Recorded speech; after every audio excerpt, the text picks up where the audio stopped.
lộ suy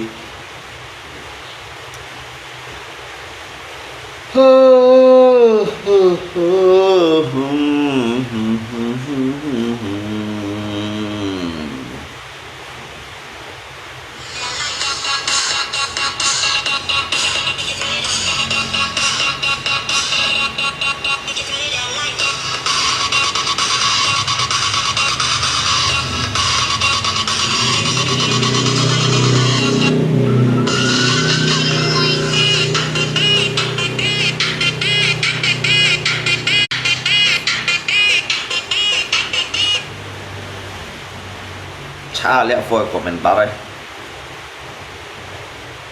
Lihat for komentar.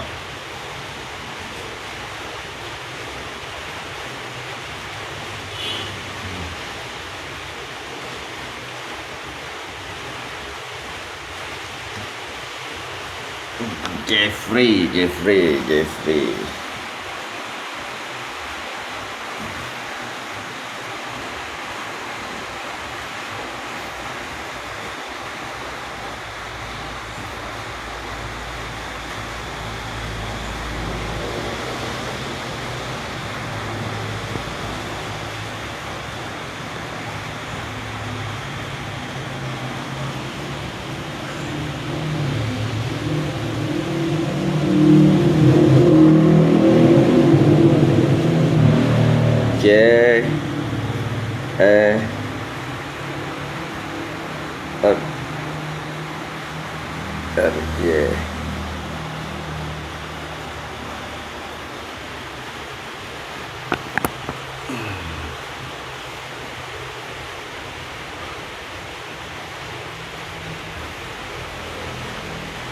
Nhắc bẹ liệt thải đến chi củ này.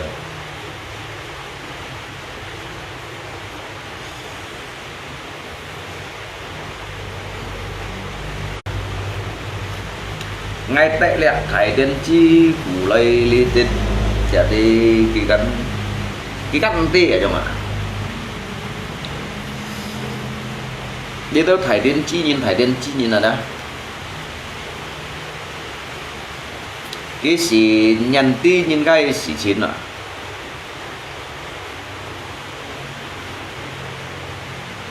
cái căn còn đeo mày không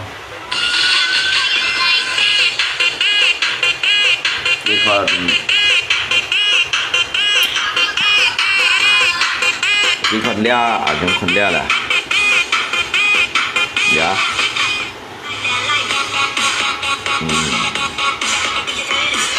cái đông môn à cái lý cái xin môn à padahal wah itu titi ngai kan mohi kayak punya kan jadi lihat bahwa kisi sin IT nhìn cái cá thìn là nhung sin IT nhìn cái cá thìn lu di si kipok nhìn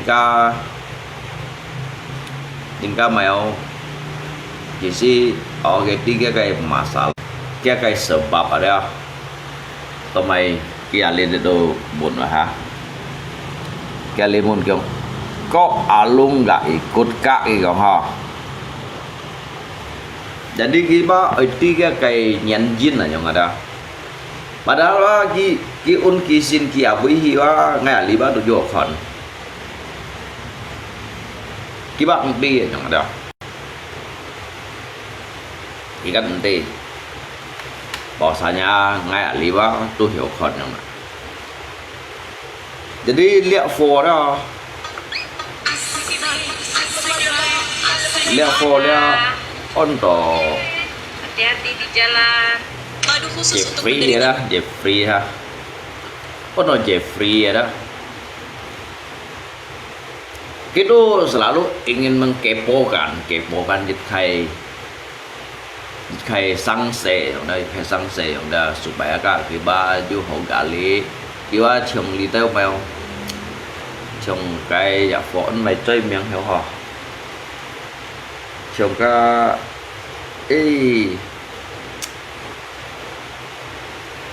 anh kita tiêm miếng hiểu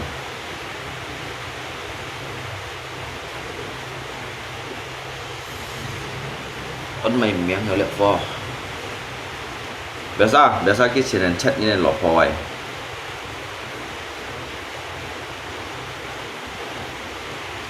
ki biasa sinan chat ni kai fan phó on mai miang yo sa sang không mau ban cái khẩu thiện dễ liu itu trong cái dễ liu li ban nhìn ma đó dia on là Jeffrey đó như ba mang si hồ một môn đều ăn to mại nhân viên này nhưng đó trong lẽ trong hiện con lý hạ gan si các cái phân phối gan thì liburan tay xây phổi yang akan jadi sekali kan bukan li combo yang ada jadi lihat fokan sebenarnya mengti yang ada kita cuman gimana mengkepokan segala sesuatu yang ada kêu chat ngah fan phò đó kêu chat ngah fan phò itu mun kok alung gak ikut aja ada ki mun kok alung gak ikut gitu kan tapi ki unchat gimana mendong ali itu mau kondo yang mana jadi ki unchat wa dia thian paจะหาลอกใกล้ๆว่างali itu juga kondo yang mana jadi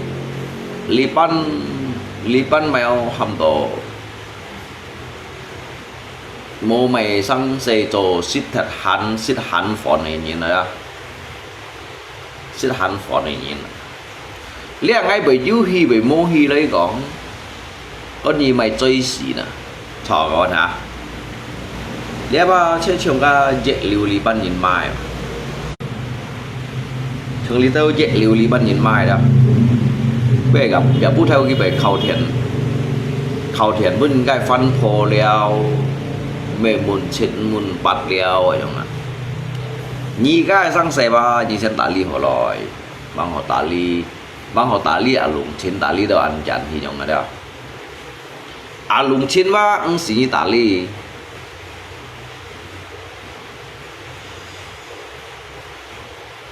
ก็ว่าอังสีนี่มุนเอวอันจันที่apakah ni ai mun kita mai be mohi kun tian na yang da lia ngai mun ni ai kai chong bu sen mo yang a ni ka ki chong bu yang da ni ka lung chin chong bu ja mai ngai kun tian na bin ni ai kai chong bu mo sen yang a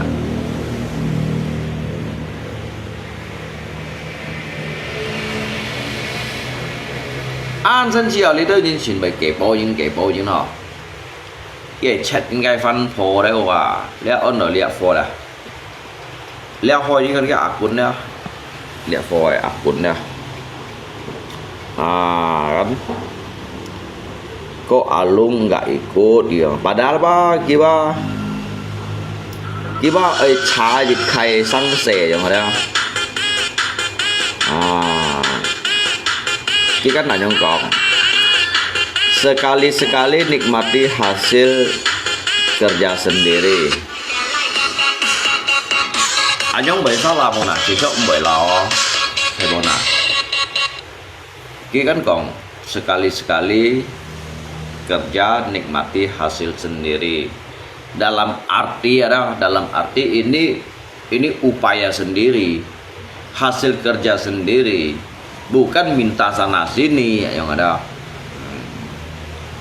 Cái maksud tuh yang hen có liệu cái lết thì nhị lý khai kan dia fokan mohon gitu kok alung nggak ikut yang mana padahal wa lihat foba gitu kasih kan copen nhiều yang mana yêu kasih kan copen nhiều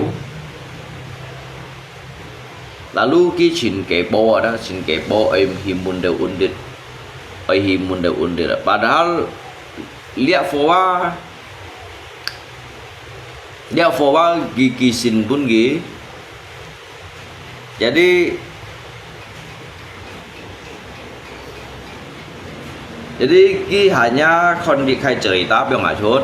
Tapi bagi mah mau song đó nhìn Tuhan mới phải kia như song kia. Nhớ cái bộ căn như khai răng sẻ giống đó. Như ba bảy có là lùng chính siêu sĩ. Như ôn sát kỳ bác ngày lý dụ khẩn. Như kỳ mai đúng xí đó. Bà căn bùn ngá hạt bê đó ngay bùn ngá hạt bê tủ lọ đó. Mà xa khâu thèn lọ cái cả thì tai hier đó. Tổ mày bơi của mày bơi chân phụ ngày ở tìa. Chân phụ ngày ở tìa đó. Dari biasa kita sangat aman kepo đó alung trên châu mai ha cái chuyên môn cái bố nhiệt như si còn đó yêu tủ kéo đây ở trong đó cái tủ kéo mò lượng ban đâu jadi yêu dịch phu phun nhìn đâu đó trong cái lượng cung phô kan bởi yêu masalah trong đó yêu sang tiền masalah trong đó. Jadi cái dịch phu này có đi hệ mua phân phô cao ấy nhìn dạ hệ lý đâu thầy lộ phụ chẳng có dạ mua bún xì cao phân phô dạ hệ bún kéo phân phô tuy chịu dạy bún kéo phân phô biểu hành chứ các anh đi họ các anh họ với bày liêu cái lùng kẹo đấy ạ liêu cái lùng kẹo đó jadi sih bodoh lalu kau tidak berani lawan si Alung gitu. Như vậy cũng chỉ cái phân phô thằng đấy ạ. Sến chiều con. Tapi kita kinh tế cuman ngay kinh tế đó ngay ở lý bảo saya ngay hạ bề li ngay du hộ còn chiều đó. Pagi lewat Messenger, pagi lewat WA, ki komen lewat Facebook kayak gitu. Ngay itu hanya kon. Jadi lý dịch phu phụ này cái dịch phu phụ này xì thông như này đó. Jadi ngay khi đó đủ ăn sinh chi đó thì hệ một máy sáng sẽ hỗ trợ cho máy họ. Apakah cái sự hạ bảo chẳng nhận những cái phân phó ở như này đó. Atau gitu iri selalu iri konjingkan kayak kehidupan sehingga kia kayak kehidupan bah mau anhoy yang ngay ở như thằng kawan như đâu kỳ mai đúng gì đó kia cả thì tài đâu ngay ở lính HP lihan nhiều con cuman ngay ba mày to thì xăng như đâu xả nhưng mà ngay mày to thì xăng như đâu xả đâu. Jadi jin biro các cả thì ta mau hila deni kia giống như nào mau hila deni ghế mau hi phải tập ghế muốn alung trên yang ban đâu jadi kí chỉ khai postingan aja kan biar ngachut kan jadi sin padahal kiba mau loi grup aja giống như nào kí juga mau kai copen jiu. Tapi kita kon cái postingan cái cô đó lewat cái berandai cô đó cái chiếu xin cái komentar komen đi mày chơi nó yang đó. Jadi seolah-olah kita cincin song yang đó. Seolah-olah dia itu adalah manusia yang paling bijaksana, paling hebat, paling terpelajar, paling pintar yang ada. Tetapi kalau hekong cau kia kayak liu dah, kalau manusia yang terpelajar itu, manusia yang ingin dihormati, ingin disegani, kita yang sang sewa, kita sang kong mau banja, chat những cái phân phó, sang kong mau banja, miss call những cái phân phó yang ada. Mới sang cũng mau banja lấy khẩu thiệt những cái phân phối mà. Jadi lihat ya ngay saya hanya kong cuti jadi ngay của những thằng kawan ya. Mày sa cái thiền phá lọ khâu lọ cái cả rì tai của mày bây đã ngay đủ tí chiêu à. Ngay đủ tí chiêu ở đó. Như tao ăn cái còn các những người lọ cung như tao mày còn các chịu sen gì còn. Jadi Jadi nyihi gak ngai caya gitu kayak befa aja.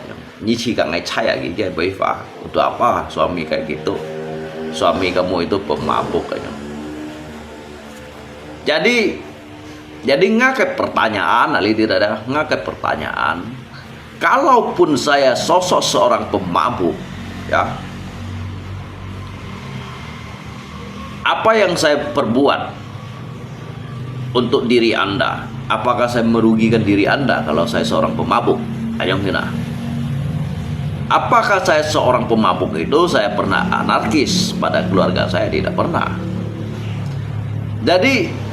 Jadi baju jejak kewenangan ali tidak yang saya heran lalu dengan mereka sebagian dari oknum-oknum itu. Kok dia mempunyai hak dan juga kewenangan untuk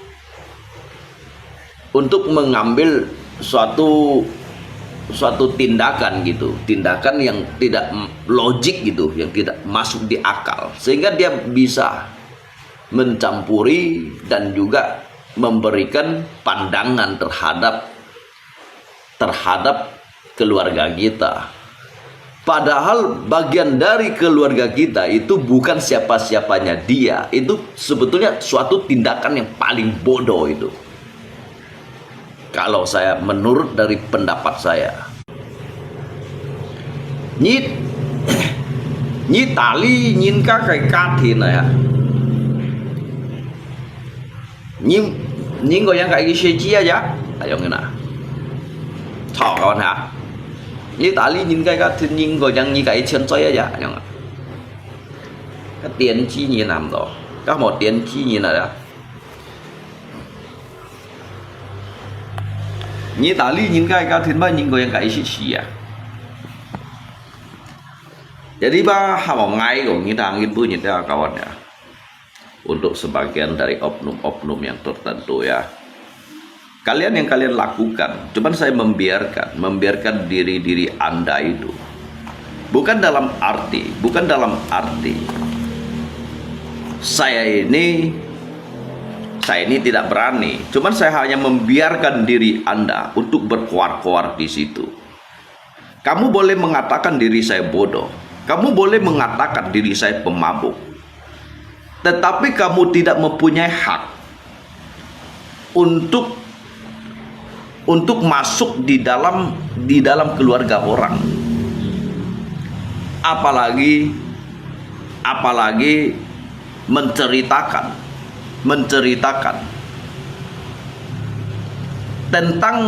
tentang keburukan seseorang, padahal kamu itu bukan bagian dari anggota keluarganya.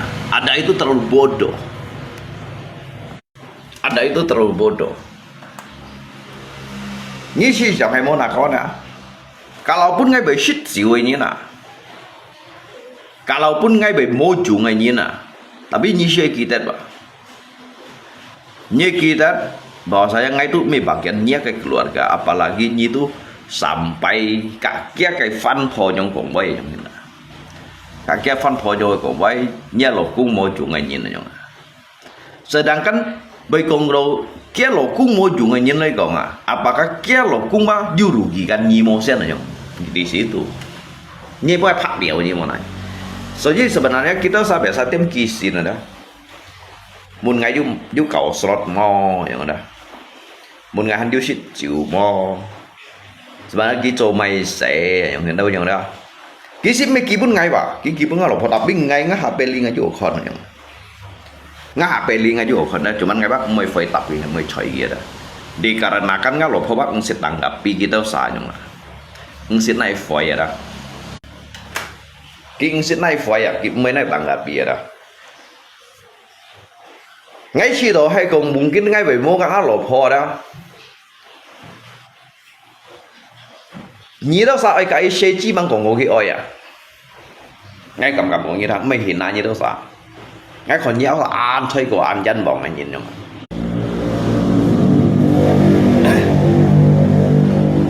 Ngay còn như đó sao ba cậu clip cậu đều đeo nhưng mà mày không? Sangat memprihatinkan, sangat kasihan kalian itu, kon nhớ sao ba anh thấy của yang ini. Jadi sehingga walau mau nyin ho tali nyi tali ho ngai ba mai. Tetapi ba nyi blok ngakai rana dalam ngai lip yang ngai mai. Sesungguhnya saya nggak apa-apa. Tetapi di sini ada tidak menutup jekai kemungkinan ya, bahwasanya otak-otak mereka itu yang mempunyai pikiran yang simpang siur itu biasanya orang-orang manusia yang kotor itu, manusia yang menjijikkan gitu, manusia yang menjijikkan ada. Jadi kasih kayak pufun ham lo cika orang di tongnya lah, begitu dia.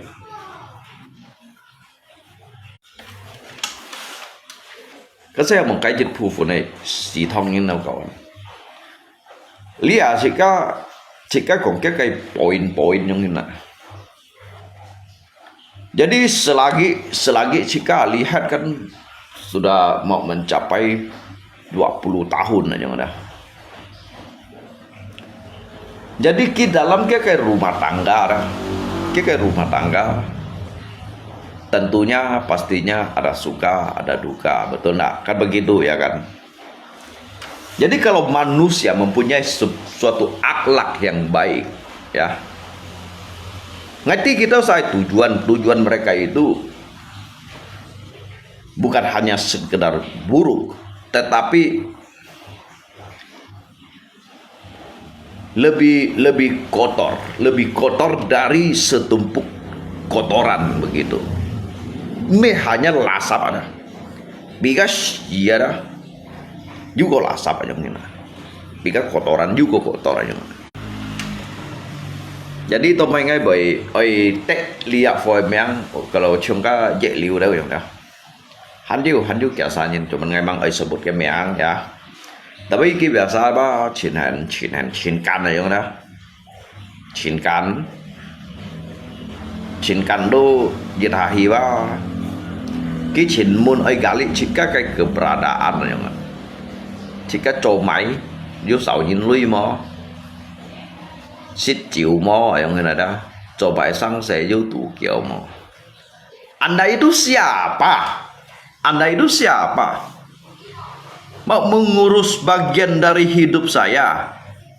Kalau Anda itu merasa diri saya merugikan diri Anda itu proses saya, bukan menanyakan tentang pada istrinya, sedangkan istrinya itu kalaupun istrinya tidak tahu apa-apa. Berarti saya mempunyai pikiran, feeling saya untuk mentafsirkan segala sesuatu. Anda itu mempunyai pikiran yang terlalu kotor. Lasap lasap. Kalau betul-betul Anda itu memang mau mengurus saya, ngurus saja semuanya. Dari biayanya setiap hari dia makan, utangnya kreditnya ada berapa banyak, tokennya per bulannya berapa harus dia isi, berasnya yang di rumah itu konsumsinya 1 bulan mau berapa banyak pengeluarannya, urus saja semuanya. Gitu dia. Kok kayak nggak ada punya pekerjaan saja gitu sih.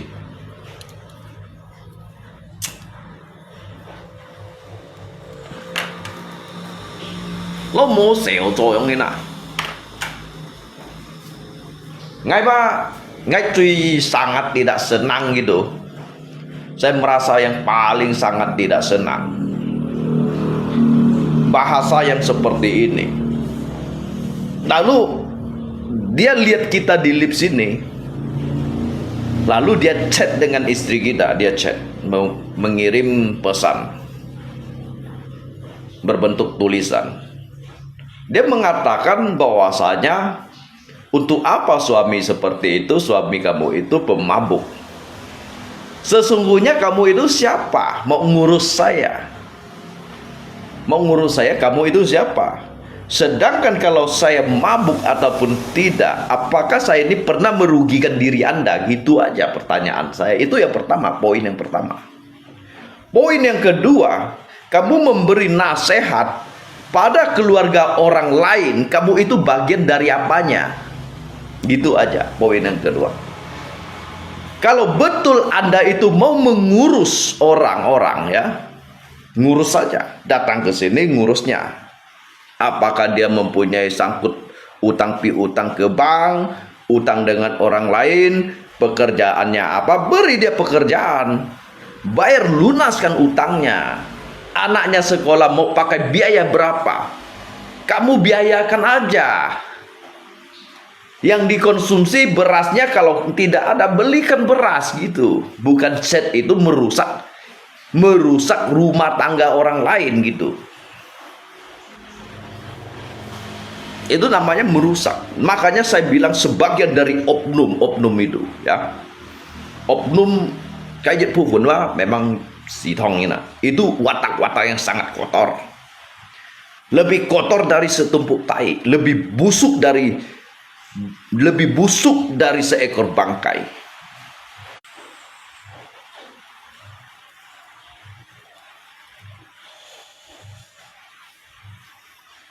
Mereka mau sejauh ngai munisian gua aja ya, ngai munisian lah. Kalau nyi kan mungkin kalian ini kan orang-orang yang lebih pintar, lebih paham, dan juga Anda itu mungkin lebih mempunyai pendidikan yang lebih luas dibandingkan diri saya ya. Ngomong sejauh ngai kongnya boy karena saya melihat semua messenger yang masuk di dalam HP istri saya itu, karena yang kalian kirim itu masuk juga di HP saya. Saya peringatkan sekali lagi ya, saya peringatkan untuk anda yang sebagian dari oknum itu yang mau mengurusi rumah tangga orang lain. Apa yang kekurangan dari mereka itu harus kamu cukupi semuanya. Gitu dia. Jangan hanya pakai lewat sekedar pesan bahwasanya suaminya tidak baik, itu dilepas aja, nikah dengan orang lain. Itu hal-hal yang tidak terpuji. Itu manusia-manusia yang tidak mempunyai akhlak yang baik.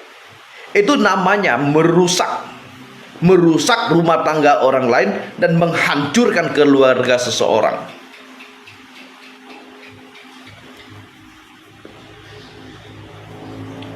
Kalau diri Anda merasa tidak suka, mempunyai rasa dendam maupun benci, hadapi saya. Bukan mempengaruhi keluarganya, bukan merusak jodoh yang sudah dinyatukan dari Tuhan. Gitu dia bro. Saya ingatkan itu. Jangan terus-terusan kamu itu. Kalian kira saya ini bodoh. Kalian kira saya ini tidak mengerti apa-apa. Bahwasanya satu titik pun yang kamu kirim di HP istri saya sudah bisa melihat dari HP saya sini. Saya sudah bisa melihat. Saya selama ini saya diamkan kalian semua. Sebagian dari oknum-oknum itu.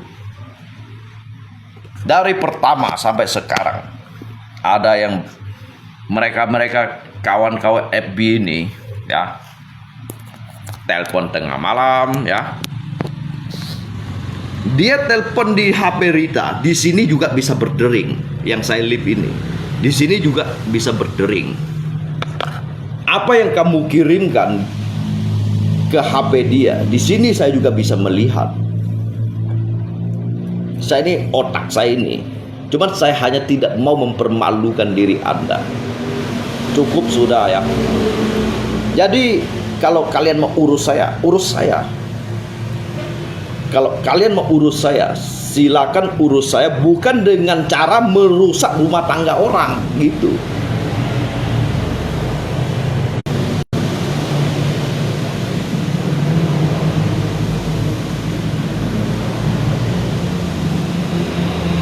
Dia naksir nggak naksir, nah di situ naksir tidak naksir itu soal yang kedua lah ya. Itu soal yang kedua. Tetapi cukup sudah kalau Anda itu mau mengetahui tentang jejak jalan hidup saya.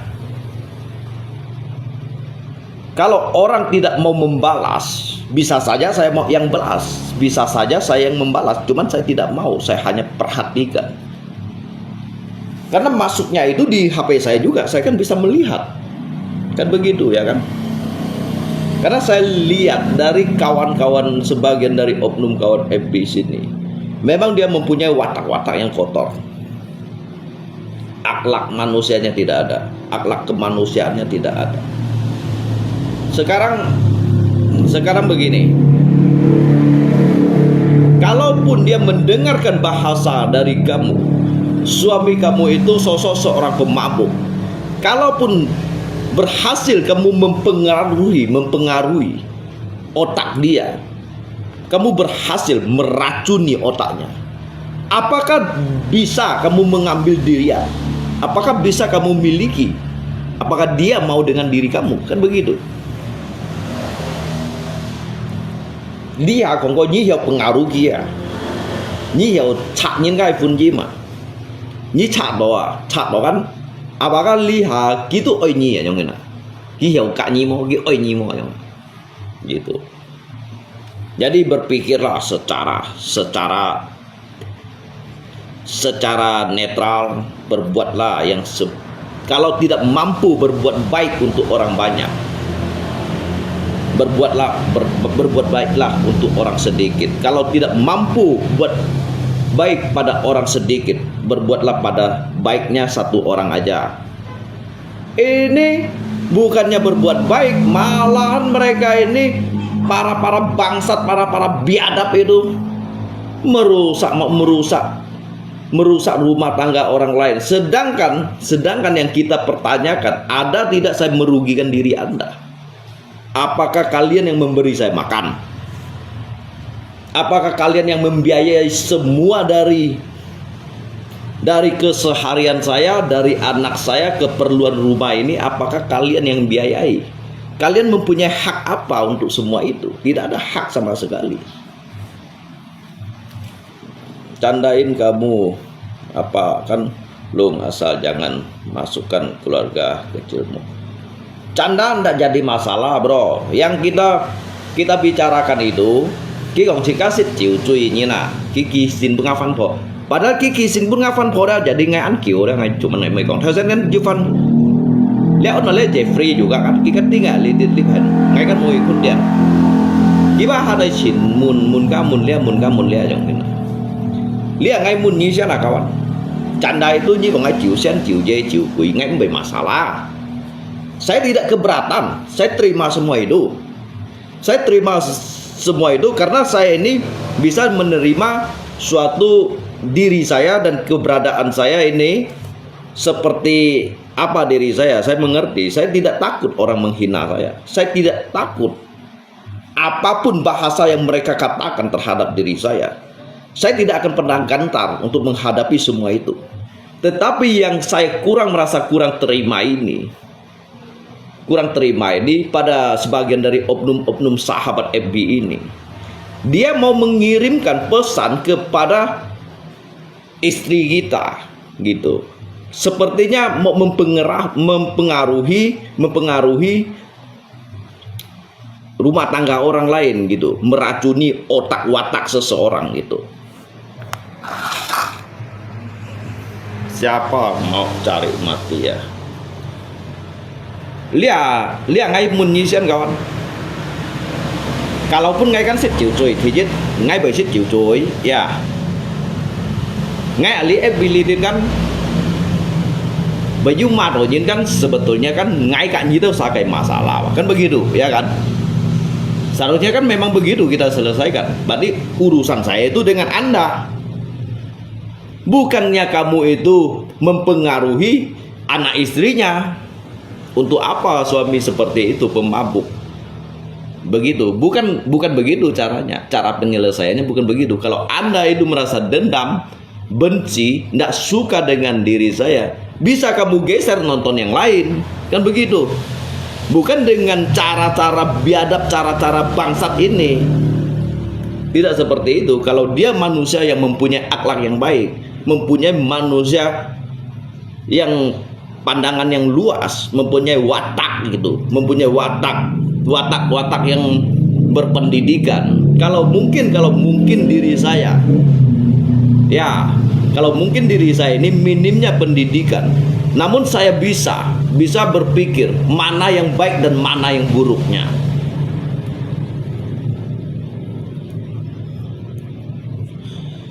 Jangan dong nyiu oi chung adat mo lung po ham nyi mo lip sentuh apa tuh.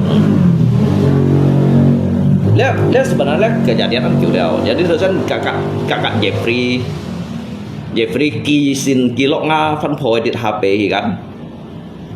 Jadi ki kan enti ngali hiểu kon na yang. Nyi ki WA kilok ai hingai juga an hiểu kon à. Nyi ki messenger kilok ai dia ngai ali nga HP li Tuhan hiểu kon à. Nga HP li ngai Tuhan hiểu kon nhưng sao còn mày cuman ngai ba mày thập siêu nyi nhá. Nyi còn ngai tù kéo. Nyi còn ngai mô chủ ngai nyen. Nyi ai ham nga lo po tu yang tui ngai đó yang hinada. Betapa kamu takut dengan Alung itu pemabuk, yang lawan aja, jangan ditakut. Suami kayak gitu jangan mau disimpan lagi, bagus diceraikan tuh. Ini kok mai chi pai boy yang hina. Dia isi apa ko Alung? Isi aja yang hina. Di cái trái cái komen dua yang hin. Suami kamu tiap hari pemabuk gitu, pemabuk untuk apa gitu, macam di dunia ini tidak ada laki-laki lain aja. Sekarang pertanyaan saya ini yang pertama, ya kalian melihat saya pemabuk, ya boleh nggak apa, kalian katakan saya pemabuk juga nggak apa, saya terima itu, saya terima, saya ini apa yang saya lakukan, apa yang saya pertontonkan, kalau kalian melihat diri saya itu bodoh, itu dari pandangan kalian sendiri. Kalian mengatakan saya adalah orang-orang yang tidak berguna, saya juga terima.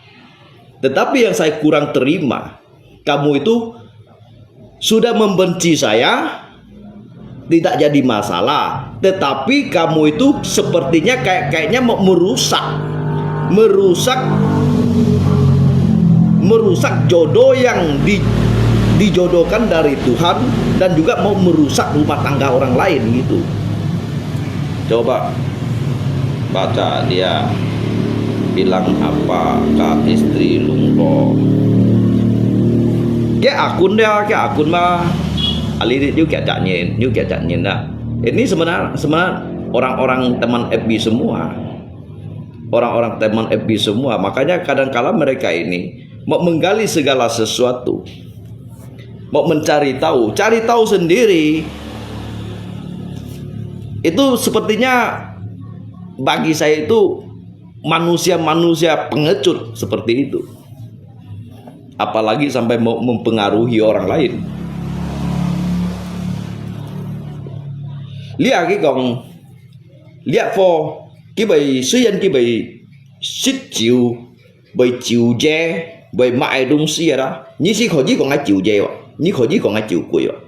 Tetapi nying cotet kong li kiboy ada, nying cotet menyampaikan nya lo kung lu mau jungai nyina, nya lo kung mau jungai nyin munyi chicil. Lihat saya kayak sama Hananto Jin, maksudnya itu apa gitu? Coba kalian itu terjemahkan dari bahasanya itu. Coba kalian artikan. Coba kalian pikir dengan watak yang waras dan juga watak yang jernih. Tujuan pikirannya itu bang, anak kecil aja bisa mengartikan bahasanya itu. Udah apa? Lawannya suami kamu itu pemabuk. Di dunia ini banyak laki-laki deh wah. Berarti dia ini maksudnya itu mungkin dia masih juga mau gitu kan. Sekarang yang menjadi pembahasan kita, poin yang pertama itu, bisalah kamu merusak, kamu merasa bangga bisa berbuat demikian. agar mereka ini tidak bisa bersama lagi, mungkin kamu bisa mengambil kesempatan itu. Apakah bisa kamu miliki orang? Apakah dia mau dengan diri Anda? Harap bini kerja. Memang boleh dikatakan seperti itu. Mau mengharapkan bini saya kerja, dia kerja untuk saya ini suaminya, urusan dengan Anda itu apa? Kan begitu. Apakah Anda itu tidak mempunyai nasib selebih baik dari diri saya? Anda itu terlalu sengsara gitu hidupnya diri Anda. Saya bisa demikian karena ini juga sebuah takdir. Saya bisa demikian karena ini juga sebuah takdir juga. Bukan yang ditentukan oleh manusia. Saya bisa nikah dengan dia juga dikarenakan takdir dari Sang Maha Kuasa. Bukan dari kalian yang mau merusaknya. Kalian ini siapa? Kalian ini siapa? Kalian ini manusia-manusia, sebagian dari oknum itu memang manusia mempunyai otak-otak yang lebih jijik dari tai. Lebih kotor. Tidak mempunyai akhlak manusia seperti itu. Hema anggi lungko hewa. Ki mendongeng di wa, kawan.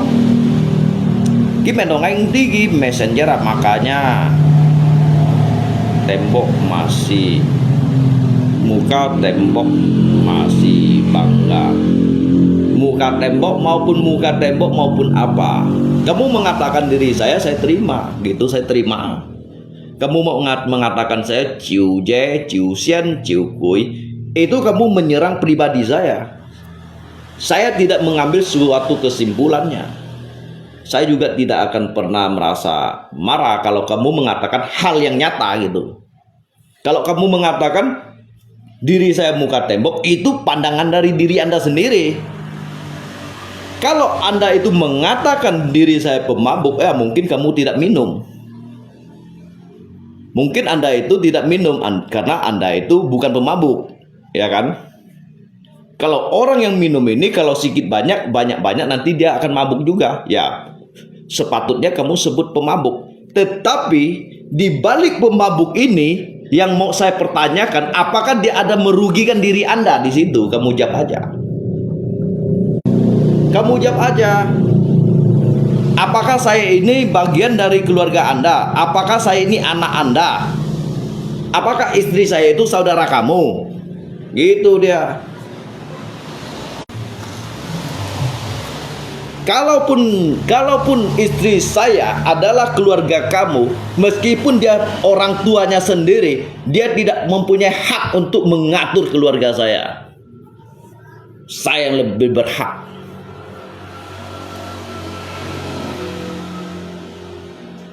Istri lu. Udah bosan hidup boleh hina lu, namun hanya itu sangat menghina lo bagi seorang kepala rumah tangga. Jadi lihat yang kai kawan, saya begini, saya mengangkat topik ini dikarenakan sebagian oknum sampah itu mempunyai otak-otak yang kotor itu. Saya mau cuci otaknya di sini. Jadi saya ini jarang-jarang mau post orang ya. Saya jarang-jarang mau post orang. Kalau saya mau postnya, mungkin bisa mereka itu apa yang saya katakan, mungkin 1000 orang, dia tidak akan pernah memenangkan orang-orang yang seperti itu. Karena apa? Dikarenakan jelas-jelas itu perbuatan yang tidak baik gitu. Gitu aja. Bro. Ya.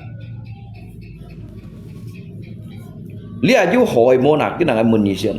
Dia kalau nggak isit jiwa, ngay tùy men otak sih merugikan lo như đâu sao? Nhẹ đi vậy. Ngay bagaimana kalau hay kong các komentar mau phải ba ngay leman hiểu mà như thế ngay sih me perkongin juga. Tetapi như đâu sao kong ngay mai dong sih ba, saya itu terserah kalian. Saya terserah kalian. Itu hak kalian. Hak kalian untuk mentafsirkan, mengasumsi maupun konsumsi bahasa saya. Ada. Karena Nyi saya juga Kian Li ngai gong chu dai boy cho atau salah Pak. Di situ Nyi saya kan no si nin hiu xiong thai no hiu kin ko se no hiu nai fan xiong. Kalaupun ngai boy misalkan sitka boy gong cut kai enggak boleh dibiarin, harus shot itu 6 cinin itu. Kalaupun ngai bei sit liao jiu ra ngai bei si san gong boy ra ngai tu han sit ai gong ai chat ngai fan pho à kêu không ngai kêu không ép bi lên ngai chiều ngai kêu không này quá ngai tu sit ai mở nay pengaruhi bahwasanya lihat cái câu tội lỗ cung sit chịu chui atau tiêm hay tại cái fan pho ngai tu han mang sit ham ki mùa này oi yang lỗ cung à. Tapi Lito nhìn ba bài ăn cầm đi tidak, bài ăn cầm yang ini dah, bài ăn cầm kong boy yang ini, yang saya salut itu. Apakah lihat saya kai, oh ni kalau ngai pun nggak lo pojong yang nyew sabo pun si punya lo pojong yang ini yang hen. Jadi ni ai kiam gi, lay kiam gi aja. Kalau gi oi ni yang ini,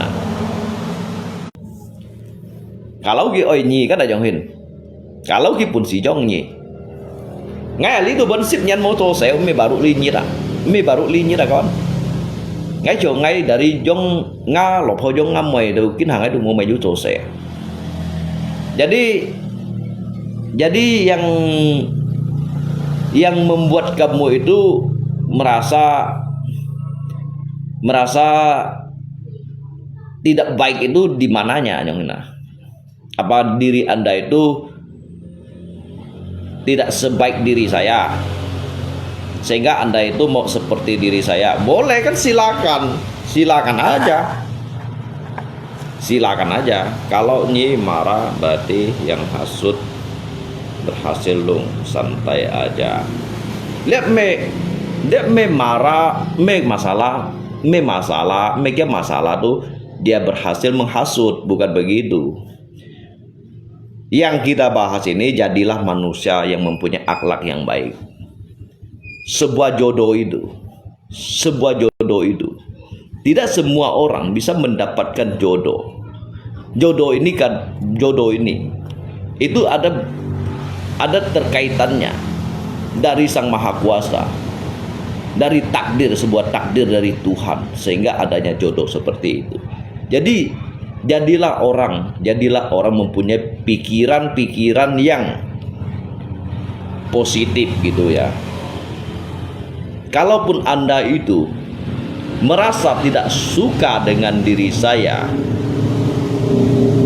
Anda itu merasa sangat jengkel, dendam maupun benci, hadapi diri saya. Kalaupun umpamakan misalnya, oh saya suka, saya seperti Alung Chin, saya mau ambil bininya aja, datang ke sini, tanyakan bini itu dia suka enggak dengan kamu. Kalau dia suka dengan kamu, berarti jodoh saya sudah berakhir. Tidak perlu harus hasut menghasut gitu. Itu namanya manusia yang blow on, goblok gitu. Lihat nên kêu còn đó Nhi ơi chồng đó ngay giống thế nào, Nhi ơi mẹ đi chợ phôi có thiên Sanka atau Maidongse. Kalau Nyi juga nyongai keberhasilan ngay banyak yang ngay bemun ngalop ho Nyi ơi gitu Nyi ơi gitu yang hina. Tapi hay còn yang gitu mới Nyi Nyi tetap main. Nyi mau tetap main kan? Kalau Nyi dong saya oi Pak. Ya, apa salahnya kan begitu? Anto nhìn kau nhìn fan po juga kok. Tetapi nhìn kayak fan po itu bukan dengan cara-cara menghasut istrinya, bukan suruh istrinya melawan si itu pemabuk. Di dunia ini masih banyak laki-laki yang baik, bukan begitu caranya. Mungkin kamu mau tunggu jandanya, atau dia memang sudah bukan status lagi bini orang, istri orang. Kalau dia selagi masih status istri orang yang kamu kacau, yang kamu pengaruhi, ini bisa dituntut loh, bro. Ini bisa dituntut loh. Ini bisa diadat loh. Karena apa? Karena kamu itu sengaja mempunyai niat untuk merusak rumah tangga orang lain. Gitu. Iya kawan ha. Kasih karena ngai itu hanya hak, hanya kuasa. Saya masih mempunyai hak. Saya masih berkuasa atas dirinya. Anyong ada kawan. Saya mempunyai hak atas dari rumah ini, dari keluarganya, itu merupakan tanggung jawab dan juga kewajiban saya. Ini semua hanya kon ngai sijiu. Ini mau hanya kon ngai sijiu. Tapi ngai sijiu lagi kau dia kan nggak kayak urusan mah, ngai mau rugikan nyiwa. Nyiwa ngsi jauh ya. Cả nhìn cái phân phối của nó lý trả chịu dễ vào một này ỏi nếu xây cái sổ hàng ăn tốt 5 chỉ nhìn memang cho 5 chỉ nhìn juga jual đó phân phối nhìn juga jual đó 10 chỉ nhìn juga jual đó tao mày nhí vậy mày chỉ mày tao 10 chỉ nhìn atau cái đó phân phối nhìn apakah kin hanya itu kalau nggak kayak kehidupan ngai pun nggak phân phối yang nya phân phối mau jong nhỉ yang hen gitu ya. Salut saya. Salut saya. Salut saya.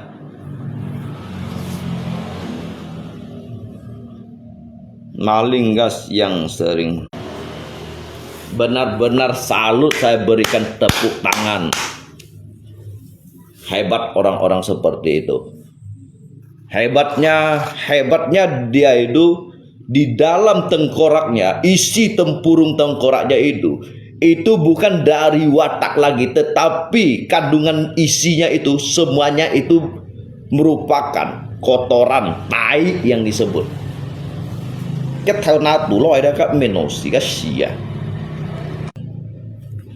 Itulah yang disebut manusia yang tidak mempunyai akhlak. Ya kawan ya, ngay còn như thật, ya. Nhưng một nút đó ngay à lùng xin nhông hin cũng với những không đồng tiền ya. Ngay ba kalau hay kong benar saya katakan benar, salah saya katakan salah. Saya tidak mau seperti tingkah laku kalian itu yang mempunyai pemikiran yang kandungannya itu negatif semua, kotor semua, jijik saya lihatnya. Itu yang sebagian dari oknum-oknum yang messenger lewat ke Rita itu ya. Mereka tidak tahu bahwasanya di sini saya juga bisa melihatnya. Kita mau siang đó ya, kita mau nut đó. Kita đó các messenger lo cái undit kita memang juga kon, ngali juga kon kok. Yang ini. Ngali juga kon kok. Ki komen mày đúng gì à? Ngay mày nhìn kawan, nganos dia dah, lihat HP, lihat kayak HP dah, cái RAM bay parah dah, mungkin bang ngabay 10 liệu dewa, yang parah ngay 10 liệu dewa, ngay siết hà trả lại, ngay kẹp tụt dưới siết à. Hay tua ngay sau ngay tu post kì hay dong ngay tua ngay mbay sau ngay tu may post kì ngay juga ngay an sau ay post kì cuman ngay ngay hanya menyampaikan jadi biểu chữ các chiều post nhìn juga ngay chiều ngay ay post kì này yang đó hay dong ngay ay post kì này tiba các cái sanksi mungkin kedepannya ngay này telusuri ya yang ini. Ngay mới postin berarti ngay siêu telusuri karena dia juga ini antai sangse jin video ngay kon nga lopoi dia juga mau naik tanggapi dia jadi ngay si jauh cuma lopoi dia juga ngay kan konsit ngali kan juga kon juga jadi ho xiao li dia Nyi hadapi jejak alung cin ada bukan begitu caranya. Nyi hadapi jejak alung cin ada bukan begitu caranya. Chọn mau kawan ya. Như tôi seakan chen bukan như thụ suai nhìn. Sedangkan ngai mau thụ suai nhìn ada kalian ini mungkin sebagian mereka itu mempunyai pendidikan yang melebihi dari saya. Sedangkan saya ini yang minimnya bodohnya sosok seorang alung cin yang diam di kampung sini dan juga boleh disebut dengan tian cilung ataupun pemabuk. Dia tuh pikirannya itu lebih luas. Dia bisa memikirkan mana yang boleh dikerjakan dan mana yang tidak boleh. Dia bisa membedakan. Ini bisa merusak tidak. Ini menyangkut tentang kebaikan atau keburukan gitu. Itu hal-hal yang sangat negatif gitu. Itu mereka tuh sebagian dari oknum itu mempunyai watak yang memang tidak baik gitu. Mungkin terkontaminasi dari limbah-limbah beracun gitu. Kayak otaknya itu terkontaminasi dari limbah-limbah yang beracun sehingga otaknya itu busuk gitu. Kan nó sẽ cái nhìn nó và nhiều những chuyện nhìn nó và nhiều những chỗ các ba kim chiu nó các kim chiu nó thế chẳng kalau các kẹo mà giống kẹo chỉ giống xịn to xíu mấy các kẹo chỉ đó dịch thải ba kiểu tiểu gà mê đó ở đó các đồ hàng kim chiu nó mungkin dia tahu kẹo đủ hành bởi trong hình dia tahu kẹo đó dia tahu kẹo đủ bởi trong hình. Tapi ini lebih parah daripada binatang. Ya. Lebih parah dari binatang. Nyi kalau nyi ketik chút ở trong kia đó, nyi thì nyi truy hadapi, truy sen hadapi mày sao mau? Oi hadapi oi langkahi ngakai mayat dewa. Ngai gì đó dah, anh yang khoji ya. Kalau selagi dia kayak katin tulahan hoko dah. Nyi liang ban kisi nada hengai kono dah. Tentunya saya ini berhak untuk bersuara, berhak untuk memberikan sebuah teguran. Karena apa? Karena saya ini adalah sebagai penguasa di dalam keluarga ini. Saya yang berkuasa untuk semuanya. Baik dan buruknya ini adalah keluarga saya, bukan diri Anda yang mengatur. Anda itu tidak mempunyai hak untuk mengatur hidup saya. Saya mau mabuk, mau kerja, mau live apapun, Anda tidak mempunyai hak. Karena saya ini tidak pernah merugikan diri Anda dan juga saya ini tidak pernah mencari makan dari Anda. Sebutir beras pun tidak ada. Ya kawan ya. Saya tidak pernah ke dapur Anda untuk mengambil sebutir beras. Anda itu tidak mempunyai hak dan juga kapasitas untuk mengatur keluarga saya, apalagi sampai menghasut keluarga saya.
Semua yang liu lei你没有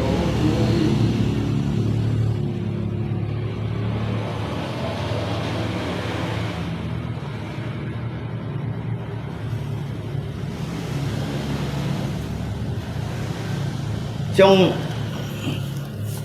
Xong lihat, hãy gọi như nào con? Ya. Kalau untuk sebuah nasihat, ya,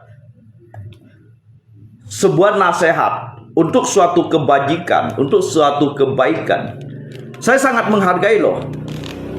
Umpamakan lihat kan kok ngay chịu, ya kan? Ở như nào, long một xe đô chịu, ya, mungkin saya akan cari kan?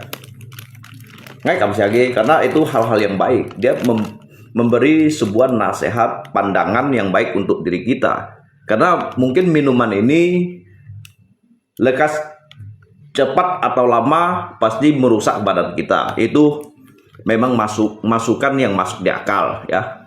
Itu adalah hal-hal yang baik untuk pandangan kita. Tetapi yang saya merasa kurang terima, dia ini melihat kita live di sini, lalu dia chat kepada istri kita. Dia kirim chat lewat messenger kepada istri kita. Dia bilang suami kamu itu pemabuk. Pemabuk itu untuk apa kamu mau dengan suami seperti itu, gitu kan?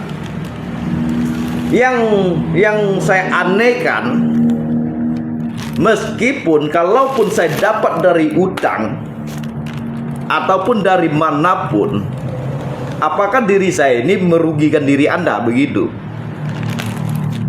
Kok lalu kamu itu seperti kayak keluarga dia? Kalaupun memang dari bagian dari keluarga dari pihak istri, kalaupun dia mamanya ataupun bapaknya, dia tidak punya hak untuk semua itu. Dia tidak mempunyai hak untuk melarang apa yang saya konsumsi. Memberi nasihat boleh, memberi nasihat itu boleh, tetapi dia tidak mempunyai hak untuk melarang orang mau konsumsi apapun.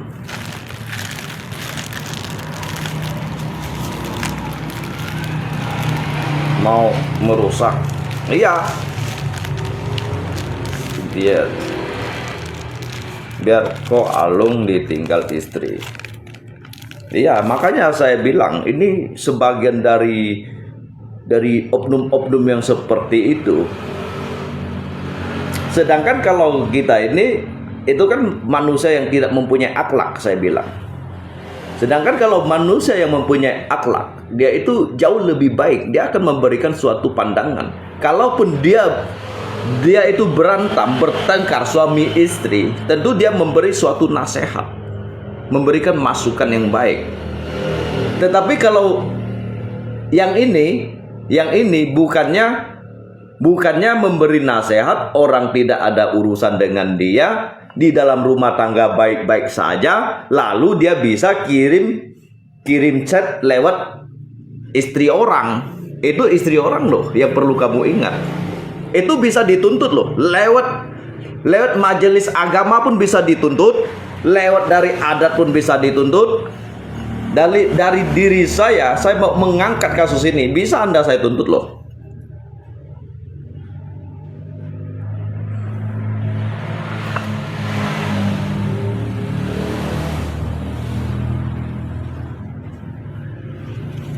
Hei mày sang dễ lùng Nhi xỉu hay mau kawan ha.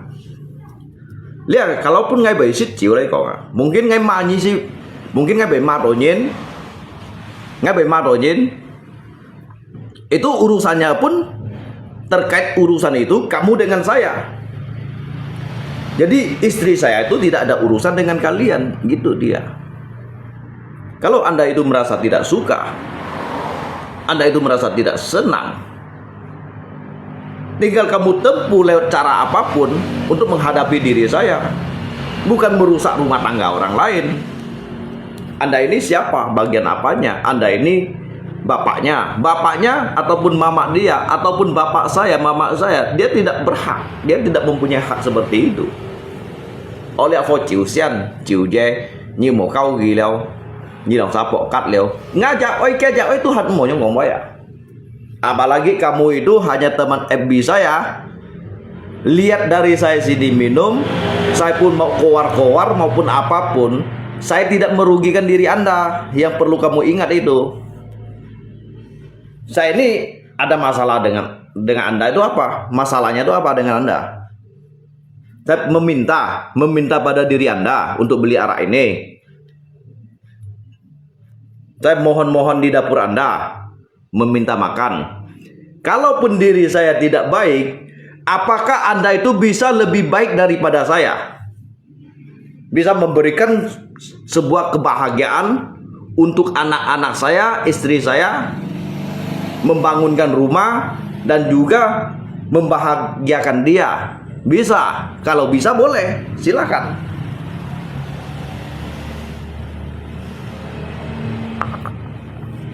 Jangan hanya taunya untuk menghasut rumah tangga orang lain. Urus dululah diri kamu sendiri. Jangan engkau mengurus pada diri saya. Như chiều tùy môn là có nào. Như còn ngay mùa.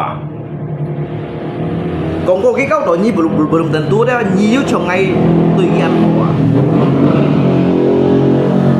Còn có như còn ngay chiều xét đây còn đó. Còn có như còn ngay chiều xét đây còn mang đi ngáo lột hồ câu như vậy mang đi bởi cô xỉ mùa. Mang đi như vậy hiểu trộn bụng cái hết mùa. Thôi hay nhau ngỏ con.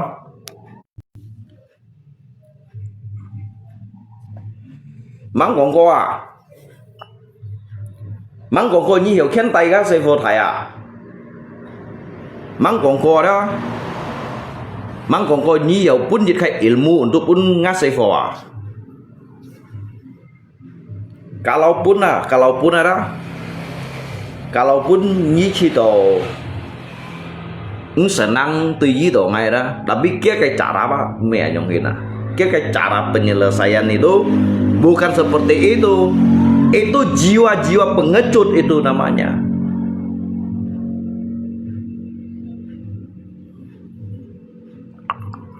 Bây con cô lấy còn à? Bây con cô ngay chịu xét lấy còn à đó. Bây con cô ngay tiên chi luôn ngay còn à? Nhí hiểu hạ xuất tổ chỉ trả nhiên là nhong hiền à? Mắng con cô ba. Mắng con cô đó nhí tu hiểu trường độ ngay nhong hiền à? Mắng con cô. Nhí dari nol sohi. Ini cara nyata mau rebut istri luko. Mang con cô đó như dari nol sohi đó như hiểu chỗ kiên bụ punya fan pose cô à? Mang con cô đó. Mang con cô như hiểu khen tay nhá sẽ phụ theo kinh pu nhỉ ta. Đây xong gì? Biển là nhắn lại dân là dân biển là nhắn lại đã.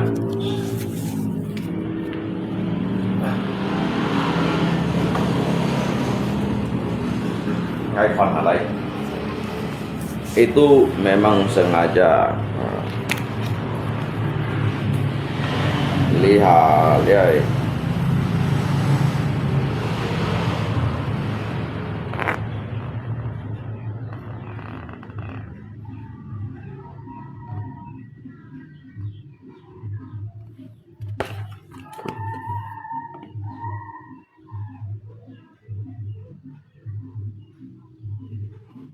Ship chít xoay ngắt lại gắn ship chít xoay ngắt lại gắn siêu lột phù jadi cái loại SMA chỉ điều loại SMA nhiều mắng con cô đó như hiểu trong ngay trong ăn bún xì à ngay mấy còn hình na nhìn kawan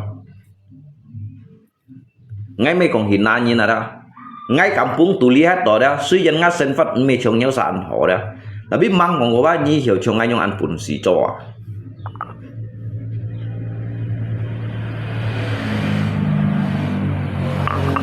Ali ingin pokat aja ngai pun si nyatukan gitu Pak.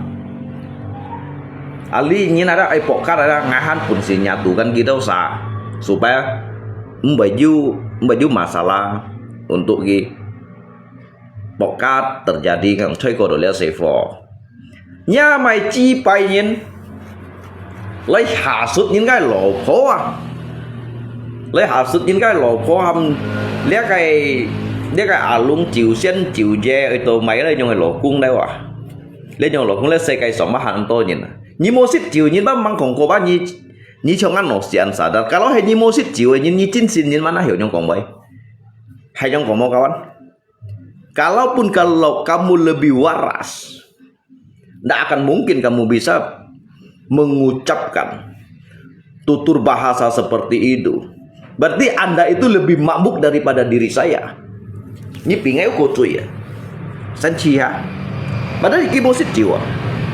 Dia ngomongin kan pemabuk Pak, tapi bahasanya itu lebih mabuk daripada diri saya.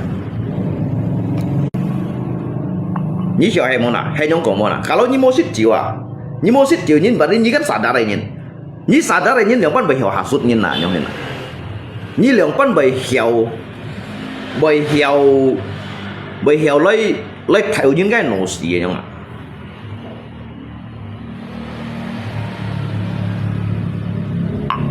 Hay là kalau ngay xích chiều truy là, tapi ini kan hiểu con, lihat saya kayak song ini na, han antoa mau xích chiều ini na, ha mau xích chiều ini mau xích chiều ini kan sadar ini, hay còn ini bijak ini mana hiểu trong con bay na. Berarti nya kayak tujuan ada. Bị ngay xích chiều như đó, nhé nó xì xong chỗ đây đó mua xích chiều đó, bị ngay giúp cô phải à? Hay đi mới phải nhìn đó mua khổ này là hiểu nhau còn bây à? Hắn chiêu hắn ăn to, cái còn ba còn mèo, kak ndak malu gak kalau dengarnya gitu nggak, suami kamu itu keluar tiap malam mabuk-mabukan deh dong Sinto, sedangkan ngabukannya aja alidir aja ngai kongboy aja ngai me kong liha yang lipa terkecuali saya mempermalukan keluarga kalian ajong ini ini contoh ya kawan ya. Ini langsung Ali komen ngay chiều cô senang mà. Ini langsung Ali komen bahwasanya dah saya sangat malu melihat kamu sebagai warga Tionghoa tiap hari keluar mabuk-mabukan minum sampai mabuk. Anyong dah ngay cô senang mà. Tetapi bagi milih komen ki ngafan point messenger komen ah. Ngafan point juga mau faigi mau NG ki yukon kalau ki mau faigi anyong. Tapi kising sadari Pak bahwasanya kilo hiba ngai li HP li juga kon juga ngah HP li dah pun ngai kai HP li juga kon.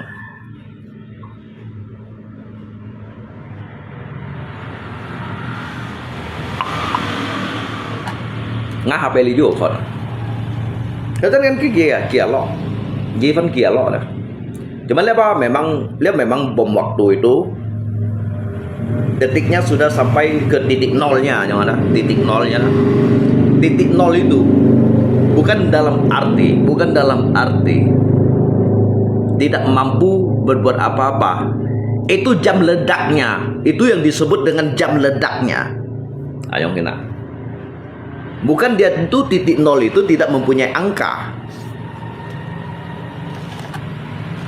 Jangan lihat dia kosong itu.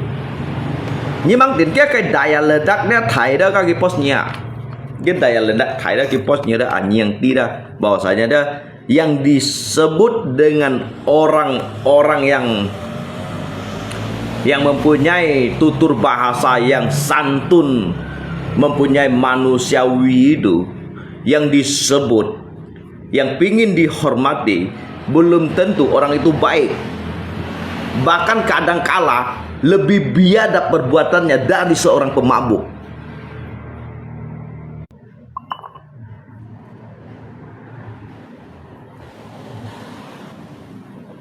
Itu suatu hal dan perbuatan yang sangat tidak terpuji itu suatu perbuatan dan hal yang sangat tidak terpuji. Itu tampalah yang kamu Kencilo yang ngay mới tí này ra ngay mới tí akun siluman ngay mới tí akun mày đúng xí Ya, saya kan menyampaikan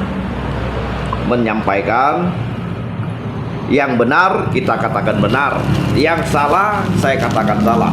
Kalau saya salah, tentunya saya berani mengakui sebuah kesalahan saya. Tentunya diri saya ini berani menghadapi semua. Tetapi kalau yang mereka yang salah,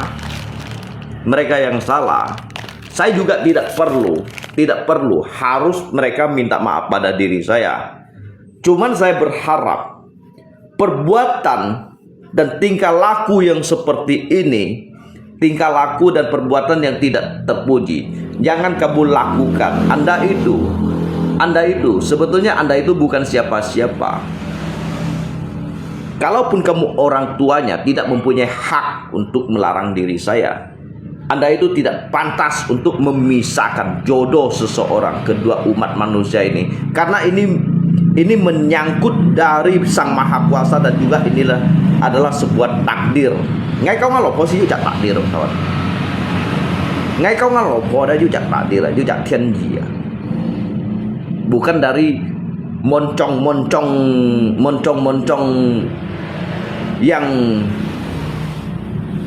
yang berbahasa nabi, lalu pemikiran seperti WC itu gitu, seperti sepeteng gitu. Jadi kayak dalil lagi, menyampaikan sebuah dalil itu seperti nabi, tapi perbuatannya itu lebih buruk daripada binatang dan setan dan juga iblis.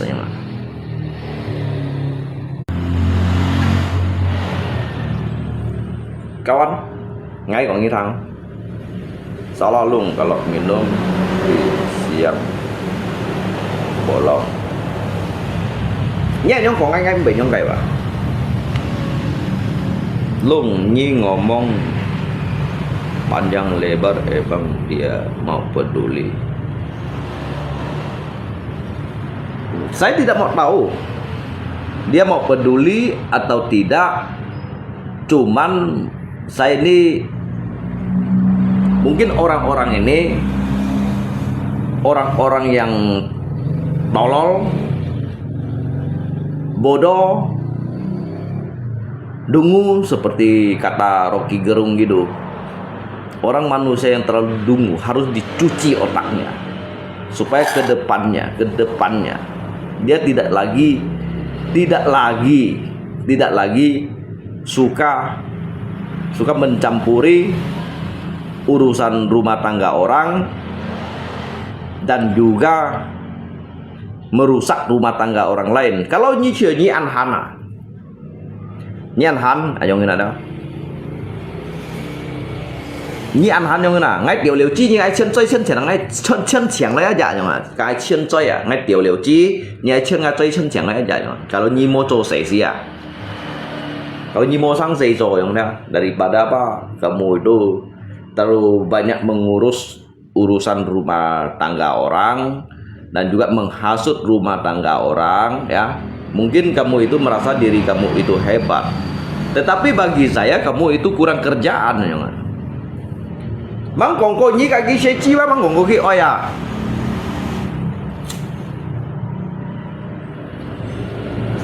Nyi kaki seci aja ada. Mang kongko ki oya, nyi này sao? Các kiểu ma chi mang tiêu pun nyi she mà. Nyi mày sao chứ? Mới còn untuk nyi này phân phó.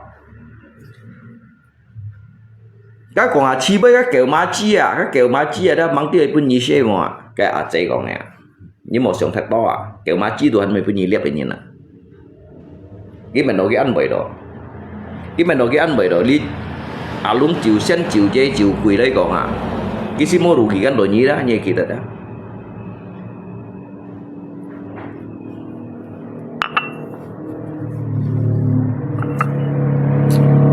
Cái số xịn mua nó đi chắc dễ liêu đâu Jeffrey dễ liêu Jeffrey hắn juga kayak kata nyin dah. Dia akun siluman. Jack Liu juga akun siluman. Kan Jeffrey juga Kim Me Jin Chong akun, Kim Me Jin Chong akun. Dia juga akun siluman. Giba Anto Nyan Tuli, Anto Giba Ajong Hina. Seharusnya kan Jin Song Yin ada Jin Song Yin dah. Kita kan jika copen UFB itu. Long kiểu à? Gì mô hi kun tiền này cái nào hiện? Hay trong ngọn con hả? Cái chuyện cái messenger chỉ cái lột hồ chít bát à? Nếu mấy nhây cả lý cái mà thầy chi bài không hả? Nhây cả lý mày đúng gì? Nhây cả lý mày đúng gì? Ở cái mô hi, ở cái hi nè, nhây cái trọng bộ mò không à? Nhây cái trọng bộ mò không à? Kalau alung chin hi yang na, nhây cái trọng bộ mò. Apakah cái mô hi nhây cái chi? Kalau cái chi bên gì?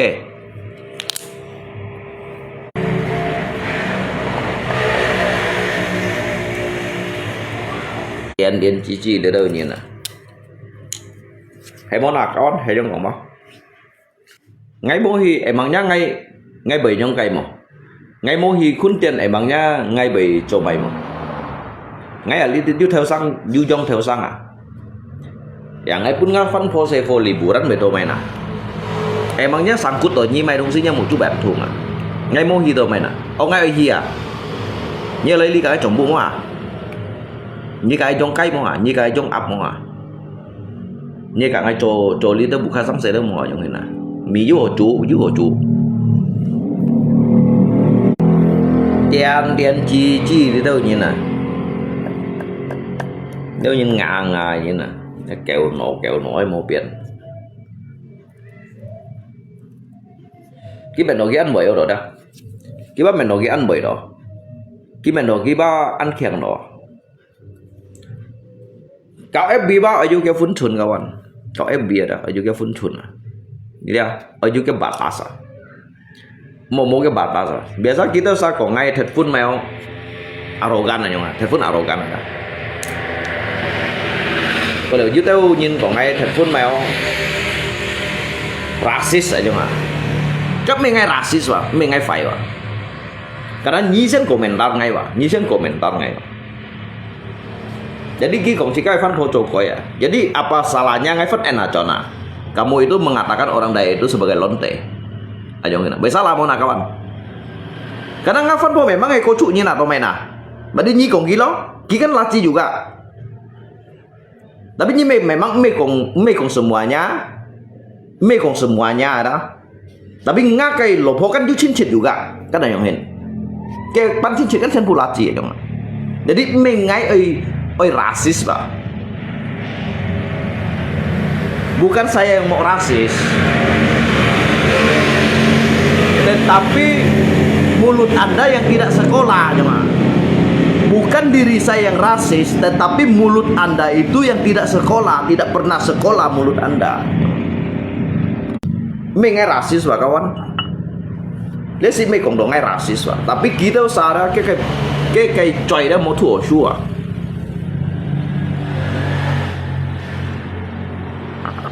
Kayak punya ngemek tiểu kìa. Indah pernah hari ya. Chị chừng còn à. Ngay mấy các nhi mua cái cho pen nhiều à. Ngay mấy các nhi mua cái cho pen nhiều à. Mà sao cái cinta các MABT lấy. MABT bagi ngay itu tidak penting ah. Bagi ngay tidak penting ah. Kenapa saya mengatakan hal seperti itu? Karena saya belum ada kepentingan dengan dia, saya belum ada urusan dengan dia, jadi tidak penting. Anjong ina, leman bay salah bây ho, ngakai salah bây ko ngai ko tidak penting ah, karena belum ada kepentingan. Jadi tidak perlu saya hadapi mereka. Udah apa saya hadapi mereka? Như TK MABT yang tek gilai masa tek gilai, kan mengai tek, kan kita sate. Jadi ngai mai kepentingan, như tek gilai ju mai kepentingan ngai kak kita. Bagi ngay itu tidak penting ah. Dia mau ngay mau urusan kaki ya.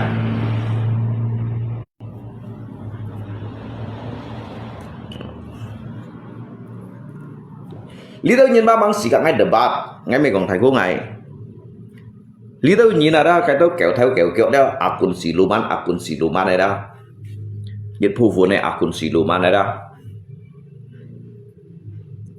Nhí cái chuyến chơi belum tentu ngai oi à, jadi cak tiam cung chen tun mang của ngai oi à.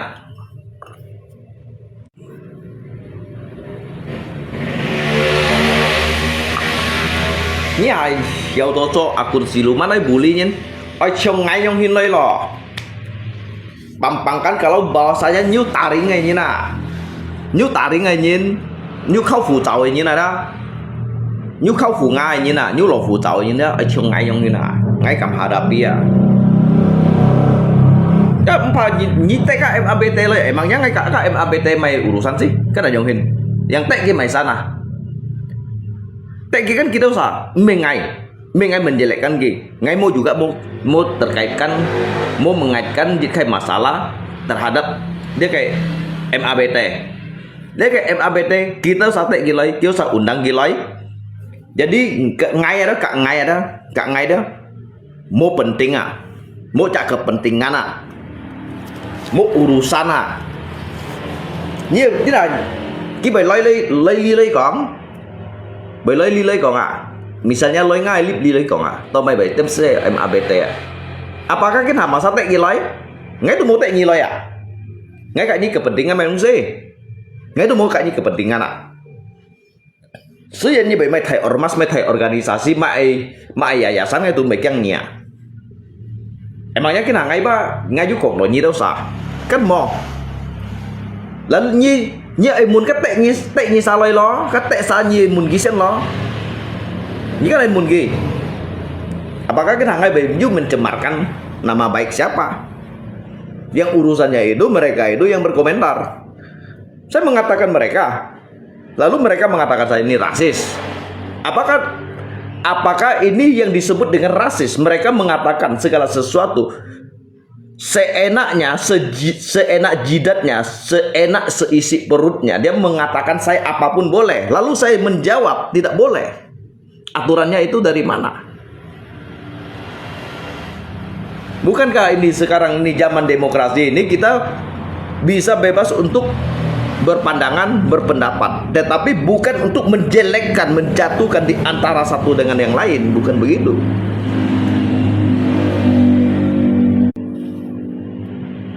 Như chiều hè con hả?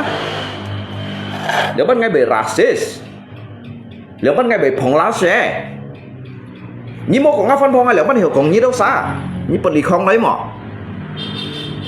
Emangnya như saja mày thầy kepentingan untuk ngai.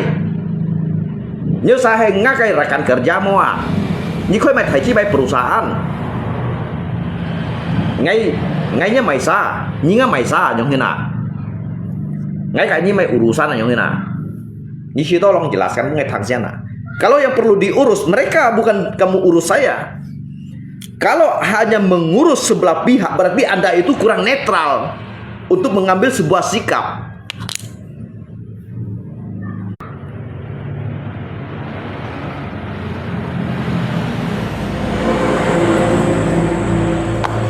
Mona, lihat ini urus nggak ya, Koje. Tetapi yang perlu kamu ingat, tentunya setiap masalah, setiap urusan pastinya ada alasan yang tertentu dan juga ada dasarnya. Kalau tidak ada dasarnya, tidak mungkin orang itu ngomel marah sendirian terkecuali dia gila, terkecuali dia stres gitu. Ngay chú còn kok, ngay còn cái dịch phu phụ này xì thông như nào tôi mày nè. Kalau hay còn gim mày xì thông như mà, tidak mungkin dia begitu. Ngay còn cái phu phụ xì thông như cái dịch phu phụ như kita kan MABT loh ya. Jadi ngay cái maksud apakah ngay còn cái dịch phu phụ này xì thông như, apakah cái MABT? Tidak kan? Saya tidak mengatakan hal seperti itu. Kalau cái MABT bởi lấy đâu lý lấy còn lấy đâu ngalip lý tidak đó. Ngay chỉ bởi lấy đâu lý đó ngay giống như ngay còn mới à. Ngay cái giống như ngay còn mới à. Tôi bay rồi chấm hay nhầm ngâm miếng. Ngay mi nhầm nhâm miếng à masa tệ như loy à. Dia mun kilo masa 7 bulan ngay. Masa như 7 bulan ngay. Ngay kan mau kaki nyi urusan. Kan ada yang hin. Ya. Lalu seolah-olah kalau ngay còn cái dịch phu phun xì thông nhiên lalu ngay salah. Tapi nyi tiga nhân dinh hay mày đúng xí mô nào tụi mày ngay bởi còn cái dịch thu phun xì thông nhân nào lo hay còn misalkan ngay còn nyi đó còn với chém tán theo nyi hanya hiểu mong fonis đó bahasanya ngay còn cái dịch thu phun xì thông nhân tetapi nyi ba inti cái dịch khai kronologis cái inti permasalahan lalu menghakimi sebelah pihak tanpa kamu itu pandang dan juga melihat, memandang, mengartikan bahasa orang itu. Tentu ada sebab dan juga akibatnya. Kayak akibat kan ha? Oh akibatnya saya menerima jika konsekuensi ya. Saya boleh untuk dikritik. Dan juga kamu boleh juga ya menjalankan nya kai fungsional yang ada nyiu jikai kian untuk mengambil jika tindakan ngai hiểu terima, tetapi mereka itu yang lebih keterlaluan terhadap diri saya. Bagaimana kamu mengatasinya begitu? Nyi dapat mengatasi gina. Berarti hai kong nyi mau pun mengatasi hanya untuk mengadili saya, mengucilkan saya, menghakimi diri saya. Berarti Anda itu hanya memihak sebelah pihak. Tumpulnya itu di atas, tajamnya ke bawah. Apakah dia itu orang-orang terhormat? Apakah dia seorang pejabat? Apakah dia orang-orang kaya? Sehingga Anda itu tidak berani berkutik dan tidak berani mengambil suatu tindakan terhadap orang itu. Hanya kamu melihat saya ini orang-orang kampung gitu. Jadi saya ini masih juga mempunyai hak untuk membela diri saya. Ngajuk kian lihat di holai bỏ ngay trên cái nhìn dia mau jadi tingkat banding timbang banding Kincat aja lu mau khoji hukum ngay kincat aja ki mau khoji dah ki khoji amankan ngay bilang lo amkan dua tapi dah ki hiểu vonis ngay cuma thai chui như nào ở jadi sidang pengadilan ada ki yang juk kian lihat cái giúp khen lìa đó, khi dân giúp khen lìa đó, tôi proses ngay bị chọc cả salah đó, nhớ tới cho kéo cho hết, tụi còn liều nhìn libatkan đi dịch san như này libatkan như mình đó ngay bị keng này, mang còn ngay bị keng như thế sao các bạn, như một nước ngay kampung lihat đó, như một nước ngay kampung tụi lihat đó, mang còn ngay bị keng như thế sao?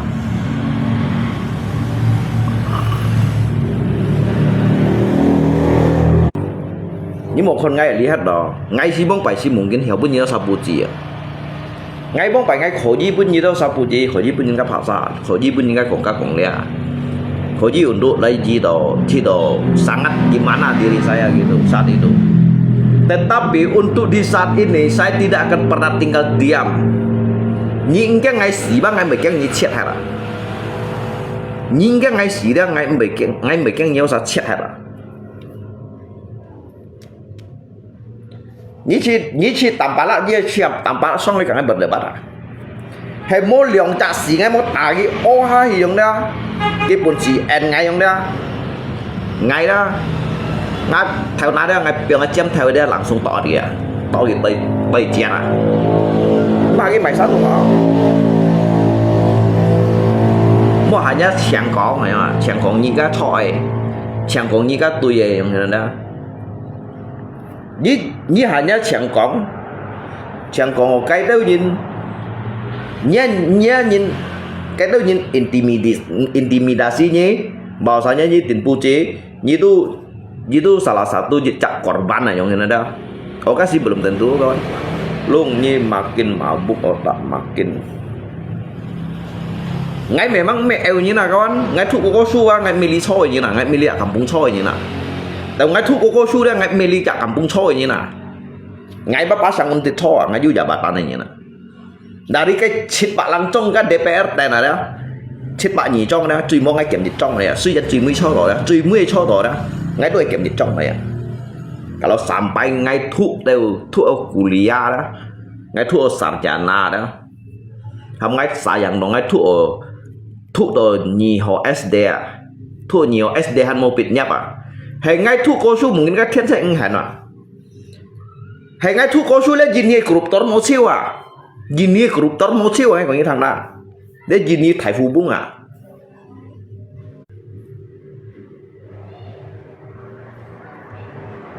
ngay thu có số giống như nào lấy gì nhiều bác tiệu phù bung này à để corruptor ngay thu siêu à đánh siêu à ngay system trong trung kẹp mà ngay system trong Korea giống như nào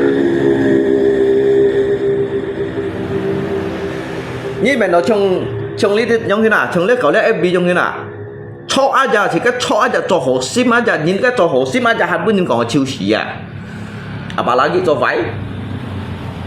cho váy tapi lý đi đây lý khai landasan hukum ada ngai an paham lý đeo à lý khai ham do hukum media đó lý khai hukum media walaupun kamu benar kamu akan disalahkan. Yang salah itu bisa juga dibenarkan hanya menggunakan jari dan juga ketikan untuk membenarkan diri. Ini lebih cocok presiden luôn. Cho chúng tôi ngay nhiều còn ăn đó nhìn, ngay nhiều còn ăn đó nhìn. Số chứ ngài lý đó, ngài lý dưới dịch vụ vốn nhiên chỉ có hiểu con thầy lấy nhiều con thầy mày mốt biết nó trong này nữa jadi ngay juga kan nhìn ngay mê thiên ngay mê sen ngay mê robot ngay itu biasa nhìn là trong chỉ có cậu chỉ chắc li diu li màu nhìn thò trong này nhìn sim nhìn nọ trong như này phong pháp con pháp ba mẹ mà ăn đôi dòng như còn đang ăn chó ba hay nhìn su cắt nhìn mà sát tu như còn đang ăn chó giết còn giết ba đó còn đầu chết à nó pha cái giết ba còn giết chen này đó hay nhìn su cắt như đó mà sát tu mua còn nhà boy à giết vào cái su cắt như à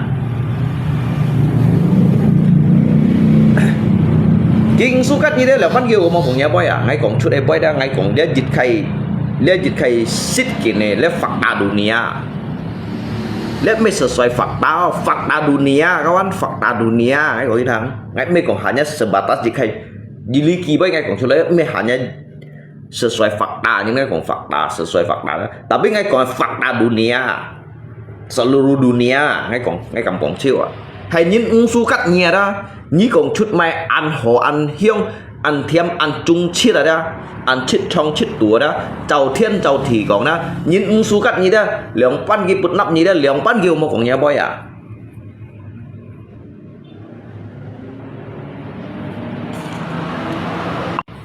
nhang xịt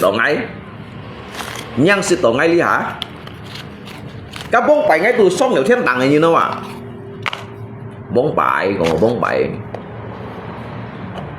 còn bông bảy ngay từ ôn thiên đẳng ôn phun siêu như nào à còn bông bảy ngay từ thôi ôn thiên cả thải sòng lộc cái này trọ khí như nào à các còn bông bảy như còn bông bảy không sai các bông bảy ngay từ cả nhầm lô bông thần xỉu kheo phu như nào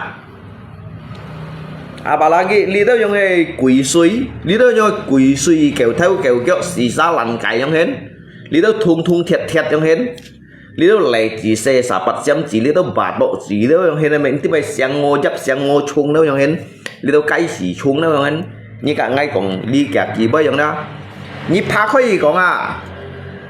khơi còn đó như là ngắt chỉ con bay ôn cả các chu lan này còn mấy cái yang à như mấy cả lùng chiến đi xong đi bật được bát yang hến như mày nói ngay chăng à các chiến chuẩn phí đâu như mày nói chiến chăng gì à ngay mới thân như gì à như mày nói tầm bao lâu đó ngay chiến chăng gì à như sống thật to à các mấy chăng như này như nào đó ghi ba nhiều blocker hẹn đây còn như nào các blocker hẹn đây còn như nét tạp bay kiểu cây à các mô trôi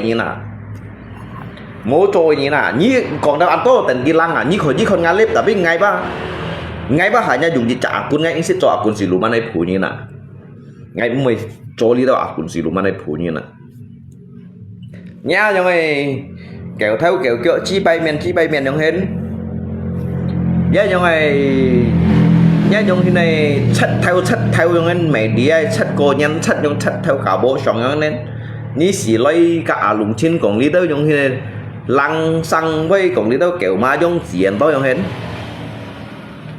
như時間講呢個雞馬蒲村嘅ทั้ง四啊，你行可以講啊，你咪啥？ như tầm ba như mày sa như gì như thầy bông da như xin nhìn phía xa coi trùng cũng à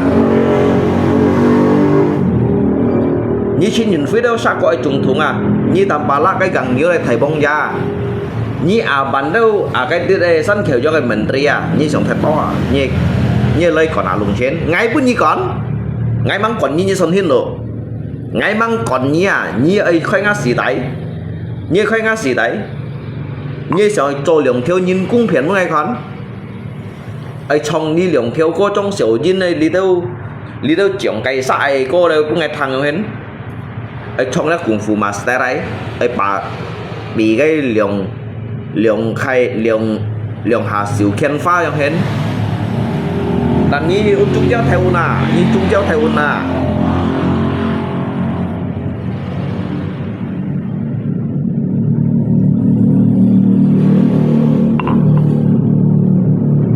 iri hati dengannya tampaklah selalu bilang kamu iri hati dengannya nhầm chỉ xong lại chim ngay à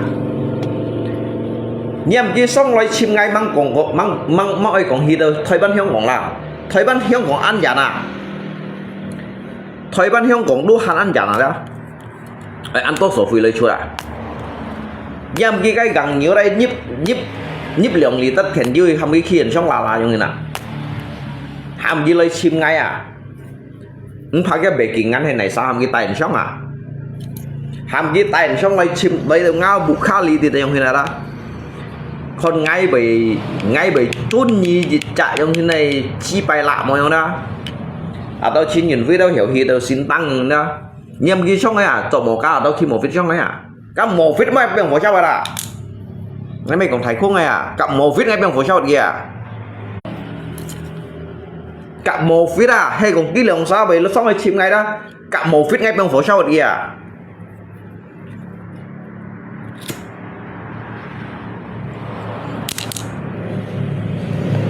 cái tạm bả lại chứ mày ngay mày vô kỳ cái mày sẽ dân kia mà mày sao ngay mày kỳ xin đối nhìn con à ngay kỳ pun kỳ con à số bao nhiêu hiểu tia số bao nhiêu tao nhìn hiểu tia lẹ nhìn hay này xa ngay mày sung theo xa là biết ngay chọi đấy ngay cũng chọi rồi à xa là đập xa là đập xa là cho xa đá kinh lo xa là bị kinh cho như thế nào đó cho xa đá đá kinh lo xa là bị kinh cho như tầm bả lại chỉ sợ lúc còn nhìn cái còn phải nhìn cái cảm nhận gì nhưng mà chi bay cảm nhận này nhưng mà đúng siêu cũng ngay cảm nhận này à như mày ngập theo chơi sân kiểu giống này đi à penyakit guruku kambuh 14 hay 14 cái nhiệt 14 hay cái nhiệt 14 giao cho nhiệt con lượng hiểu nhiệt yêu cột lượng 10 liệu yêu thải lượng à nhiệt con thải lượng ngay căng mày lấy xe cây sống đi ngay lộ chết được như thằng mua du hộp ngày căng này à liệt xe cây sống ở đây mua du hộp ngày căng này à hay ngay xa là ngay đủ căng hay ngay mua xa là ngắt thân anh nhé tạm nhân ngay đúng 10 triệu nhỉ tao ngay giết ngay đúng 10 triệu nhỉ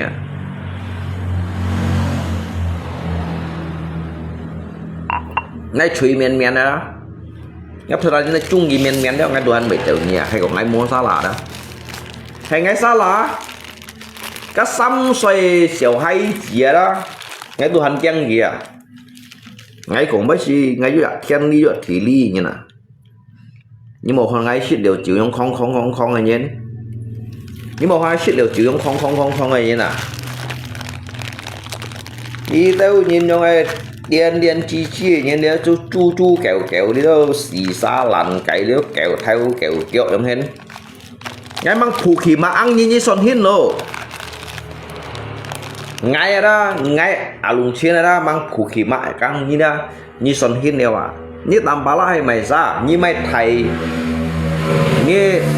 như tầm bá la hay này xa xé nè ngay bị kăng như chặt tầm bá la ngay anh cảm nhận nhé 你做出来条路的都全部都喊写条路啊，全部写条路子啊。cái你eo dịch tới phụ lũ tới á, giờ bữa ngày dùng ngay cái tới bút hạ chuột đó, với dịch hạ phang hạ nhau đó, tôi bù chiu à, ni còn mày thấy chi bay vậy, bà lagi bán trên đường phi đó, không hen, ni ăn đó kiểu như sành con ngay không hen, cái nhí tôi chỉ sát anh như nào à, tôi nhí sành con ngay như tùy ngay đó, nhí ba chỉ sát anh như nào à, nhí ba bà đi ba, sau chỗ ba nhí mày thì còn cái nhịp theoเลยว่ะ, nhí mày còn nhịp theo, nhí mày cái lưỡi hàng như mày thì cái ô tăng phận này à như ba ấy chỉ sát gì như nào à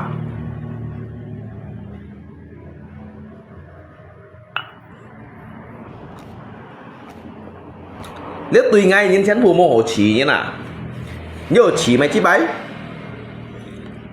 đảm bảo là mày hết những cái lỗ bụ khó à cái ba cái mấy chọn hai bên gì ấy lỗ bụ khó à những nhắn mình xin xếp dòng theo lúa gió mày xét mày gửi ba mày chích bay mày ở chiếu à hắn như mày cái mày vẫn cái kịch xét à kịch xét cái chạy mày xếp là bảo nhiệt thôi giờ vẫn gì mà cái chạy kia ta hắn này dùng cái hiệu ăn khung xí cái chạy à nhưng mà hồ chí là cái chỗ hồ chí ở bây giờ là hắn như mày sao hắn như mày không xí hắn như đó tampala manusia bijak hắn như đó mày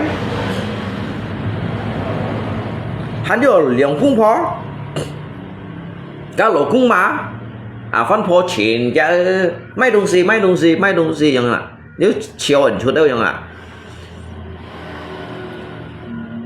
như liang cung phó mang tiền ngáp bọc mai như sần hin lờ như lượng cung phô mang tiếng ngắp bọc ma như xuân hiên rồi ngay mang phép bọc ma như lượng xa ngay bởi các nhị bụt nắn ngay bởi các nhị bụt nắn trong thế nào như lượng cung phô mang tiếng ngắp bọc ma như xuân hiên rồi à như chỉ lấy chim ngay à như lượng cung phô kiện trong cái chim ngay à Tambawa bilang kamu bukan level ya berani guguk di epic saja nhằm cái chim ngay cái mấy chồng kia sẽ bảo thằng thân guitar này nhìn hay ngay sẽ bảo thằng thân guitar ngay sẽ bảo thằng thân guitar mungkin ngay ba siêu sĩ cái nổi chim kia ngay cái du cho theo lùi nhìn ngã sang xe tô vào nhau mua à nhà mang theo lùi được thải à thăm tôi ngày trong hạt cây đâu trong hạt ập đâu à ngã theo lùi thăm tôi ngày thì nằm ấy đi tuổi à bố chó đâu à bà bố đâu bà dốc suy đâu à thăm tôi ngày chạy bên cái đấy đi chó à đúng xí đâu à nhớ chủ chơi đâu à ngay trong cái tầm bà la cũng nhìn nhông lăn xí à bà la cái trong cái chi nhìn với dòng theo kiểu má đồ hắn này mẹ à cái nhi lượng sắm sai theo lũ đó chín chín này ngay mẹ còn phiền nhi bác sĩ là phiền nung ô chiêu như lượng sắm sai theo lũ đó nhưng mà xe theo lũ chỉ giống đó các mày theo lũ các đồ chén vui trong phiền sọt cho đây theo lũ à phiền sọt cho đây theo lũ như suốt ngày lũ chín đi cầm cũng tủ hết đó à ngay lũ chín đi cầm cũng tủ hết đó suy dân ngay chỉ cắt thòng nhìn này đó chú kèo mấy cho vào của mình mày ngay còn ngay thua liệt kêu chỉ nhìn của mình mày không gì chú kèo kim chiều lia gì nhà mẹ chỉ phải lấy kêu chỉ nhìn mày thập sao gì chứ lấy kêu chỉ nhìn mẹ chỉ cái lại phải lấy kêu chỉ nhìn lúc mùa này thua lấy của mình đã lấy kêu chỉ nhìn này của mình đã mùa này thua barangga tambala mau puput putih barangga dia mai sandi chung sandi chung cái này do amiti gì nè intinya kêu chỉ nhìn thôi là sebenarnya sedikit sandi chung asal intinya jika tinggi kêu chỉ nhìn thôi là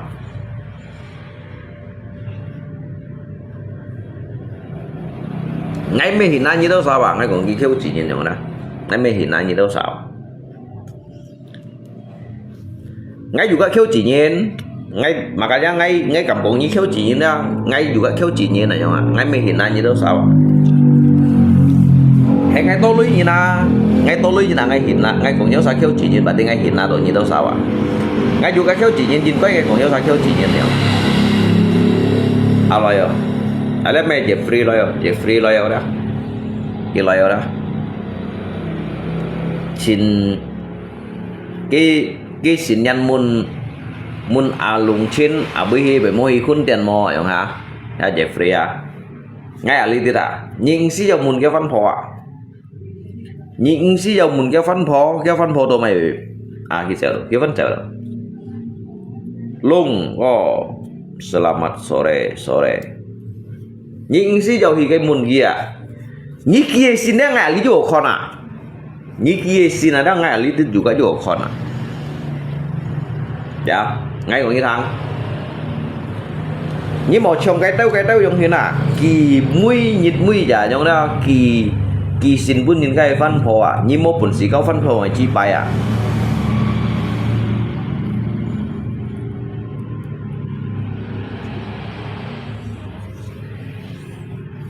như bao một bổn sĩ cao văn phò à mày chi bài giống thế nào nhưng si giàu muốn alung trên tao mày bởi mô hi kun tiền atau tao mày bởi mô kakak lele nhìn bác mày phải nhìn bác đi bác nhìn mày là đến này nhỉ giống thế nào như một trường cái tao giống thế nào cho dễ liu giống đó dễ liu đó nhá lô cung mô dùng ngày nhìn là giống thế nào thêm xích chịu sen chịu dây chịu quỳ giống thế nào nyan ơi cả cái bertahan à kiểu nhà me banyak omong ngay kiang mai như Indah Permatasari chồng nhá nhoi kéo theo kéo gõ xì xa lăn cái giống đó nhá nhoi giả diu chung giống đó Lung Kak Rita mana saya kangen sama dia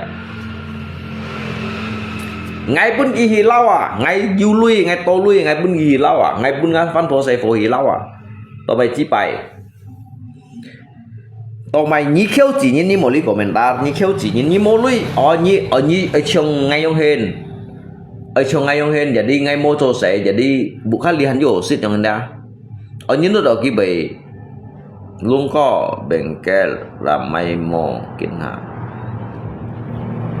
bengkel mo nhiên hay còn bengkel chứ nhìn ngay tô sẽ leo sao như tao nhìn không bay sẽ xin làm cái nhiều sao không bay tao ngay clip hình bạn đi cắn bengkel mo mày du sẽ hay du sẽ tentunya ngay tô sẽ leo bạn đi cắn bengkel mo sẽ lo ngay rằng li clip hay còn bengkel du sẽ đó ngay người li clip leo ở trong thế nào ta li tao nhìn còn bay đó Tampaklah bilang Imlek ada kasih kue keranjang tidak. Jauhnya me banyak omong. Saya mau ajak Kak Rita ke Hotel Mahkota. Nhị ấy còn mai chi bài bay ra ngay ở lũng chín chi đổi nhị đó xén phù đó tu ăn những cái leo mà ăn hành lâu ngày chầu dịch chặt lấy cái thầu ngà giống đó xây chuối à ăn xây chuối à nhá nếu sai komentar theo ăn xây chuối bà ghi ngay à bởi vì mua cô thầy chuối giống thế nào nhá mấy như tao sao một thuốc mua sugar mày chi bay giống thế nào thuốc mua sugar mày bởi nhiều mệt ngay chỉ đồ ăn kịp sim như thế nào luôn có là có còn như tà bay kiểu cây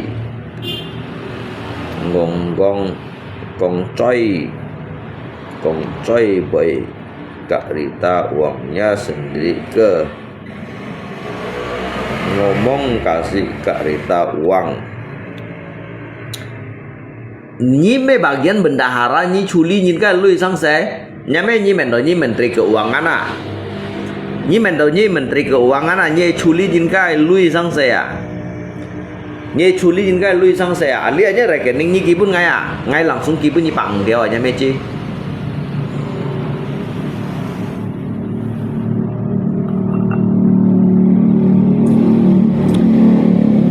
Kibai kong uang sendiri ya uang sendirilah ngay pun ki me uang sendiri ngay coy me uang sendiri ngay pun ki ya uang sendiri, dia bayar, dia makan pakai uang sendiri, bukan hasil dari minta-minta gitu. Cok mana henyong ngomong kawan.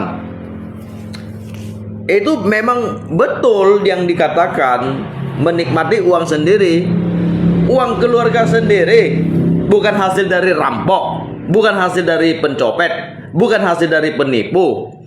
Apa salahnya kalau uang sendiri? Kan begitu. Như tao nhìn nó kẹo theo kẹo cược như tao còn nhà này chi bayang rồi.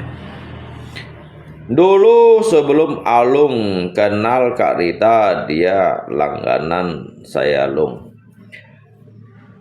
Như ai còn langganan kaknya Kung, kaknya Po, kaknya Thai ada. Asa intinya ada. Ngay đi như ba kêu chỉ nhìn. Như kêu chỉ nhìn một ly còn comment theo anh dành thế như thụ mô xuôi nhìn như kêu chỉ nhìn như một con to boy như một con to boy như kêu chỉ nhìn đâu những xí dâu còn đầu anh dành thế Alung kiang ngày lagi visu sama tanpa lebih kiang ngày ngày kiang nhì ra ngày kiang nhì kinh punya dah ngày kiang nhì ai chơi lui rồi hả ngày tổ kiang nhì memang cho không sao là memang cho ngày tổ kiang nhì ra ngày kiang nhì ai chơi lui rồi à ngày liền ngày du lui nhìn à ngày du lui nhìn ngày du lui leo à suy dân ở tăng chịu suy dân ở tăng gian tapi ngày du lui orang ngày du lui nhìn ngay bang anh hiểu cái như tao kêu chỉ nhìn cũng nhiều sao còn trước đây komentar memang sih ba ngày chỉ đó ba anh Hà Nội suy dân ở tăng chịu ngày du lui như nào ngày du lui như ngày độ ở tăng chịu ngày chân mày mà sao cảm hao ngày bà lo hay chạy ra kata aiku Alung lebih orang paling bodoh Alung kiang ngày kabur mấy còn anh đó là nhớ sao mình trong komentar là nhi si dulu yului đấy nhi bui yului lục nhớ mấy họ ngay bài chút bữa nhớ xa còn ngã lui ngay bài chút bữa nhớ xa còn ngã lui em bằng nha ngay trường như ăn ngà mỏ ngay trường như ăn ngà trong ngã lui ngay bài chút này nhớ sao tôi chỉ nhìn trường kẹp về như này như tôi trường ngày à ngay trường đâu ngay sen trường đó đấy như tập như trường ngày hay ngay bài chút ngã lui đấy tập các hạt đấy ban giải đấy như tập lên trường ngày ali di mau saksi mata hay ngafan pose for you lidia han ju saksi mata à nhớ mấy chiếc như tao sa kêu bị ngay cô kêu như này đó như lấy trường ngày đó như lấy trường ngày như gì xí ngay bài chút pun như còn ngã cái 30 miliar trong hình như tại nó kawan như tại nó makanya ngay income nak cut ngalui jahat nak cut loi dah 30 miliar makanya income ngay income langsung mấy kontan chịu cái sao còn ngay hạt lo à tôi mấy về mấy chịu aja mấy pan ke lo langsung nak cut 30 miliar yang hina như tôi kêu chỉ nhìn một ly komentar tau à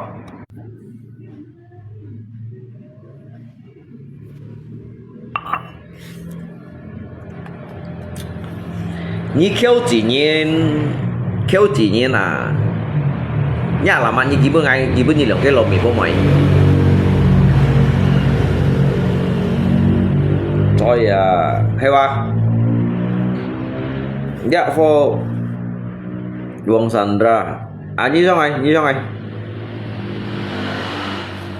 ngay ở tay nhỏ san như xong lại đeo Luang Sandra ăn trong bề là bạn này akun đó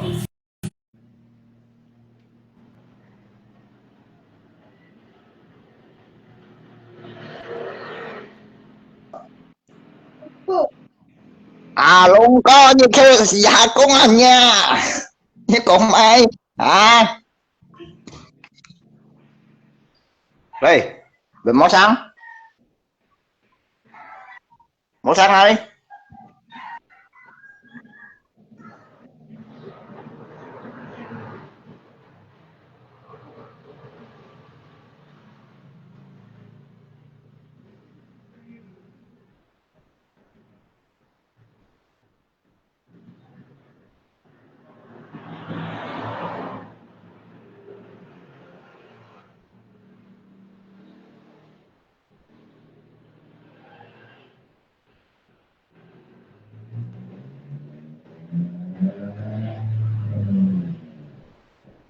Kinh ngắm xong là ôi nhậu tổ chuột đu kia hẳn mong xong nhà bạn nhau hết như còn chi bay chứ bạn như mấy to lòng xình được à nhà men hỏi tân theo dùng mô sa mạc xì suy à lộ suy lộ đồng mô sa mạc xì à cái chiêu còn ai cả làng đàn nào bản đăng đâu kìa à nhá mấy cái chiều cái chế rồi à hay chế á hay bản đăng á nhá mấy chỉ mới kiểu mũ ngoan chim à cái chiêu còn fan yoga kìa à cái chiêu xăm bạo máu kìa à xăm kiểu giống chìm suy kìa cái gì không ai bua á tụi mua dùng quần đá xì bua à nhá mấy cái hẻo mũi à cái hẻo mũi mua dùng cái thịt tăng cái piang phong hi à cái những cái hiểu mũi ba thầm con chân phụ rồi piang hi tăng cái mua dùng piang hi tăng này à em mua dùng cái thịt tăng cái piang à cái còn rù mà hà nhút đó à nhà mấy họ rù mà hà nhút kia à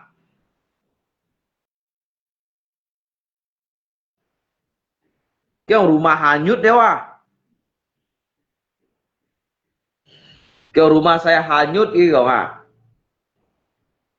cái heo muối á dạ mua dùng cái thịt tăng cái piang phong lại phong thì à kiểu kawan kiểu như hiểu to lòng môi kiểu à chứ bữa ngáp bụ ba phong chèo kiểu cái bụ phong chèo à đi dạng cái heo muối lượng khai piang bản đó hanya 30 cm trong à 30 cm trong món này tăng thịt tăng à kiểu rumah saya hanyut gitu à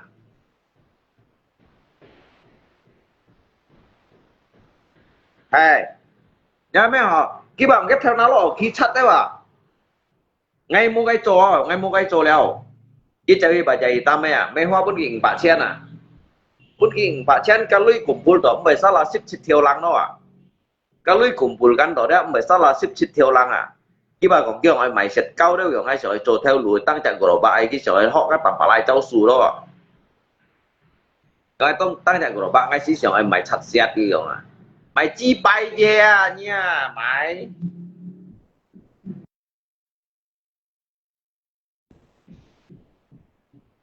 kiểu cái mày sệt cao à thiểu ship chít theo lăng lui à bắn như mình nói cái ăn những cái mà học ngay mấy còn kia khi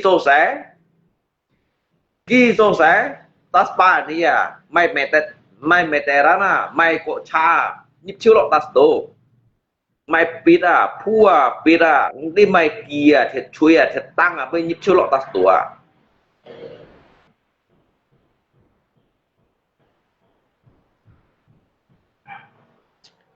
ship chít theo lăng nó siêu awalnya memang tidak sam theo chốt cái sam theo chốt kan ngay cái nằng hỏi bún này juga nhiều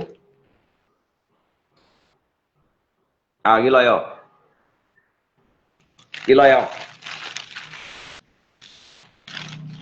à sắp chuồng này má cái còn siêu nè sắp chết theo lăng như vô chồng như na như mê chồng như nào không cái mẹ mang du dàng này à bạn các ngay còn ai với dàng này à thấy bắn chè mà ăn thọ na hay còn thấy bắn chè na hay còn vô sắp chết theo lăng ha bún nhẹ sắm sắp theo lăng à như còn cái ngay muốn như thế nào cái bún nhiều nhân nó kinh thùng nhiều ấy đó thì cái độ đây chào hả ghế như còn nghe cái cha mà bây giờ cha mà thì cái bèo lộ gì dầm đâu à coi à nhân nó kinh như thô không thì nói nó kinh thô à như nào chứ bây còn chơi với mẹ hoa đó má chơi với mình có nhé kiểu khi còn nhiều chán không nhiều tăng rẻ dạ lấy rằng hỏi đó cái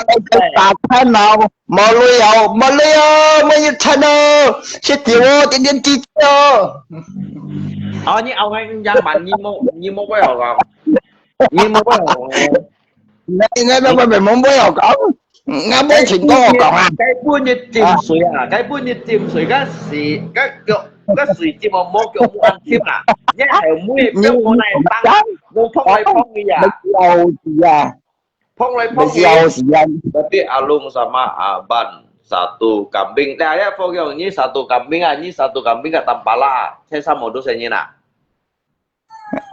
hết cái mỏ đốt ra ngay cho xe hắn cho bị xì xì hắn mỏ đốt tới à ngã ơi cái nhung hay là lôi Tapi ini bang mau pengen ban, ini kan bajai, ini sit chim bajai tam bu chim mau thong lu thong lượng nhiệt lượng già, chim tỏ xíu mới nhá. khổ cái một tầm mà cả đi Iya, kan thong lu. tâm cái tư tâm cái gì lão em nói nào Lalu ini tahu ke bu langsung ni kong, nhiều nhất nổ kinh thùng nhất thao nát thùng, langsung ni mungkin tao nổ to lòng môi nhong garang dan hai nhân kita nói.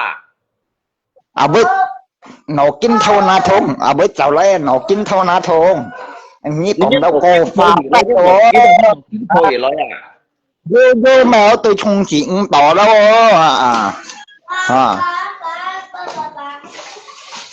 như không có nhân con như chiếc vị chịu hay mày Mày nhé xe phô thổ nên phun một chung các thông sáng nghĩ chứ đâu có một chế. nó có nó nhân họ nha nhất chịu một chiếc thật to nè nhất chịu nhất nổi xì đá nó ở các thiên nam mèo các chịu đó chỉ một các chịu thì ra như không nó chỉ rồi đó xin kiến không Bạn ơi như ai cầm chả mê hoa các bà dạy tam cái bữa nhiệt cầm chả mê hoa bắt đầu như bạn chết này mày mua cả cái mà là最多mà là黑泥啊mày chơi à với đồ dân xíu như cái châu đi châu mày chơi nha chính này Abang langsung beli HP baru lungko hay wá thiểu langsung may xin HP đấy vợ nè cá anh chàng với tiết anh họ lọt chính này những đâu sai lui mà anh họ lọt bán mù nào phê rồi những cái lưu quân thiên còn đấy cái khơi HP tiền nhi cái mấy HP mày mang nhá kinh tim ấy mày đi khơi HP em như còn đâu à với mày chỉ phải như ra như lặng xuống hi cái lưu quân thiên còn này cái còn tại như cái mấy HP mày xăm theo dịch lăng à ba cái chỉ phải như còn tòa trên chi chia như còn với chỉ tòa ngay nó cái như tập thế này nếu đi muốn ăn cái gì cái từ hàng mua bán à phải đi mà cho đi mà thấy chỉ ba nhau hiện nay nha sẽ để chịu mò luôn mẹ hầm không còn à chơi chỉ tao bốn nhẹ ăn thấy cò chấm không còn thấy vẫn à chơi si chiến phụ đủ nga không thiệt em mang nhanh như là ngay không nhiều mà bốc bài qua trên nhìn phim mà theo nào lùi à nhân nhung hiện nay nhìn đen như mang hồ loài na dân bọn nghe đã lâu chịu tiếng nhộng à cái chẻo đâu à thế nhau bà cái chiếu còn chỉ có chịu xem không bà các cái mô buồn gì cả xịt các con các ngày cũng có dư dạng à các bóng bài cái bún các chi nhìn phim mà trong theo nào lùi à bông hạ đó thì cái phần tiêu shit vào nào Abani beli HP baru buat bini kamu udah lupa ya makanya Ki mấy trả HP các HP xăm theo nhỉ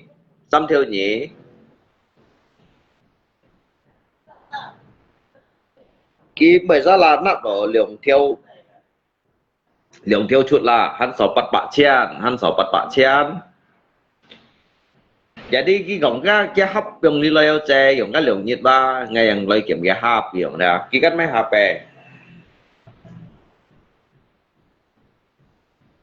ki bây giờ là nó đổ liều theo xì đó các HP đủ xăm theo nhỉ vậy mà cái liều theo xì liều theo xăm đấy ki jadi hắn sổ chít bắt chian là pokoknya là jadi cái tổ kan khi còn khó là chơi còn ai xuống các lì HP kiểu cuman kita langsung nak pun ke dia liang theo sam liang theo xì ra antara liang theo sam liang theo xì yang lah siêu mui ra kiểu lẽ HP ngay thời chuẩn thế ngay mới kiểm cái hap cái chặt xe kiểm chuẩn thế cái headset đâu ngay 병 lì lòi kiểu à jadi cái chế mày sống gì nào tao lý hà một thứ cũng là mua bán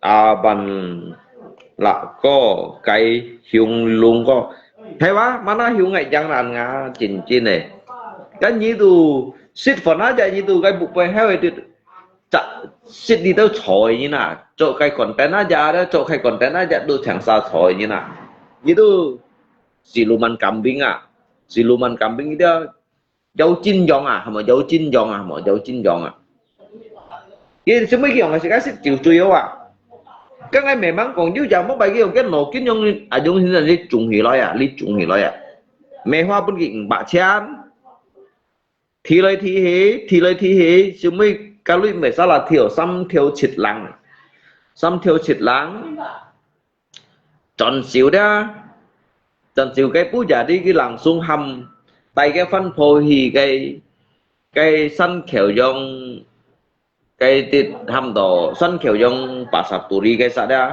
tu sa xả tè nhưng mà cái những cái xít xả tè cái những cái xít xả tè đó xít xả tè à bản đồ sa các bạch lẻ đó cái mèo cái sân kiểu giống cái xả tè gắn để sa dịch bọn gắn dịch pan nào còn dịch pan nào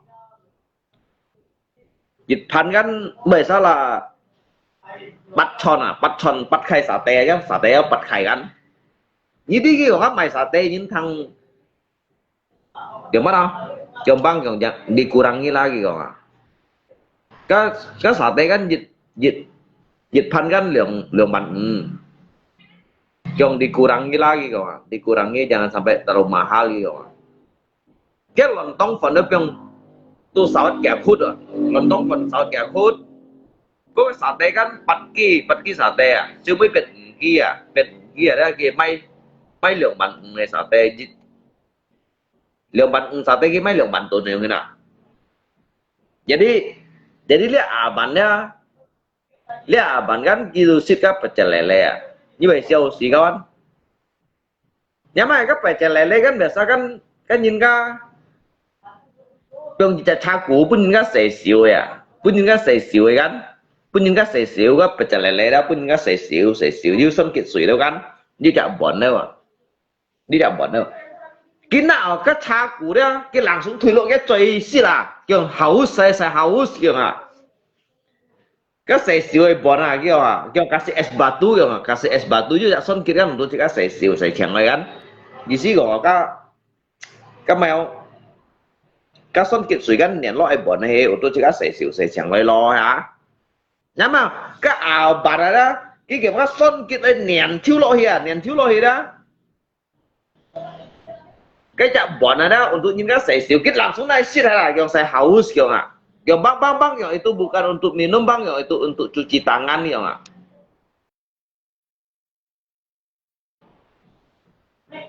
cái saga yang này cái nhìn ka untuk những cái sẻ xíu ya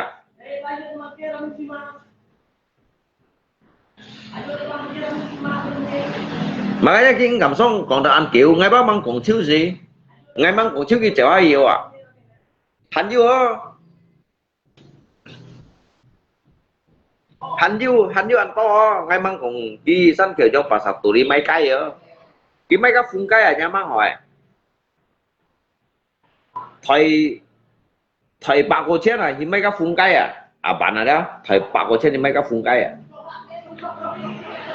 cái hầm cái những cái thong cái phun cây đâu thong cái phun cây cái nhìn cái thong là cái phun cây như mấy tí ấy sắp sủi cái phun cây cái vừa sáng chuồn jadi cái chỉ biển đó các phun cây đó các chuồn biết thời chiêu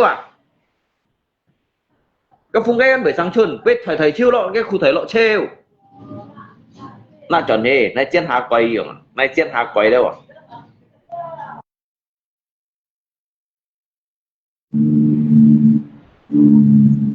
các ba ăn to chúng ta chỉ có mấy cổng gì cái chi xíu cái nạ trả cây này đi với thầy bạc cũng này đi là cái chiều chiều chỉ nhìn vui à nhà mà như là mất chiều nhìn chiều to các cây nhiều ô tăng loài à các cây dịch chặt đồ này ô tăng này các cây lần đồ này ô tăng này các cây cụ đã đi theo cái cặp bè à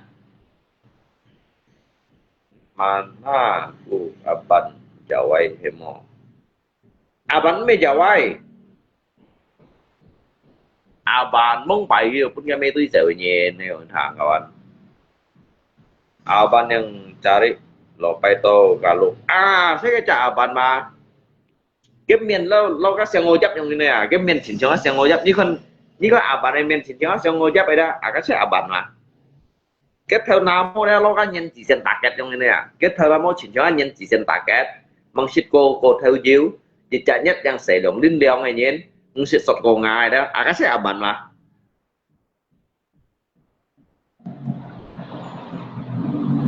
cái bu như chìm suối à nhưng mà chìm lên chim à chẳng chìm ấy chỗ mũi thoát à chìm mà lý thoát là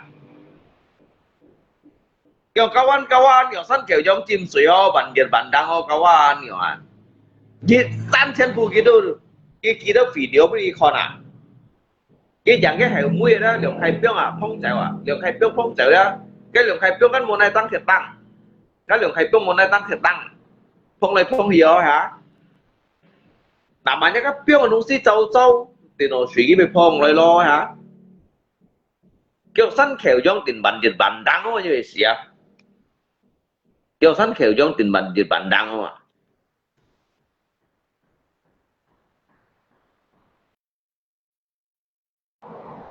kiểu sân kiểu giống si bản đăng không kawan kiểu như hiểu to lòng mò kiểu à nhắm mà hỏi các sĩ cái chín sân kiểu giống hết đỏ bù hết à kiểu sân kiểu giống tiền bản đăng như mình đó chế đồ à như vậy gì à cái đó mới chơi gì là họ mới chơi gì là nó là bạn này biasa lah jin biro jadi boleh bạn kan biasa kan lumbung cái sụp mehat cái lumbung cái sụp mehat cái sụp mehat tuy được bắt lên nào à bạn cái sụp mehat tuy được bắt lên nào à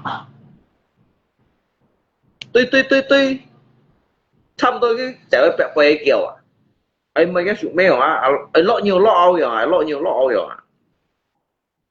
lọ nhiều lọ kiểu như một đêm trồng các cô gì xỉ chia nào kiểu à cái sụp mehat mà gì đó tao mấy cái sụp mehat nhau mà cái nếu mà kita mai theo cái sụp mehat dompet à kita mai theo cái sụp mehat lui à mana cái sụp mehat mana hả udah lumpong cái sụp mehat you theo cái sụp mehat lui à cho mà lo cái sụp mehat tetap phải mà lo hả cuman lihat di dia tuh kiểu cái chỗ sẻ đâu chỗ sẻ mà hung xỉ như nữa chỗ sẻ hung xỉ như nè cái ba còn kín bu nhật kia đó còn cái đó sao thằng kiểu cái khơi mẻ bè tiệm đâu nhà mà họ chả đi bay cho những các bạn thịt trên kiểu cái khơi mẻ bè đâu à thì căn chẳng họ kia họ mẻ bè là đó họ mẻ bè là cái bu nhật aja đó cũng cái theo cái tả bạn muốn cái theo cái tả chúng mình kêu sao thế với theo cái lượng sao hạt bắt mà cái patase mày tròn chuối à mày trả này sa mày kia mày xiên à thiệt chuối à thiệt tăng à bây lọ chưa cái tật túi à bây theo chuẩn hi à và bạn theo chuẩn hi đó bây theo các liệm sao hả bắt mà saya suruh kamu ke sini saya mau mendidik kamu ya saya mau suruh kamu belajar kamu tuh jangan suka mau mencuri ya bây tạo pun cái theo các tạo khuya bạn muốn cái theo các tạo khuya các bạn tạo khuya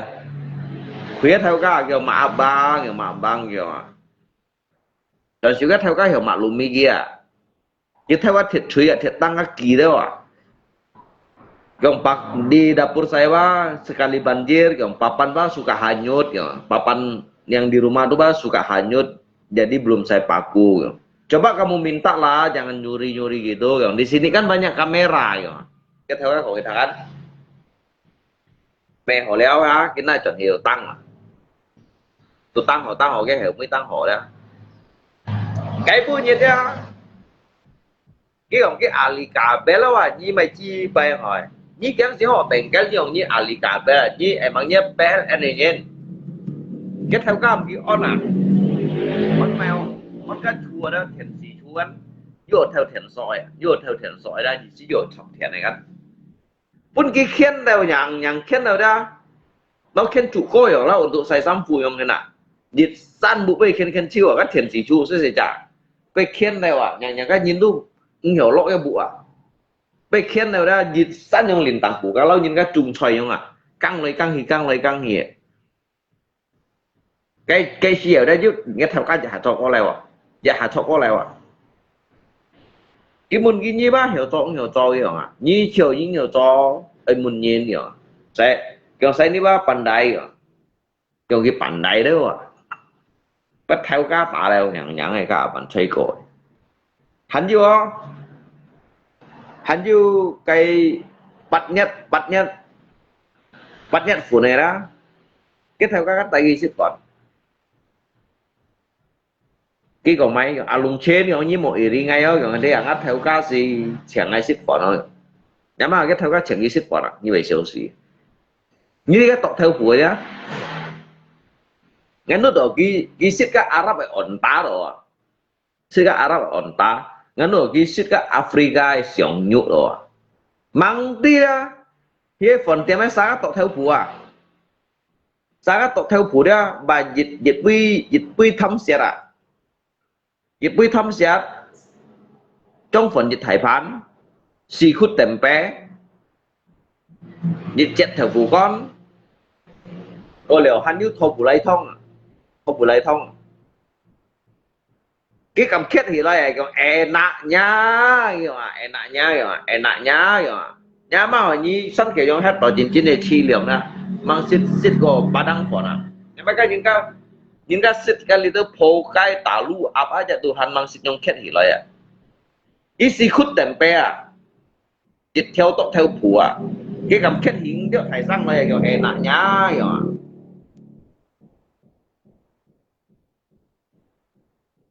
cái cầm kết thì lại kết ứng được hiểu à nó chỉ nói những con kia bà xã thăm sẽ là cái gì còn kết theo cái ăn hổ à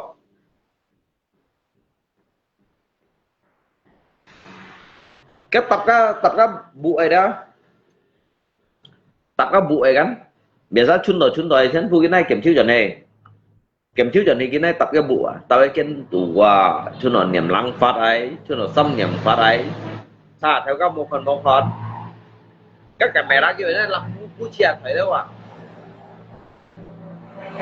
ăn thịt gì à bạn sẽ ăn ngày nhưng mà bạn ăn ngày như nào như xong cái là các phu chia thấy à cái là cái camera cái mang trên mang thì cái camera tu cái sau đầu kêu một bao miền à kêu một bao miền à cái nào bút chia thấy cái là cái camera số đi cái camera trong đầu kia mang đi cái mang hi à đây cái nào bút chia thấy cái theo các bác phần xịt đều ở chỗ này cái là lo cái camera đó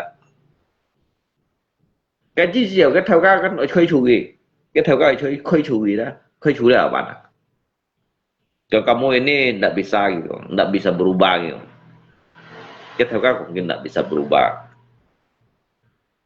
Yang beri saya waktu deh, yang beri saya waktu lah, yang bos, yang nanti bah saya tidak lagi kayak gini, yang di rumah tuh bah belum saya cat, yang buka di bah mang cat yang đi theo cat ya, các mẹ bài cat đi theo chiếu chuẩn như này juga buka, juga buka dah, juga thiền sĩ cả đấy, juga ken tu đấy, cái tập ra buka đó. Tập trung là phải theo những này tập này đó tập chiêu ơi dân tập chiêu à bơi theo các con đó theo các hình cái bùa ni cái gì mấy đứa đồng sĩ kiểu để dùng chân này đồng sĩ nhận cầm theo kiểu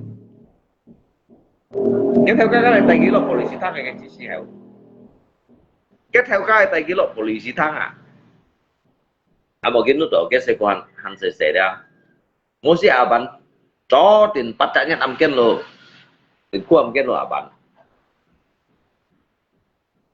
như thế kawan cái những cái chỗ sẽ bắt tắt hi theo chỗ sẽ bắt tắt hi nhìn ra cái gì bây giờ nhìn chỗ sẽ di chặt tas kok chặt thầy cặp biết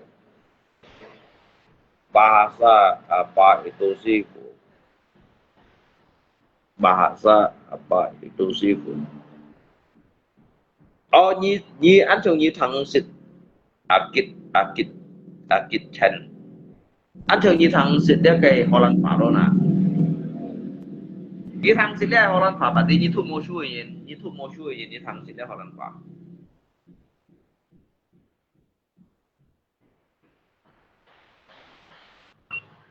Cả bản thế chúng ta tầm bả lại không à?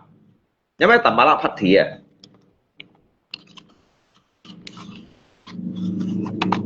Cerita kamu như này xong à?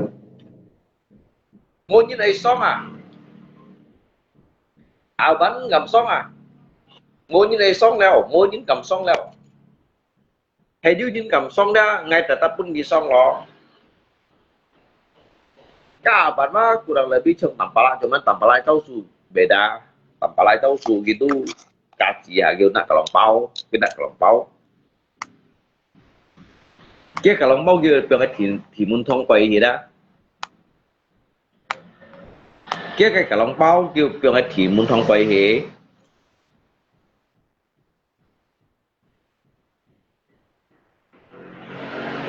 Dengar bahasa ini sih Bu.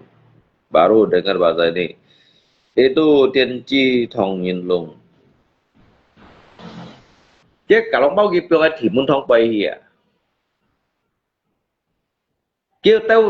Tao li tao sập cây đâu à, tao li tao cổ chỉ, tao li tao kim nhung khó, kim nhung xoay bỏ, kêu tao sen tao cái nhìn cái hành ổn định, đã sập cây kịp ở lo, sập cây ở lo mua đã kịp thì muốn thông quay gì à, nhưng mà tao cũng muốn cái kiểu kem tẹo đâu à, ya apa itu sih. Jangan nangis long kalau tak pala pukul kepalamu pecah. Mana hiểu kawan? Từ tầm pala cầm tangan theo na pong ấy liệu mất hiểu kiều nè, cái từ ngắt theo na mới tạo bảo đời tôi xí rồi để mất hình hiểu kiều. Jadi dia tampala dia dong nyiu bong tampala. Tahu sam Tampala memang yang em. Jadi Tampala truy nhà này mà. Cái truy nhà này đó thì viết xâm nhất vốn trên Nhật Bản là cái truy nhà này đó. Nhưng bữa xâm nhất vốn là trên Nhật Bản đấy cái thầy ghi phủi ạ. Cả chồng xì cu xâm nhất vốn trên Nhật Bản chồng xì cu cái tôi truy nhà này. Cái chỉ nhân chồng đi đâu chú theo, chú xỉu, chú kiểu à. Cái chỉ nhân chồng đấy à. Dính mùi đó hay còn cái chồng đó đó, cái hiểu dùng cái biển lưới à, cái này thì ba sai mày à. Hay cái chồng đó đó, cái hiểu dùng cái biển lưới ở này thì ba sai mày. Asal dịch hạ chết nhất bắn, nó là cô hại bà là một bà chàng. Hay còn giả xâm nhất vốn gạ chị Nhật Bản ở đó ai cái chiêu chỉ đồ lâu xong thiên thòng người nào à lâu xong thiên thòng những cái lâu xiên nhìn những nó đó cái chiêu chỉ yêu thời được chiều có những cái phát sĩ đó muốn tiêu pháp buổi ở cái tổ truy nhà này nhưng mà cái đó yêu họ thì kiểm có bí phun có yêu sẽ sang bọn trong mọi cây mọi đâu vậy nè à cái tổ truy nhà này nó là có cái truy nhà đây là có gì mê cả lên các bạn cái mới nhật khi một việc kia xong kia ha cha cái bà bởi business con thấy đâu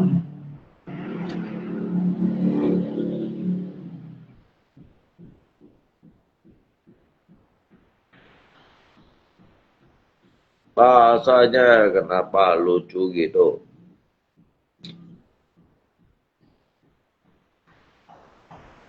Nying pun menying dia thai ket ngin jahe tampala pura-pura jadi panitia chong si ku turi chu theo. Hay ba? Khi mà cha cha khi tiền đâu à? Kiểu cái thân xỉu à? Mang cái chu theo đây cái kiểu ha số này à? Nyama kan nhìn cái hạ xiang hao hiong phổ đó, cái hạ tốt giết nhị sa vào đó, cái chú thầy bưng cái hạ bút hạ đó, thì bây giờ vẫn thầy tung tăng của đó, thầy tung tăng của đó các bạn, mà sao tôi nghĩ đó, đảm bảo là cái chú thầy vào đó, kiểu ngay đó lý thần sự bảo cô cái gọi à, jadi cái hạว่าให้ก็มั่งตัดเฉียงดูบางออกเฉียงให้ก็ยึดหาตัดเฉียงยึดเตวซ้ำเฮียงฝอยยึดหาเสียงอาตุงพาเฉียงเอาอ่ะkitaไม่panitia gitu bantu ai gitu jadi yang bong chu ten siu yang lah cái hiong phổ đó điểm mà cho dễ điểm nhí chả son nhí đó sao mà cái hiong phổ mang xe đó các chú thầy với bột đạp vào dịch tung đó chạy qua dịch tung à cái chú thầy cái kia bị sỏi đó cái kia bị sỏi đó cái kiểu hai đó tụi chú thầy à bên trong đi pasar karena penasaran, tidak paham, pusing oh. Gini maksud saya itu, kamu tidak tahu ya, sembahyang rampas itu yang disebut dengan sembahyang rampas. Itu yang di dalam kategori itu sosok seorang tampalak itu, ya. Ya itu dalam arti itu membantu sembahyang rampas itu. Kadang kalau sembahyang rampas itu orang yang mendapatkan kaki babi, tangan babi, dan juga kepala babi itu disebut dengan mempunyai ong. Ong itu dalam arti itu heng itu dalam arti itu mempunyai rezeki yang besar gitu. Itu dia ceritanya. Namun dia sebetulnya bukan siapa-siapa, dia ikut serta membantu sebuah yayasan. Inisial dia mempunyai peran itu. Dia mempunyai peran itu, statusnya membantu. Di balik semua itu, dia mempunyai rencana yang besar. Dia ingin sembahyang rampas itu, kepala babi itu dia yang harus mendapatkannya, begitu dia. Dia yang harus mendapatkannya. Lalu ketika sebelum mereka memberi sebuah aba-aba, belum jam waktunya untuk merampas, belum membuang hio itu. Belum membuang hio itu tahu kan? Hio itu dalam arti itu dalam sebuah kepercayaan warga Tionghoa itu sembahyang rampas itu menghitung dalam hitungan ketiga ataupun membuang hio itu baru boleh merampas, karena itu kan sembahyang rampas gitu. Tetapi dia yang sebagai pembantu itu kaki tangan panitia itu dia duduk berdiri paling depan di atas kepala babi gitu, di atas kepala babi. Setelah jamnya sudah dimulai, yang lain di luar pagar, yang paling dekat dengan kepala babi itu adalah tampala. Soalnya kepala babi itu ada di bawah kakinya itu. Jadi ketika hitungan dari panitia itu 1 sampai 3, mereka itu membuang hio itu bahwasanya sekarang jamnya untuk merampas gitu. Tetapi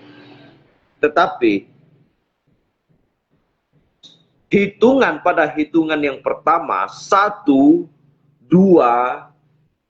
3 sudah masuk ke hitungan ketiga. hionya itu belum dibuang oleh kepala panitia ini. Lalu kepala babi itu dibawanya lari kabur sampai ke atas bukit sana. Lewat jurang, lewat bukit, loncat parit. Dia yang dapatnya. Kaki babi, kepala babi, tangan babi, dia semua yang dapat. Duduk apa sendiri, duduk sama berdiri, beda bahasa. Ya, ya. Duduk apa berdiri, oh duduk sama rendah, berdiri sama tinggi, begitu kali. Duduk apa berdiri sih, oh duduk. Duduk sama berdiri beda bahasa. Ya. Ini yang disebut dengan begini. Duduk itu sama rendah, berdiri sama tinggi. Lain ladang, lain lalang. Lain lubuk, lain ikan. Lain guru, lain ilmu, begitu sebetulnya. Bahasa yang benarnya begitu.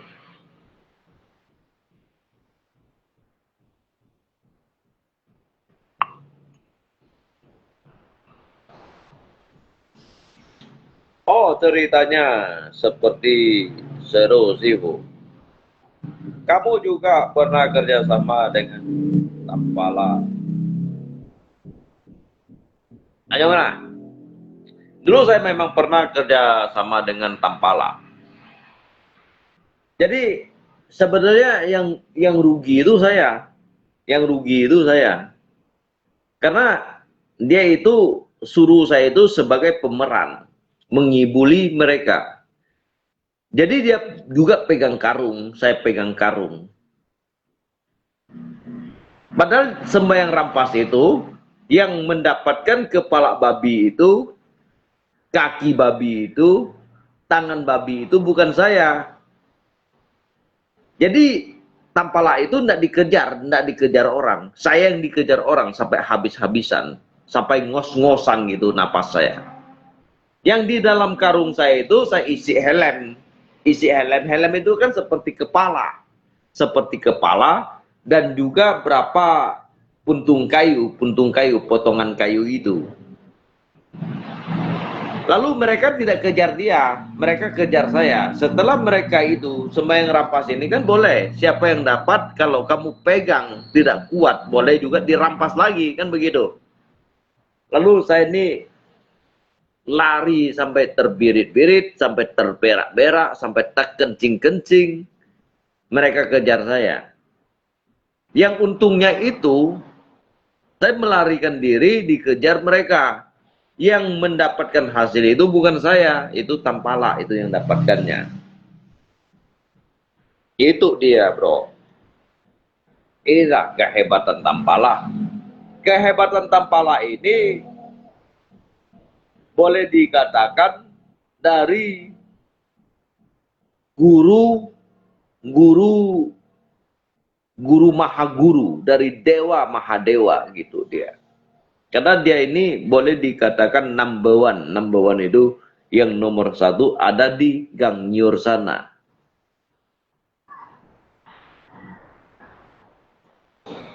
Semua ini kena jurus-jurusnya ini. Itu hanya jurus-jurus yang dikeluarkan itu hanya paling 25%. Sudah tumbang bahkan tidak mampu berbuat apa-apa. Inilah kehebatan Tampala. Mereka tidak tahu, mereka tidak ngerti apa yang saya katakan. Mungkin sebagian itu paham, sebagian itu juga mengerti. Cuman mengertinya itu kalau kita artikan sebagai, kita artikan memakai bahasa Indonesia ini, ada sebagian yang kasihannya itu orang-orang yang lebih awam. Sifu, ini YouTuber ya, sering lihat Anda di Facebook. Saya bukan YouTuber, bro. Saya orang-orang kampung, saya bukan YouTuber. Saya bukan YouTuber, saya bukan mencari makan di di kalangan FB sini. Saya bukannya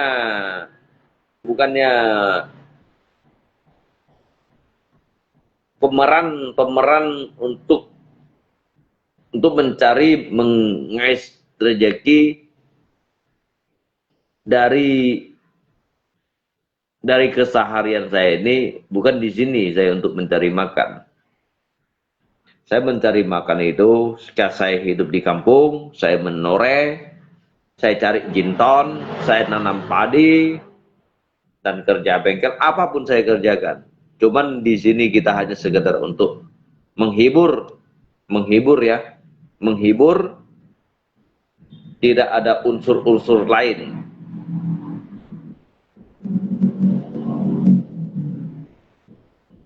Kesannya ini hanya sebatas cerita.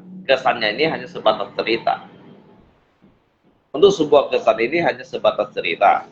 Facebook itu biasa dapat uang, bisa dapat dolar sibuk. Ya, tidak salah. Itu dari sebuah motivasi ya. Ataupun dari apa, saya kurang paham juga ya. Motivasi kah, motivasi gitu. Saya kurang paham juga ya. Tetapi tujuan saya ini, kalau kita ini mengharapkan seperti itu, waktu saya ini bukan khususnya untuk di sini. Kalau mereka sebagian dari orang-orang tertentu, dia mempunyai niat dan tekad ya, mungkin bisa dapat. Tetapi dari 5-6 tahun yang lalu saya sudah di sini, saya juga belum mendapatkan apa-apa dan juga tidak mendapatkan apa-apa. Namun di sini kita ini berdiri hanya untuk mendalami dan juga memperluas pengalaman kita, mencari kawan-kawan gitu aja. Tidak ada tujuan lain gitu. Kalau mungkin mereka, kita nggak tahu ya, di dunia ini banyak manusia, bentuk manusia, pola pikir manusia, orang-orang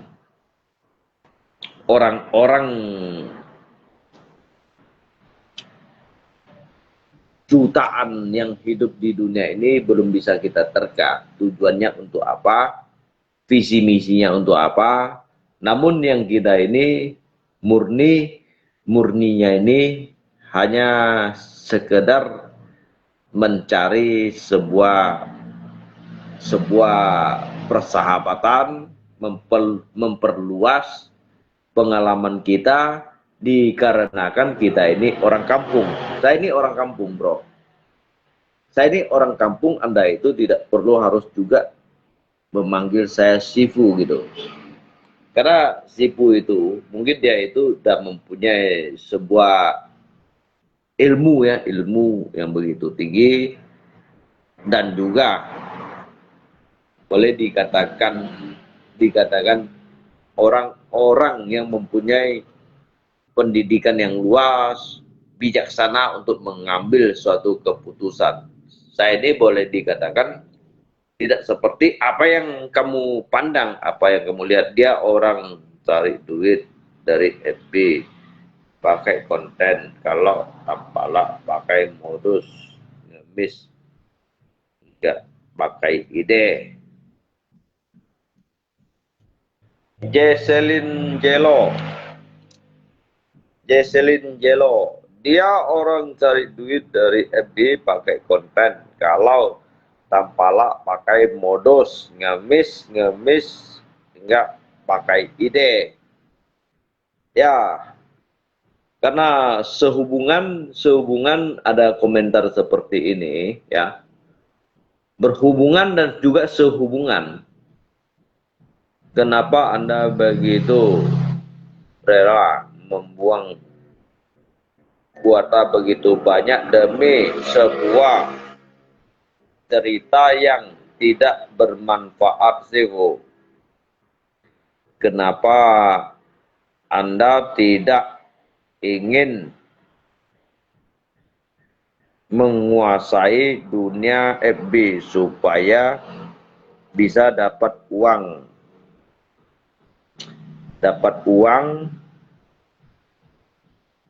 yang lebih banyak. Kurasa friends Anda begitu banyak di dalam Facebook ini. Begini. Ini pertanyaan ini sangat bagus untuk bagi diri saya. Ya. Sangat bagus untuk diri saya. Sekarang saya bisa juga menjawab, ya. Saya juga bisa menjawab. Mungkin karena dari itu yang pertama ini, friends kita ini memang sudah sangat banyak, ya. Bahkan pertemanan saya itu sudah lebih dari 50.000. Yang mengikuti saya itu sudah lebih dari 50.000. Dari batas pertemanan kita ini hanya 5.000. Yang mengikuti saya itu lebih dari 50.000. Berarti kan udah boleh dikatakan 10 kali lipat, kan begitu. Namun di sini saya ingin juga menyampaikan, kadangkala manusia ini mempunyai kelebihan, kadangkala manusia ini mempunyai kekurangan. Untuk menggunakan sebuah quick count ini,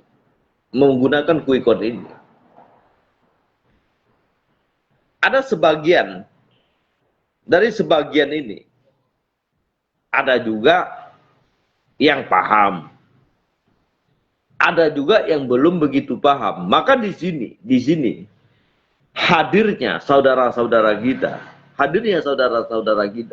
kita ini memang harus mencari, saling belajar. Yang bodoh itu harus belajar dari orang pintar.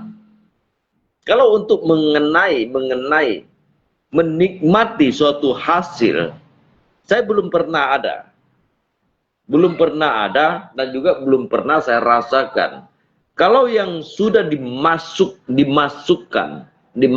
pendapatan itu memang sudah ada, tidak banyak, hanya sekitar lebih dari $30.000 yang ada. Ya itu boleh dikatakan cukup-cukuplah untuk kita beli garam micin gitulah. $30.000 pernah saya dapatnya. Jadi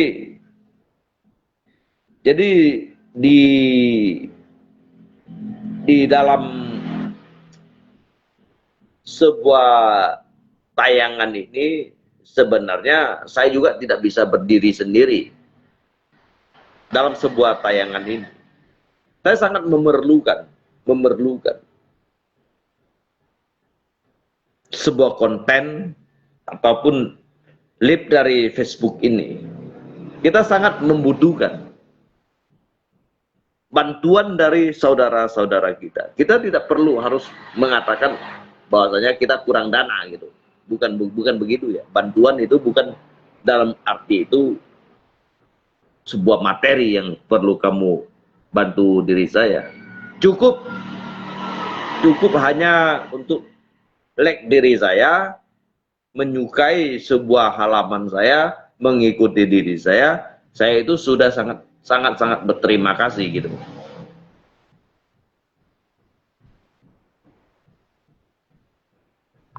Gitu aja. Karena mereka kalau kita membicarakan tentang hal ini, saya juga tidak mau menyombongkan diri ya. Saya juga tidak mau menyombongkan diri. Untuk selama ini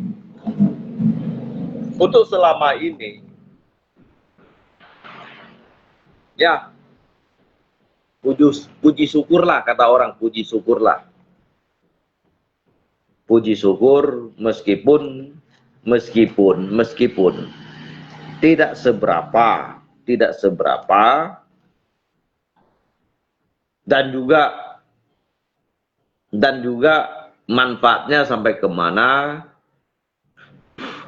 mungkin nanti ke depannya baru kita akan memberikan jawabannya gitu.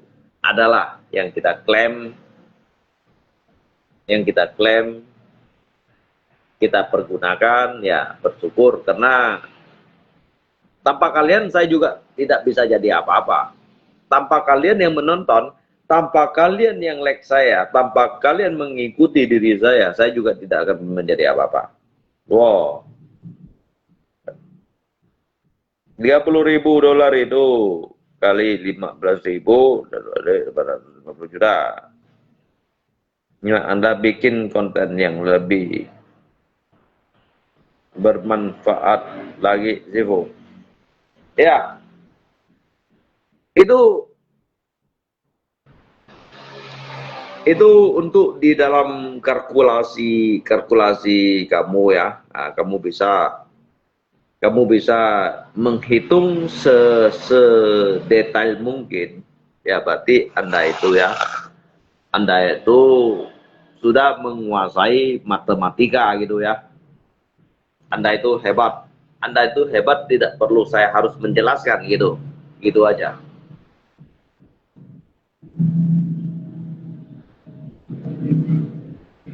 Makanya saya ini kadang-kala saya merasa agak sedikit was-was. Was-wasnya gimana? Kita ini was-wasnya ini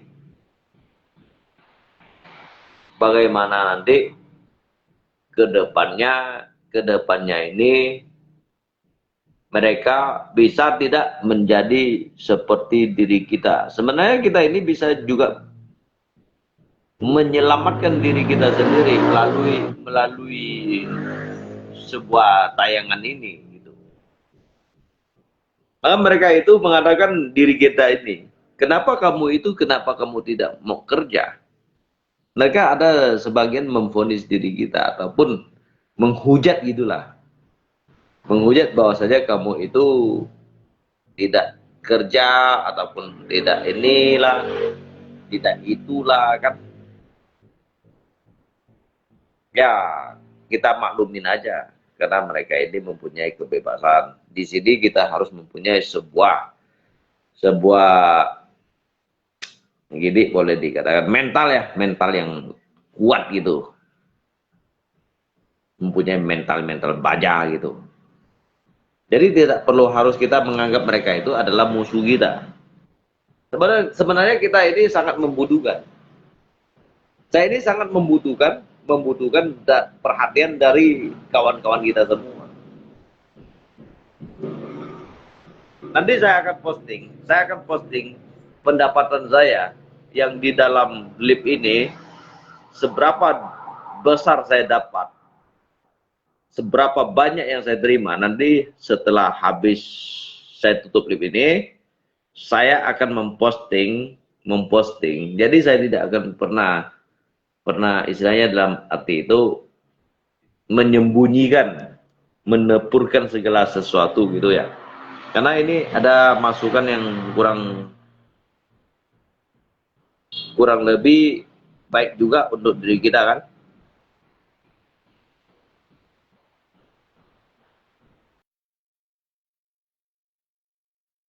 Ada baiknya untuk diri kita.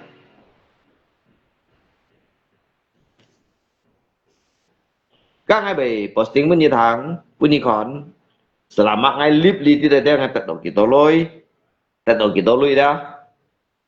Karena nhớ sao kan mau maju lip ho. Ya ngay mê cùng hiện nay như thế sao kawan. Ngay mê hiện nay như thế sao, tetapi kah ngay ba bị posting với unicorn ngak cái pendapatan kita lui jejaknya. Nah, oke lah jika kalau begitu Sifu semoga Anda kita sehat selalu ya, amin. Disitulah yang kita sebenarnya kita tidak perlu harus membahas tentang seberapa pendapatan kamu itu per minggu, per bulan, per tahun gitu. Tetapi bagaimana kesehatan Anda itu bagus atau tidak untuk diri Anda sendiri dan juga keluarga, kan begitu. Pada doanya pada umumnya tidak ada orang menanyakan seberapa banyak harta kekayaan kamu, seberapa banyak istri kamu, seberapa banyak anak kamu. Orang mengatakan, mempertanyakan bagaimana kabar kamu, kan begitu. Ya kan? Tapi pertanyaan pada umumnya, kan begitu. Pada pertanyaan yang umum yang biasa dipertanyakan pada orang-orang, sahabat, kerabat, ataupun siapapun dia. Gimana kabarnya, kan begitu. Bukan mereka itu tanya seberapa besar kekayaan kamu yang ada gitu. Tidak ada. Seberapa banyak istri kamu. Kalaupun kamu ada istri, orang itu bertanya, sudah berapa banyak anak kamu? Begitu. Dia tidak pernah menanyakan seberapa banyak istri kamu. Tapi dia hanya bertanya, seberapa banyak anak kamu sekarang? Anak kamu sudah berapa orang? Begitu dia. Jadi inilah, karena Anda itu serius dengan saya juga serius dengan diri Anda gitu.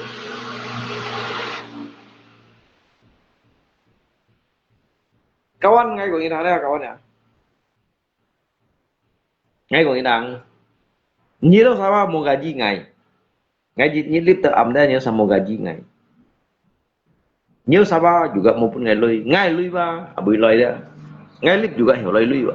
Ngay konten juga hiểu lôi lui ba. Như còn ngay konten cái khai konten đó si khai sponsor à.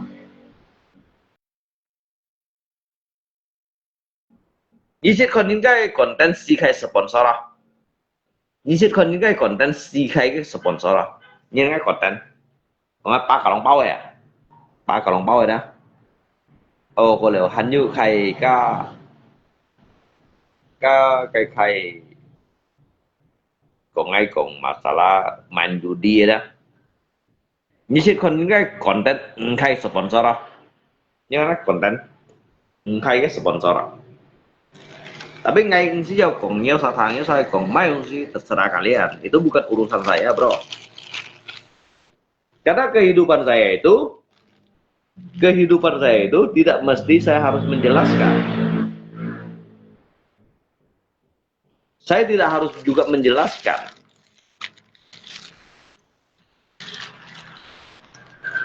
Seberapa pintarnya seseorang, ada juga yang lebih pintar dari kita. Tetapi kita ini, bagaimana kita ini mau tidak belajar gitu, sama-sama belajar gitu. Bukan sama-sama untuk menjatuhkan, bukan sama-samanya untuk menghina, mencela, menghujat, menghina sesama gitu.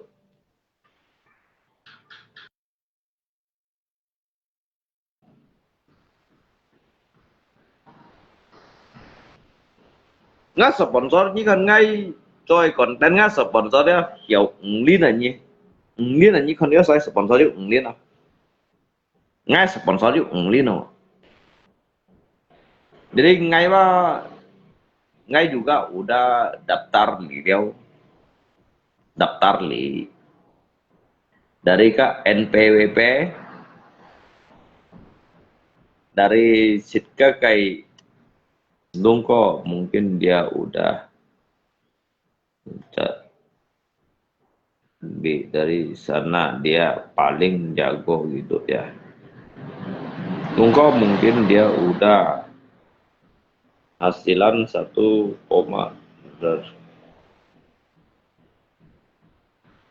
ngay lô xích của thằng ngay bắt tật tội lui ba về cho anh tôi sih hanya nhưng bạn theo đúng một song là bạn theo một song như còn ép ngắt si kiên đủ to như một ngày chuẩn lui mò ngày đầu kiến vui ngày đồ hàn ô tăng chịu rồi mà đầu kiến vui nhiệt ngày đồ hàn ô tăng chịu rồi mà như một ngày chuẩn lui mò các bác ngày mang cầm giọt nhé hay còn như một ngày chuẩn lui mò đó ngày đầu kiến vui ngày đồ hàn ô tăng dân rồi mà để đi liệp vội của mình đó ba ngày hẳn nha những cái còn sẵn chú thần hèo rồi đó Sanju thành hèo như đó, Sanju thành hèo à? Như còn mấy bên nghe tôi hiểu còn. Vậy còn chinh phủ bấy, như còn thiên đẳng bói như còn suy đuổi bói như còn nay tụ phong hiền này bói như còn nhầm lo bông bói đó ngay trên phu ba ngay đồ hiểu quỷ rồi jadi sekarang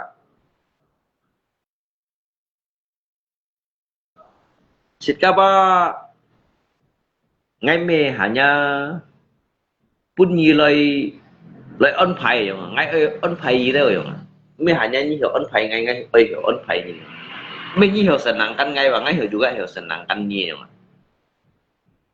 nhưng một chàng ân bình asim ngay ân bình asim đâu rồi như ân bình asim ngay ân bình asim tapi sesama tận mày jadi như chuyện như thầu ngay juga chuyện như thầu rồi jadi dia kayak hamba mai dia dịch chim dịch phò đồ săn kêu suy dịch phản dịch phụ đồ xẻo nhìn sim mà nhung ka ni me lito atta halilintar ni me lito Raffi Ahmad ni me han juga phò ấn mày kayak hiểu sang chỉ đó kayak hiểu sang chỉ ấn mày miếng nhiều ni me cái đó thầy youtuber này nhìn lấy ngay kau gak ni còn được lý do dùng thế này tiền chi bay ngay từ mình phui như phui à cô ngay phui như phui à cô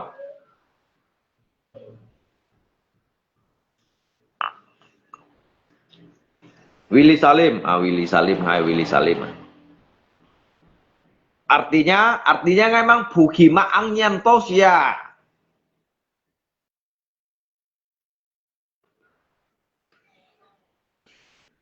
artinya ada memang Bukima Angnya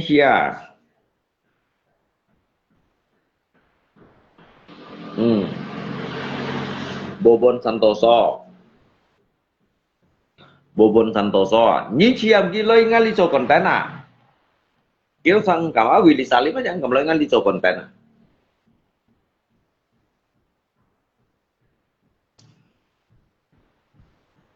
cái đó nhìn chén phụng cầm loi ngali cho konten à cái cầm loi ngali cho konten kia hanya chủ dịch theo nhiều à ngay langsung lo cái bộ ma tuổi à pun ghi cái liêu à cá cho ai konten cho nên cái mua chẳng mua chơi konten à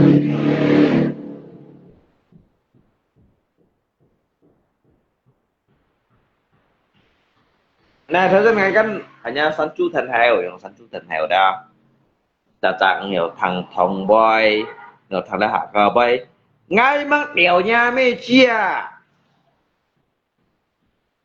nha cả trong kêu giống theo mày kêu giống đi đó cho mày muốn đi nó là kêu theo kêu cho giống đó như mày xa ngay sang ngày như đi hành tia nhưng mà nó sẽ đều chịu giống anh ngay còn như thằng đó sẽ nó còn tận đi kiểu bạc theo đâu giống đó ngay bún nhi hanya bún nhi phun hiệp chỉ bún nhi ngay thân như cái trời mũi gì à Tubar International Tony Wang Hama Santo Agung cái đó chén vu kèo theo kiểu à nhưng mà nó kiểu tật mày chơi à các chén phúng à nạ bùa các chén phúng à nạ bùa cái mình à nạ bùa ba kiểu sao ba không hiểu chứ còn chút kèo theo kiểu ấy bơi à các kèo theo kiểu ấy bơi thân mà sao còn lớp phủ kỳ mã này bơi thân mà sao còn các chén phúng à nạ bùa leo các bạn để chỉ còn ăn tôi những cái còn biết kiểu theo kiểu ấy à là số tốt chén phúng à nạ bùa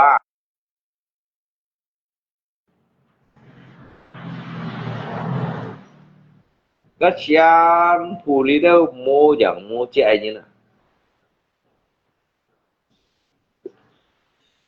như cho content yang hen nhà HP yang pen như HP như chẳng cho content như đâu cái đó sao cái HP đó cái khối gì tầm bớt còn几千万như nào cái HP hắn này phân này một đi à cái IC này phân ca chỉ có lẽ các hiểu tầm bút đầu kỳ tô trên bản nhìn cái đó những cái hiểu tầm bút kỳ tô trên bản nhìn là như cho còn đánh cho sử dụng hiểu cho sử dụng hiểu à bảo là như dùng lượng xăm theo HP xăm xì theo HP nhiều như cho còn đánh như rồi hanya của ngay chặt Uncak lijak cái cak yang indah ni kong den chi boy à. Cái đâu sa nhìn nha. Kimong punya kontak cái rahasia yang mana. Cái HP tu lo dia fan modif fan trong ko chip nang hoi chip à. Supaya dia hiau dinikmati dia ke mancanegara ya. Kami yang tadi kena lunggu anggap sisa lankai. Ngay bác thân cái tùy môi. Ngay bác hanya còn cái thằng đó tật kỳ tố bạc thiểu. Rồi ngay siêu còn cái lùi sang rồi đó. Nhá nhoi kèo theo kèo kêu ta sáng hiểu thằng thông bay. Ta sáng hiểu thằng thông bay đâu à. Wow, chỉ có ngay thân nhất tùy môi à. Nhá nhoi sisa lankai yang hết. Ngay bác phiêu suy nha.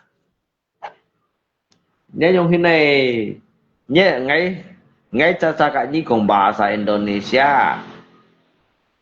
Ngay mang kat ni kong jin mun si I don't know and for you I know kong thay you understand đâu yung này đó. Ngay mang kat ni kong little boy sia. Ni mình nói ngay ăn eo jin mẹ.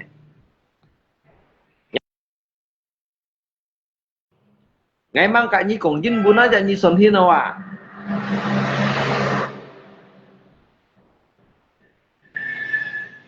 Dia si me chang kong to. Oh la la, oh no, oh yes, yung ino, I don't know, and for you, I know, kongkra, you understand, yung ino ya, you know,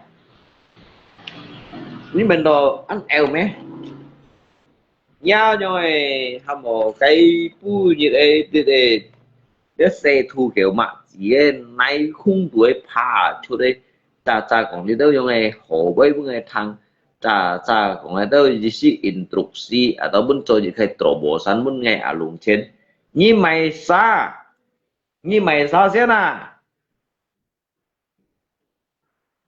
ni mai sa nhung cả ai cùng bay à nhưng mà xì sa làm cái kéo theo kiểu cái bút như thế tả xì chiều phong chu yang anh nhớ lộ bu chu yang anh nhớ lộ bu chu đúng hoặc một gì đấy mày à. Cái đồ cổ sinh nhân với bên chiếu ấy à.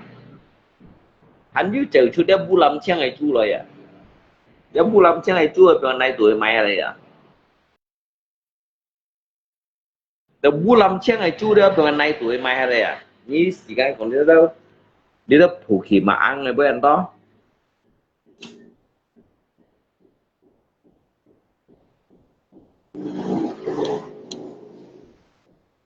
Dia nyoy akun siluman yang en ngay bác thân nhất trời môi săn chu thần heo à như mình đó ngay chưa ăn eo mày à má hỏi cái tủ xí kêu ngay sắp khai cây cái gì đó một con nó tiền chi boy à đi đâu tiền chi boy đó cái một thằng nhỉ à.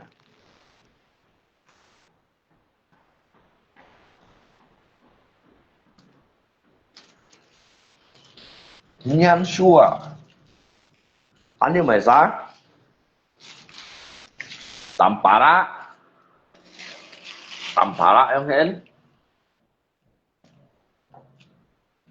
cái chán phụ xì xa lần cày như nè nhưng lần cày xì xa lần cày nhưng nhiều bất như cái còn nữa đi đâu tiền chi vay mấy thằng như được mất gì cái còn boy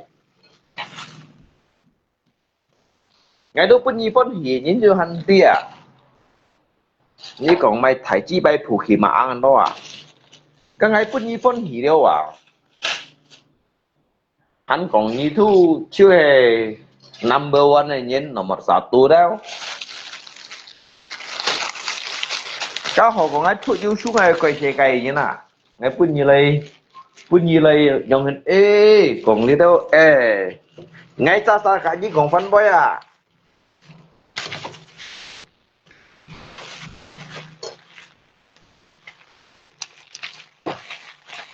ngay ta gak ni kong fan boy à cái mang gak ni kong jin bun get mi sih cái gak mang gak ni kong kong fu đấy à cái mang gak ni kong chao chiu bay mang gak ni kong Holland phá cái mấy gì đâu sao sẽ là bảo đồ bóng phù như nào như sẽ là bảo bóng phù như cái còn lấy đâu tiền chi bay 你两班時間講，你都練基本啦，你先係幫鋪嘅啦，因為幫海大鋪，先幫人幫海大鋪嘅啦。咁少用啲每啲白個睇嗰啲啦，睇人家新椒字飲下貴嘅啦。ngay兩班hiểu còn cả nhi còn đi đâu ngài vậy nè ngay bên nhi phân hỉ bao nhận đi dạ ngay dù lết cái tất nhất theo nào này bảo à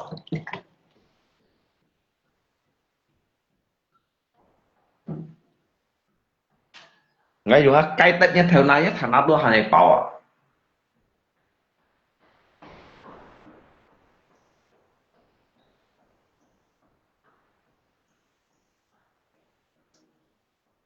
ô nhậu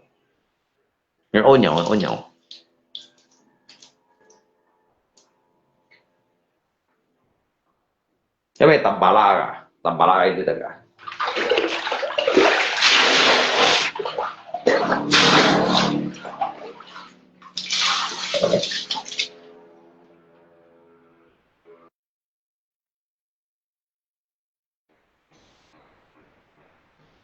Nhìn bụi xoay ngã xìm xuôi mỗi nhìn cả ôn bụi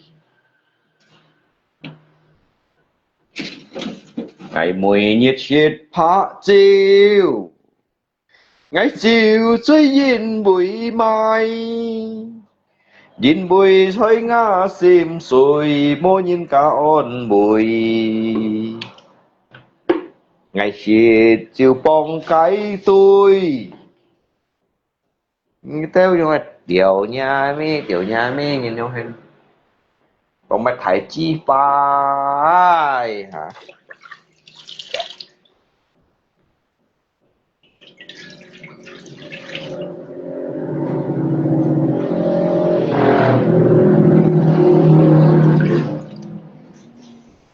hãy chịu suy nhìn mười mai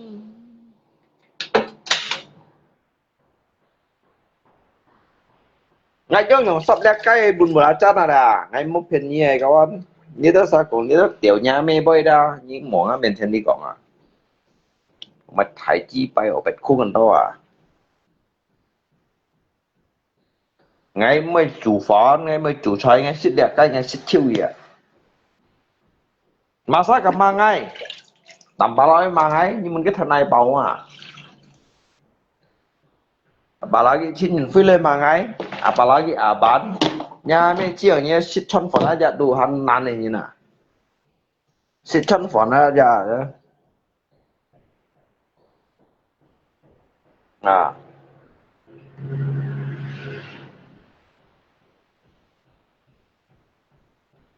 你从爱用诶呐，是出多一点嘛，有好些啦，是出多一点嘛，就有好些啦。要挑几年講啲咪掉nhà咪一般人咯，講啲咪抬起擺有別空人咯。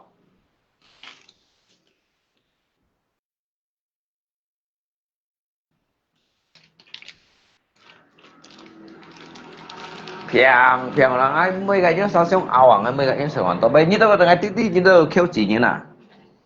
你扣幾年講咪幾位杯？係你未扣幾年，你做抬頭路本看到你還是嚟看下你。係你未扣幾年啦，你做抬頭路抬 perusahaan PT 塊人啊，你未知嗬，你buka dia cesan kia啊，你buka dia抬講dia你表要抬 portion 啊，你未扣幾年住啊？你才扣幾年話，你對人按講自家看衰機啊？有的人講自家看衰機啊，nhà mẹ你扣幾年gì，你buka面前就表係 cesan kia 了。你một ngày du lịch nhiên mong ngày juga kêu chỉ nhiên ngày juga kêu chỉ nhiên mà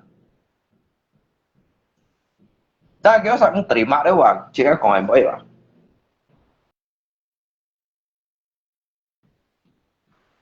mà sao cái bị chỉ có còn cái kêu chỉ nhiên cái bị mày terima đấy hoàng nhà mẹ hỏi như ăn tô lưới mấy nhân tô lưới nhiều mà cho tổng thống nhân tôi lui à như mấy bù lâu á chứ như mấy bù lâu à như chuyện trong du lui nhiều nè hả cái gì du lui nhiều nè thì bún chả còn kêu chỉ những cái mới trị mặt đấy à nhà mấy họ cái sáng như kêu chỉ như nè apalagi lah indah permatasari nhà mấy chi hỏi Lain na permatasarenya mecia ini tu selalu otang forenya na.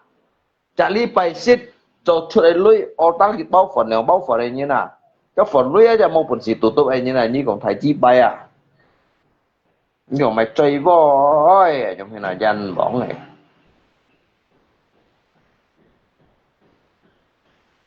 Kêu chỉ dia mày đi komentar mày thai chi bay. Cái đồ kêu về gì mà nha mẹ hỏi.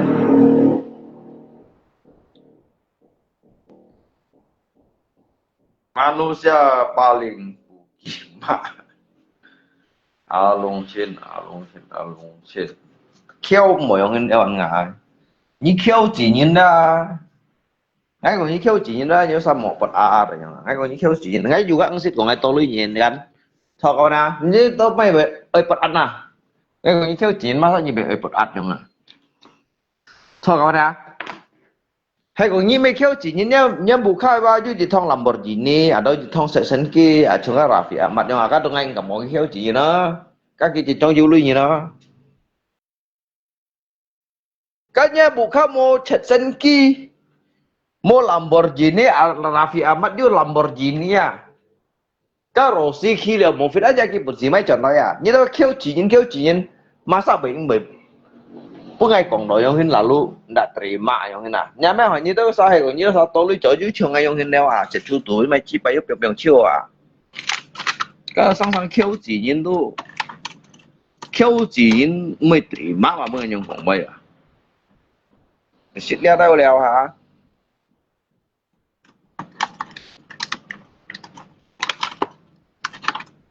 Như cái mày thành ngay à, cái ông mang như ăn tôi lui mày.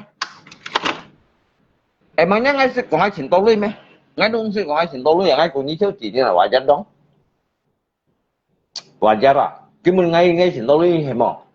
Ngay juga thiếu chỉ có ngay còn. Ở đâu mày như vậy thì nó thiếu chỉ như nào? Ngay cũng thiếu chỉ mày sao làm ấy? Ngon ngay như juga thiếu chỉ như nào ngay còn. Với lòng tôi ngay tiểu nhà mẹ nó mới kìm mày à? Mới kìm mày ăn. Với kìm mày hồi léo hả? Nó sao cái mày terima ngay cũng thiếu chỉ nhìn. Cái tôi lui hay mày sao mấy? Hay không ạ? Sedangkan kan prayoga pangestu aja gitu maksud kong kita lui nyina. Mata kita sampai ankit sim yang boleh kong kêu chỉ nhìn không ạ?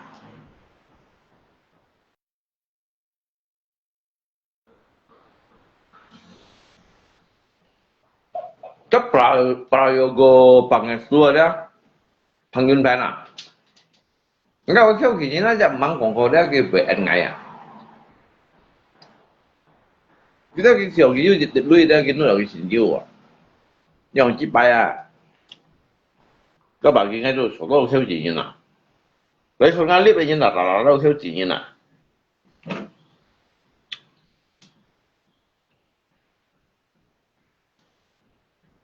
hay không ngomong kawan, lấy số ngắn clip như số đâu theo chỉ, malah anh không biết là lu còn bị hình nào rồi nhìn. Cái còn cái Phật án sáng sàn như thế nào?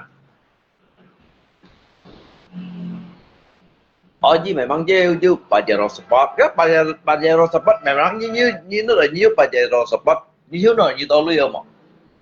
Các bạn kia nghe tôi hành khiếu chỉ như nào?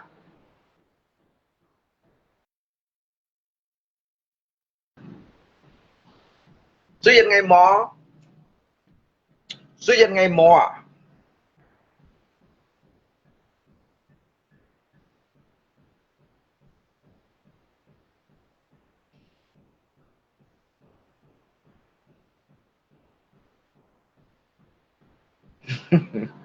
Đi vô cái theo cái sống bạo, đi theo cái sống bạo thì ăn ở đó cái bữa còn là ăn ở đó. Sáng rồi cái sao ba cô ăn bị ngay còn ngay clip nhìn ra món ăn kéo sang của mình đó còn lấy còn hơi bác kéo sang tổ ăn à?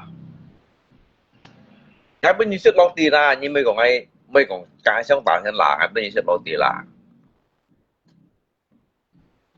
cái này do kéo chuyện một xíu đèo mà cái như hi phát mỏ.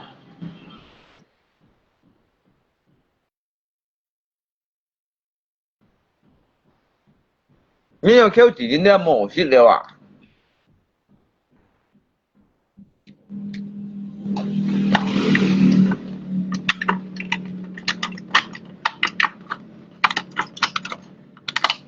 ？Kalau ni biasa kita jumpa jangan kamu pergi kau sini lah.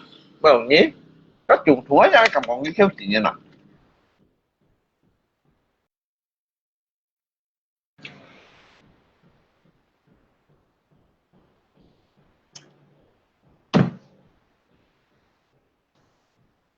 Hãy cái mấy kêu tự nhiên bao cái mình mới xóa raเลยvậy mình à? Nó camera còn mày vậy à? Nó camera còn I love you kìa. Nhưng mà nó cầm bung bộ các bạn.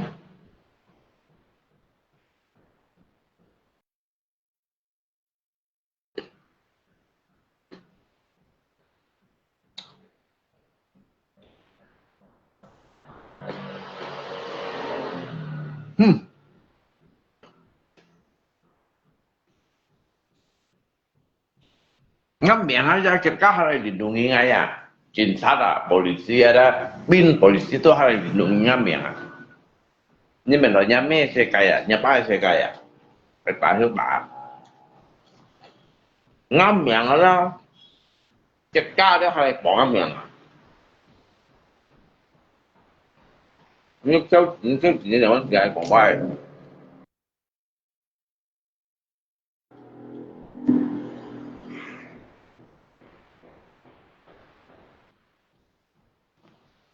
Mới còn Hideo Maluku, han sebagai warga negara Indonesia, Hideo cungket akhir kan tuh harus bongam ya nggak?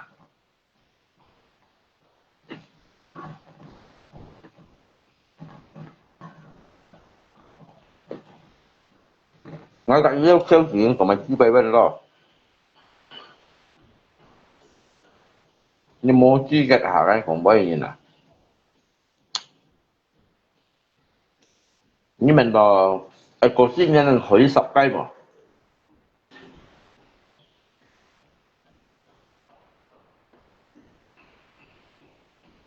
nên mày có sinh nhân mày khởi sập cây đâu kêu chỉ nhân cái còn bay nhân dành thì na danh bọn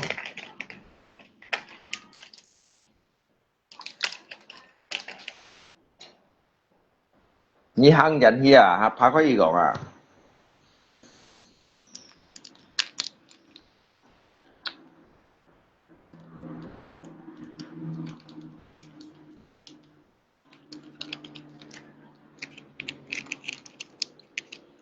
bây giờ sao có cái ha sao thế nhưng bữa nay còn đầu tiên mua mày hợp lý mạng không thế nào xin hè đan à xin hè đan không thế đó ngay chuyện hè đan thế đi được kéo sao có cái ha sao à biết ngay giờ hà còn nhìn ba số đó nhìn mua mày hợp lý mạng còn cái kéo chỉ nhớ giờ số đó được mua mày hợp lý mạng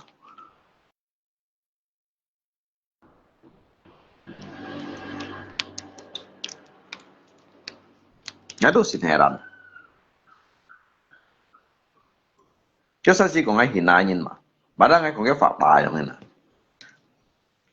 mấy sao cho cái Indah Permatasari đó ạ đi mình nói gì ba tổ cung dịch tại nhất tổ ship cổ theo cái nó bắt theo cái đó ăn thải à nếu mà bây chút xí bữa đã đông kêu à bây chút xí bữa đã đó hắn chút tiền à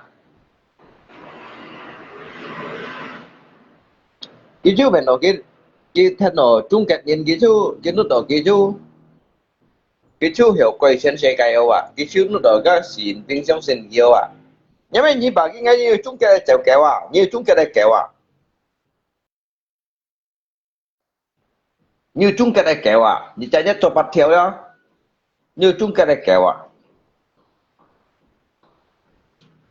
cái hầm đồ mày như đó hầm một kéo cắm nhau xí à cái Indah Permatasari cái hầm một kéo cắm nhau xí à cái mình nói cái ăn khen gió rồi thầy chi bay à nhân khen nhá phân phối chỗ mày bên nhị sang ở đeo nhá ăn khen ở đeo nhá xe phô bao chỗ mày đó nên phun đồ ăn mổ xịt đeo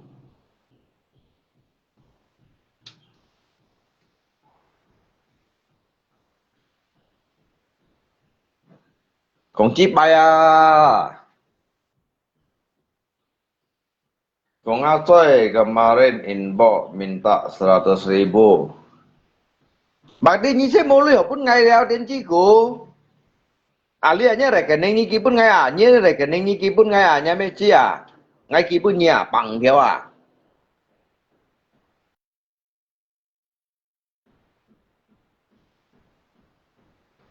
Bạc đi như thế mô lưu pun ngay như theo, như đến chi cũ đeo. Kan? Padahal lihat langsung ki langsung ki kong ki orang ngay inbox dia kan. Dia pak kita nggak terima kayak keadaan apa yang ini ada kawan. Dia lipat nhìn ba ki bully nhìn ki oi kan. Pun nhìn kong dịch dong ki boy ada. Ki ban chân chiều bị yếu đó.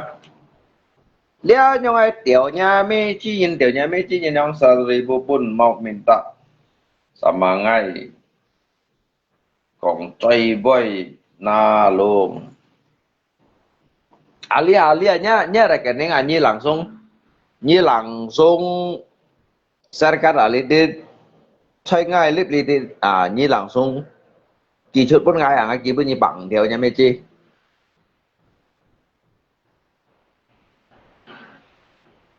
Saya masih minta 200 lagi.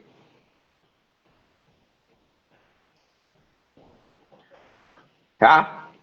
Ngay cách si chim kita anjana. Padewa sikat titi le ina Permatasari akun mah ceci mu semua ba. Ki nyalanya hiba ki cioki kebakaran jenggot, ki cioki tersakiti ya. Ngay đồng mắt si nan cek le nhung he kéo theo kéo akun si doman.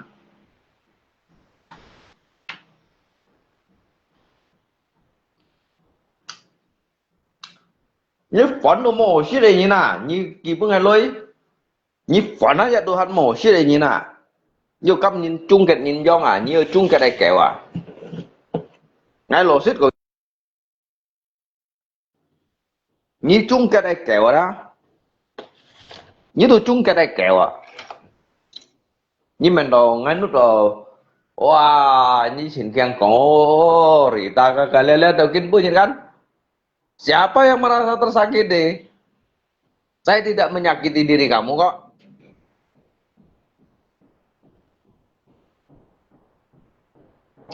Saya tidak rasis kok. Ayo man. Saya tidak arogan kok. Ya. Kawan ya, lihat kéo theo kia phải chịu chút lời. Nếu kéo ra saya sẽ lihat cụt rồi, lihat kéo ra, lihat chung kết kéo ra saya sẽ lihat cụt rồi.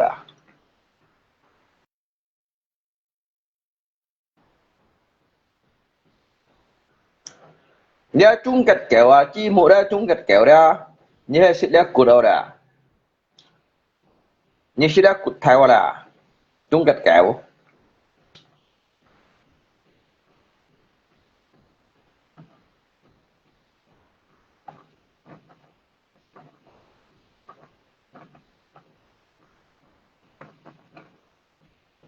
Ngay mun như lòng anh ngay mun như lòng anh cái tiết mua ngayคนละchung kết liệuมันcho đó ngay thì còn như supaya như hiểu này jabatan như một tem cho chung kết kéo đến gì cô như mấy tem cho chung kết kéo ngay này kan cái jabatan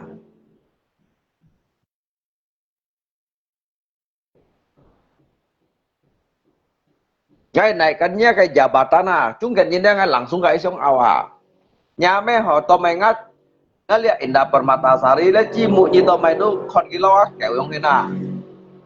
Kan nhìn các juga thiệt kun khâu gì đâu cái chéo ha chéo lại chéo gì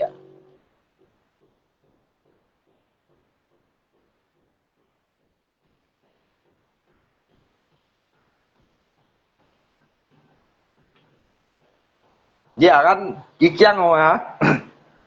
Ki cũng phát tặng nhiều ngay ở chỗ đó cũng gì luôn man nhàng xe chú ấy bà ghi ngay ăn xe chú ăn thấy cô tôi chẳng hiểu ngay cả cái thổ lui lèo hả to chuẩn ghi còn ngay cả Kimun saya đâu. Aduh.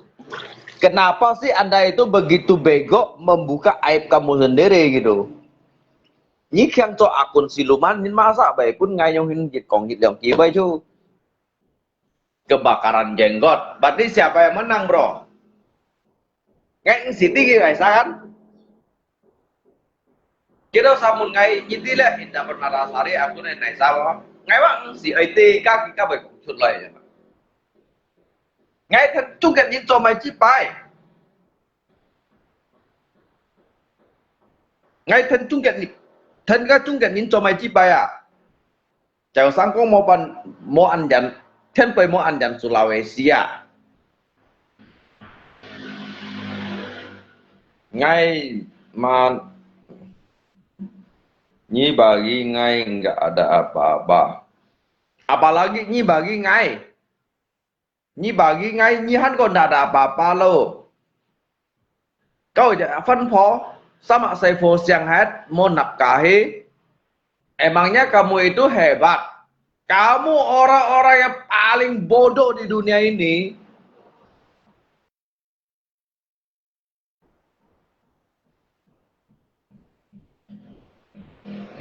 Kau tidak phân phó à?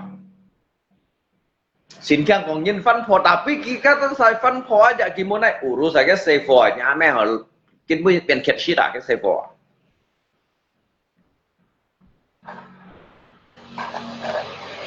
Cái Saiful shit bảo ông gì à? Nyame như bảo chơi coi nhá Saiful na một điểm打死了那寂寞。寂寞你我点打死了寂寞。Nhất Saiful nhá ba nhà mê kỳ đâu lim gì ba sang khơi online khơi ứng shit lũ hì quân nhìn tôi yếu trở hi Sulawesi chỉ chạy nhất tôi nhìn các bạch theo à chỉ chạy nhất tôi nhìn các bạch theo à ngay mấy con phiền nhí à nhất bạch theo đó cái chút gì bữa đã chút chẳng à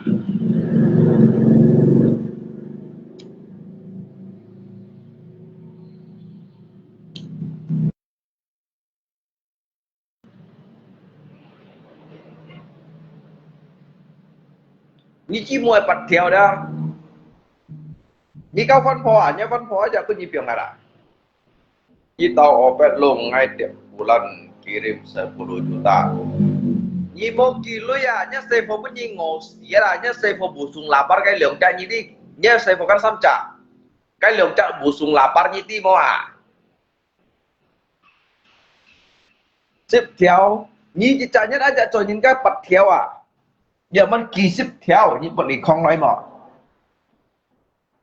nhất Saiful lượng cha aja busung lapar à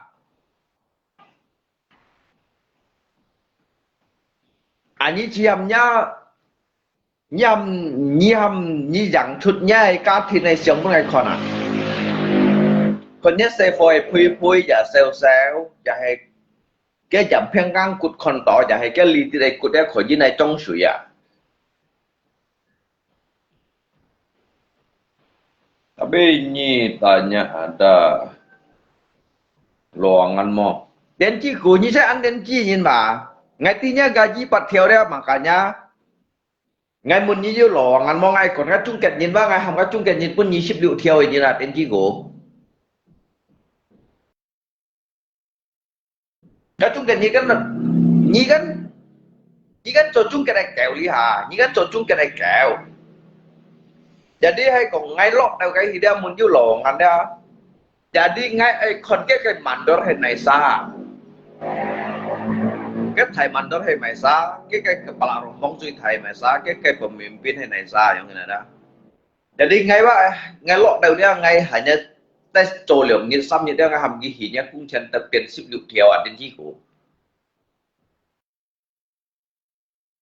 Nhá mày hỏi như các chung kết sẽ xí bút là như các chung kết nhìn sẽ xí bút à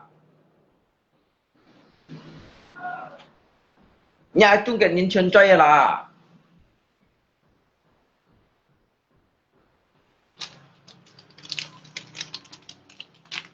bắt theo ba như pun đã nhìn siêu nhỉ như pun nhìn siêu nhỉ à Các chồng cái liều aja di chanyat aja liu thiêu langa, liu thiêu pana. Nya chung cái nhìn chân chơi aja lah.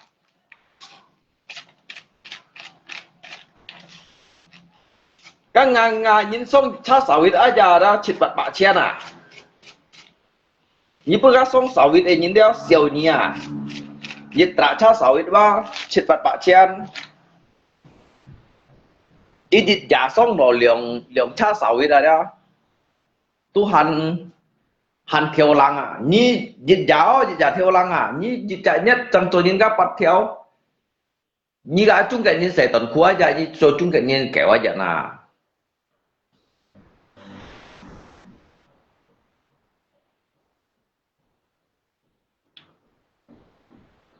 Sư mấy gan gì đi cái này ra gan, sư mấy cái chi đó ăn gan, cái bề tổ ăn ngay đâu à. Padahal ngay ba mau kong gimai dong sih. Jadi semua kita koi kita pai bahwasanya kita heci mu yang ini.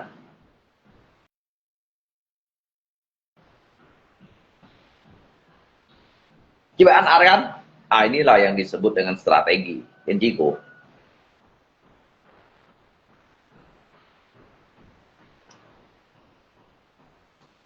Kami bang kita ucap fan po ya saya po pun siang ada. Cái phân phối aja mau pun si jong à. Chỉ mù như mày chỉ bay kemampuan. Khen gong chia. Chỉ mù khen gong chia. Khen gong cái môi à. Bác sáng chỗ lên hắn cũng nhìn tôi à. Như còn thấy chỉ bay à chỉ mù. Nhiều. Nhiều đó, bà lính rồi đó. Long bả lùng chín bên như hạ bò. Nhà mẹ nha cung chân thì chạy nhất bắt theo giống hết. Như vấn đề này thì dân siêu như à, như ông bằng gà như cung chân bắt theo như chung cái này kẹo à, như cho chung cái kẹo à.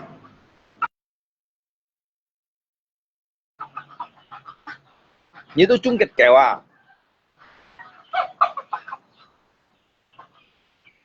Như ra cái chung cái nhìn nào đó. Chung kết nhìn mô bùn sĩ kiểm kia chung kết nhìn lấy trò đó. Makanya cái kiểm như chi mụ lấy trò tròn phá đó. Emangnya lihat cái xe cái lý chung kết emangnya muốn cái phần này giờ mà. Chính cho yêu lo. Như thế chung kết phần này giờ mà như thế ấy chạy nhất kỳ tố lưu bà nó. Bạn nhì theo ai còn như đang tên gì cổ. Chỉ bún nhì bắt theo đó. Như ba cái sổ như ba thầy tên gì cổ à giống thế nào đó. Ni tiên chi củ xí xí à, ni ba kẹo à đó, dạng gặp ni ba cái kẹo xí xí kẹo à. Abiu ket kamu cái pernah jemaah cái nào muốn gì chăng? Mui ket juga pernah jemaah. Afrika juga pernah jemaah. Gini aja ada.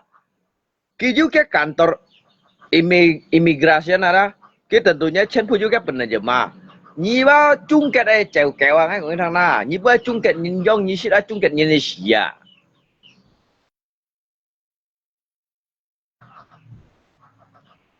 Nhi đi bên này giờ mà kita lui mà chung kết hay chẳng lấy đi đi là chạy nhất bạc đeo à?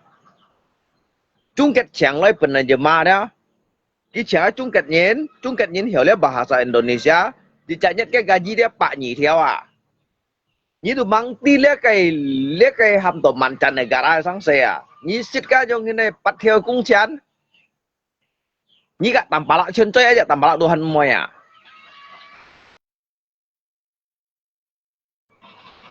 Như bạn đó như ăn kang bully như nào. Ngay ba mang ai khoai nhì à, như ngay khoai nhì đều đó. Như tụi mua dùng ngay như nào. Cái như mày còn mày thành FB như một bổn sĩ tùy nhiên đeo như một bổn sĩ tùy nhiên đeo à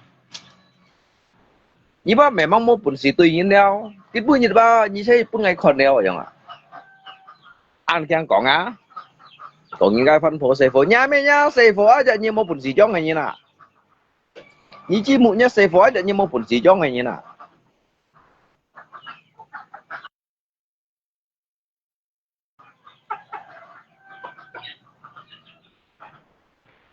Chỉ ba còn Rita đó ăn trẻ đó mang đi cái phân phò à chẳng à cho là nhà mẹ bu thút thút à bu thút thút cái bộ phim tặng cái cho anh nữa tại sa mạc xe phổ đấy trên pulau kan busung lapar yang enak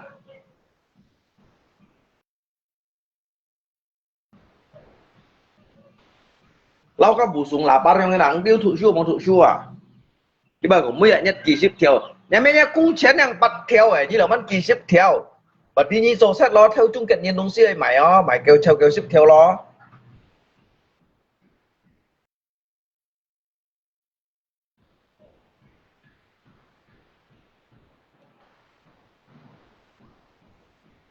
như chim mụ như sập cái hổ xếp ngay mấy công phèn như à như hiểu trong ngay à lùng chín trong sập cái ship trong hình ra ngắt kẹt ngay bọt gì à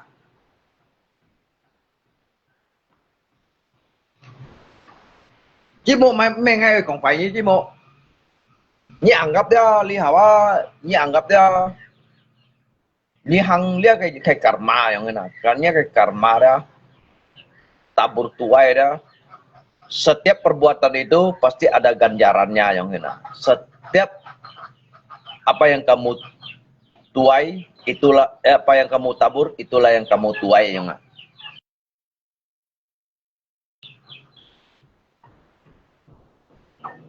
bố bạn như các anh thì hỏi á đi mấy là các thuật sử dụng như là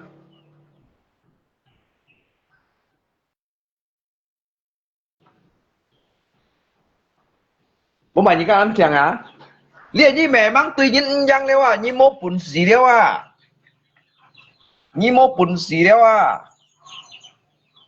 makanya FB như Tuhan mau chuột đâu à như FB thì phiền đâu các AC lui Tuhan to ngay Tuhan mới có như à nhà post tampala kakak lele như chi mộ như thải phiền thật bông juga như hết phải những các cái thăng của nhìn tuy cái gì xẻo đâu ngay đoàn đi à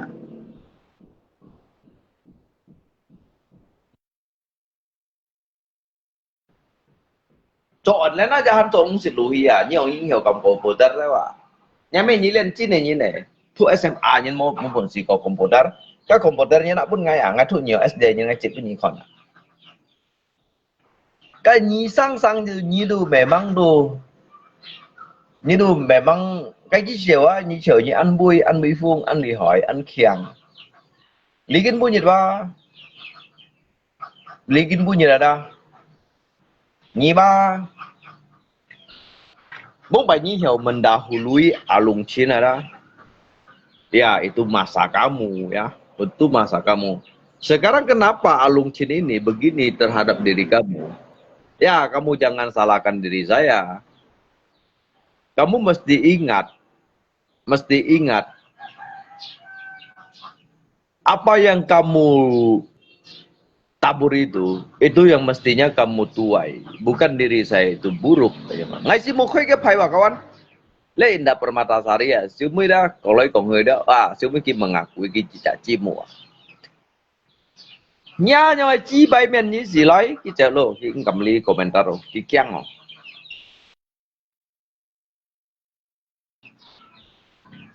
cái keng không ạ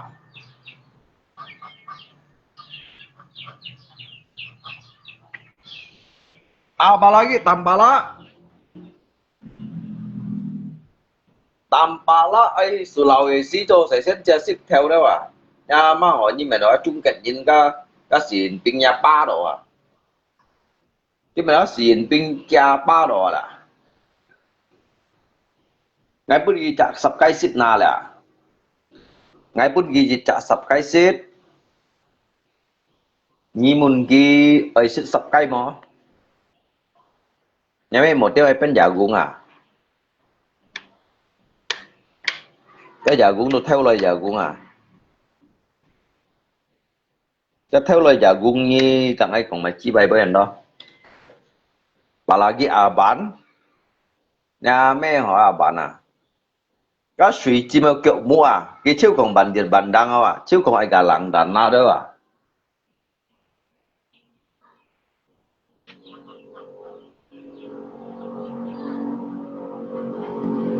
chứ còn ai cả lặng đàn nào đâu à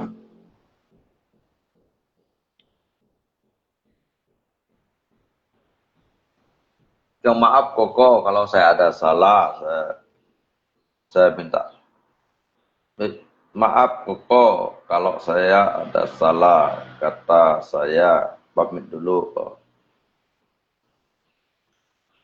Có những gì mình ta maaf, những gì mình ta maaf. Ngay bóng bài đầu tiên ngay đu xịt cộng nó, xịt cộng nó nâu nhến, xịt cộng nó xạ nhến. Ngay xịt cộng nó siêu hẳn nhến. Những gì anh mình ta maaf. Mesin HP juga perlu tim guruku. Ngay Yuli nhìn ngay HP drop hạt cái lỏng xiang hả ra. Ngay chúng tôi kêu chỉ nhìn mà. Cái HP drop hạt cái lỏng hôm nay phần này trả xả ngay lỏng xiang hả ra.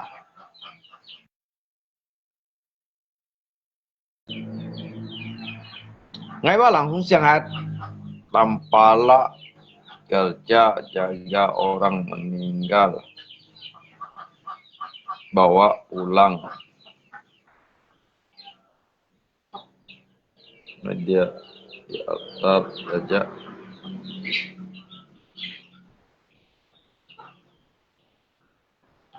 Makanya lihat ngay momento kak kêu chỉ nhìn cũng bây rồi apalagi kita ngay sắp bệnh cái ngắn nó mua mày kak kêu chỉ nhìn cũng bây luôn. Ngay tí dia kêu chỉ nhìn ra chỉ muốn sắp cái à. Lihat itu dah nhìn ngay còn cái phạt ta đó, ngay còn cái phạt ta liên nhị xếp lăng sao nhìn đó mang ngồi langsung chiếu sắp cái giống như nào chỉ muốn là cái itu udah siang lagi sắp cái sao mày hả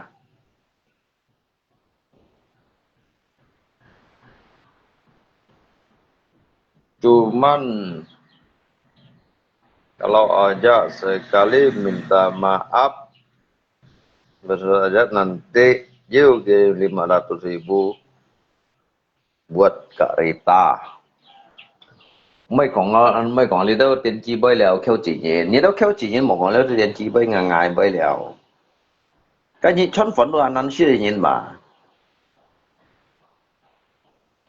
Đi ăn tôi kiểu gì ngay giờ còn kêu chỉ nhìn ăn tôi nhìn thật xinh cũng đã ngay lộ xí đồ như thằng đó. Ăn tôi ngay giờ còn kêu chỉ nhìn đó. Kita usah cuci tuh begitu sakit hati ya udah. Các padahal ngay còn cái phạt đai thằng thằng kêu chỉ như nào. Kali tidak bunyi helikopter ấy. Kayaknya kayak pandangan ya, ngay memang kêu chỉ juga ya. Ngay juga media yang mana. Tapi ngay kan ti ni ba juga kêu chỉ như này yang mana. Ni đồng man xì cả ngay còn little boy. Đồng man masa ni kêu chỉ như lalu ngay cũng như tôi nhìn. Masa ngay lalu ai phụ ni trong ka Raffi Ahmad yang juga helikopter. Cái gì memang kêu chỉ nhìn kok.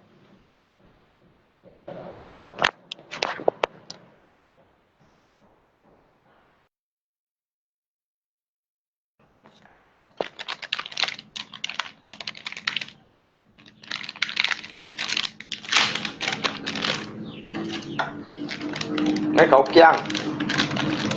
Ngay mấy con như thằng à, let's say cái số bao ngày muốn dùng kiang này.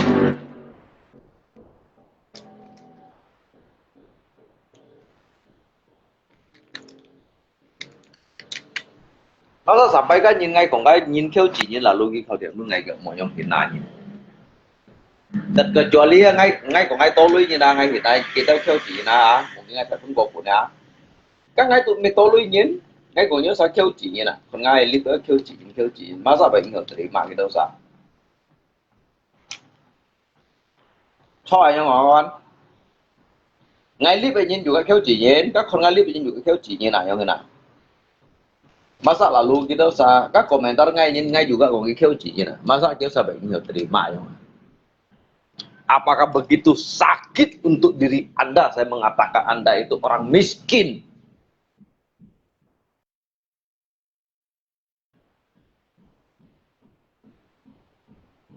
Masa bẹn an fungsi ya jangan.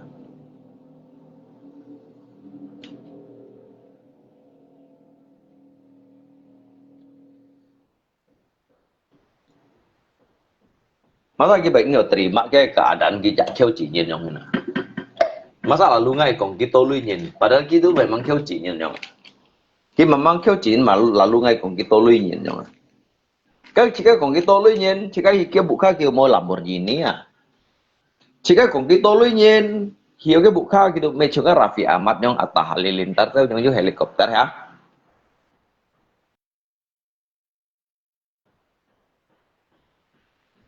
Ngay kong kita lu nyen gitu, me prayogo pangestu, he prayogo pangestu ngay kong kita lu nyen ya, kan phải salah. Cái gì tới rồi kéo theo kéo kéo trong cái gọi như kéo chỉ nhìn mà sao vậy mà nhìn đâu mày xem cho đây mà nhìn đâu trong sẽ còn suy gì đâu hay còn ngay còn như đâu sao kéo chỉ nhìn là luôn ngay còn ngay to lui nhìn là cái ngày sao là hả ngay mấy to lui nhìn là biết ngay du lui nhìn là ngay du lui nhìn là du lui vậy walaupun main to 4 tahun kerenceng juga hay lui kan ngay du lui nhìn ngay mấy to lui nhìn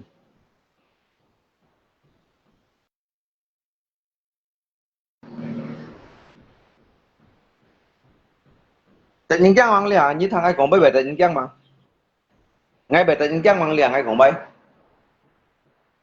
makanya bang ngay ali FBD ngay họ ở kiểu xin cung ngồi đó sehingga bang ngay còn bay ba bởi trong pan thì ra ngay juga mấy trang gì nó ngay mấy trang gì nó nhắm lo bóng aja ngay tại ngà apalagi itu kayak jepuk dari cucu kayak si tongnya kan apalagi cái dịch vụ này chú kẹo xì thông như nhau hết các đồ chén phụ đồ xây chuối bà ghi ngay à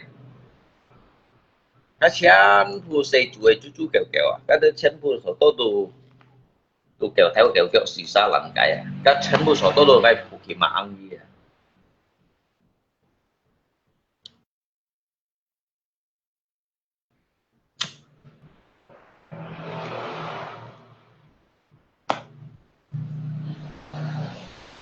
ngay xích cây là theo chỉ nhìn mò xa ứng phù à ngay xích sập cây là emangnya theo chỉ nhìn mẹ xích chịu bóng phù mẹ xích chịu bóng mắc khi coi mẹ xích chịu bóng hạ coi mẹ theo chỉ nhìn mò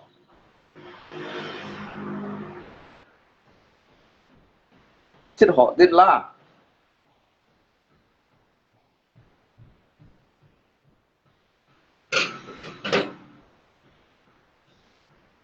xích sập cây là dia meto lui nyen cuman kijiu lui vậy đó jiu lui ai hiung nào đây đâu à ai hiung nào đây đó một hiung ăn kiểu hiung nhiệt hiung lượng nhiệt bởi cho mày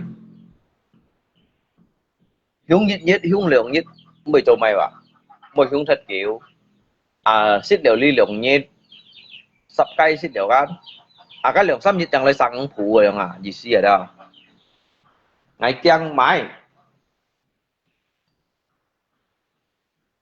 ayam mati hay ba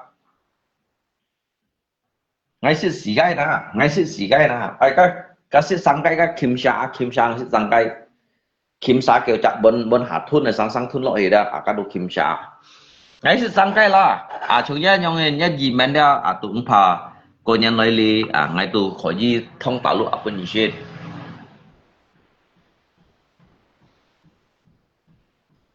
ta kéo sao phải ăn em một xí đâu thằng anh cũng bây giờ padahal ngay lip ngay mua cái thổ quả tàu cái cô em một xí ba ngay còn cái kêu chỉ nhìn nhau nó cái cô em một xí bao nhiêu xí à ngay còn cái dịch vụ phun xí thông nhìn đâu cái sửa chuyện em một xí đâu à nhưng mà như em một xí như một điều kiện xí à như một trồng chút theo trồng bầu như thế nào như một cái thịt truy như cái theo nào truy bầu vậy à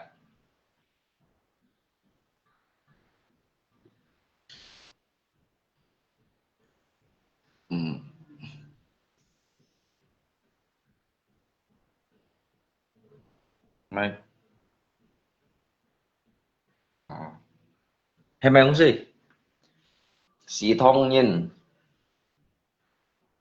xí thông nhìn dòng xí thông nhìn hay là thông nhìn rồi vẫn cái của cái dịch vụ phun xí thông cái公司上的很多xí thông nhìn à chứ chính kịch xí mò à cái公司上vẫn có xí thông nhìn có chứ sang thông nhìn nóจะไปเป็นสีทองnhìn à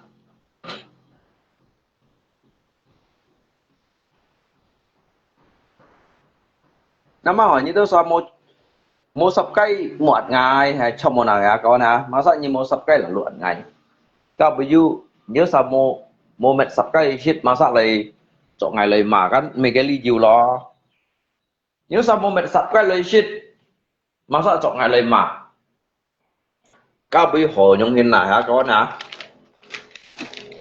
cái chỗ sao mua mấy chọn ngày dùng du lịch nhìn nhung hình nào như đâu khéo chỉ nhìn mấy chọn ngày du lịch nhìn nhung hình nào mà sao ngày sập cây là luôn nhớ sao mà ngày cho tận nhung hình lo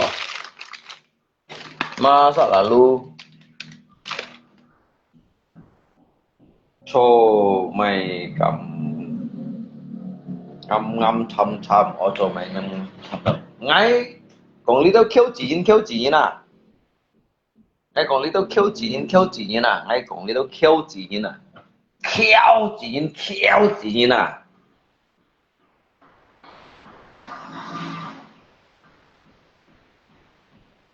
mà sao lý đâu khéo chỉ nhìn nhau thế nào tiếp hè lấy cũng chỉ có con xây gì đâu sao ngay đúng xịt con xây gì đâu sao anh như đâu sao chỉ đồ ấy xịt sập cây chỉ còn hai tháng à ấy xịt áp đấy mà ngay về phân gì đều chẳng ai làm về con xây nhau sao nào nha sập cây một kita tanpa lao nama tanpa la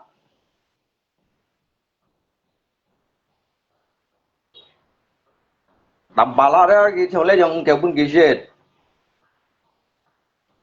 cái cầm kia rồi cái cầm tài hiểu mấy cái à chứ mấy cái này thì bao sai mày à như chim cái vậy chim xìa cái tặng đi bì găng găng mũi cho nào có yếu tại thầm con hai chuột yếu nung ngay chỗ hai có yếu nung ngay chủ của hai có yếu thiểu keo dẻo đấy à nhà mà lấy sập cái bì kia đó đây bao sai mày luôn tạm bà lá mà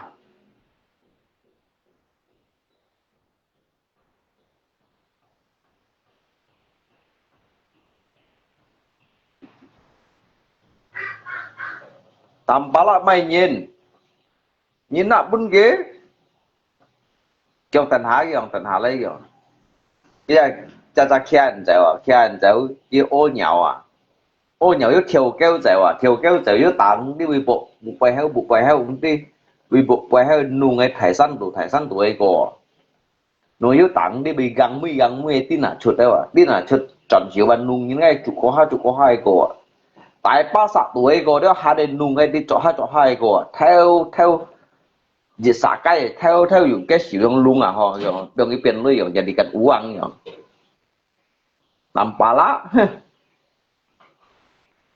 mai luôn sih mày ra đây còn sập cái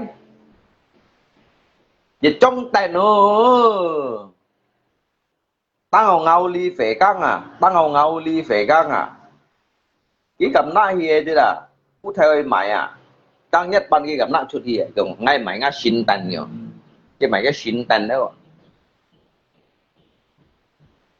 cái gì dùng lưu bông thay gì cho liệu ấy dùng à nhà mà họ trong tay nó tăng cả là bằng xịp xì ngầu ly phế căng à nó suy ngầm ngó dùng cho đồ à cái cầm nát chơi bao giờ đây mày ở đây yếu phun chặt đi à mỗi phun chặt đi dùng cái xe phơi thu vào biết đấy thu đó gì à sao yếu phun sạch trong đó cái chỗ này mày nhìn chủ danh bọn này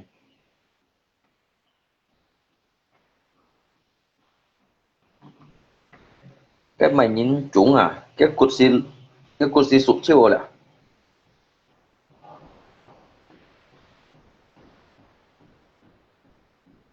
được xe cái phỏ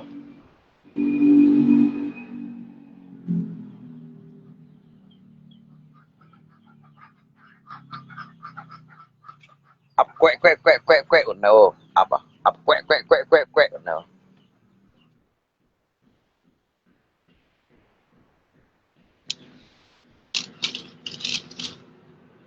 tầm bà lại cái xi răng ở trong lên nhiều lên cái mèo nhiều xi nẹt trong này là nhiều xi chó à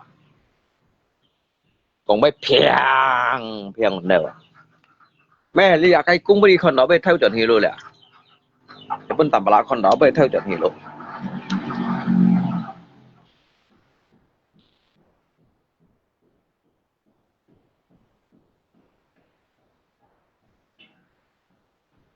itu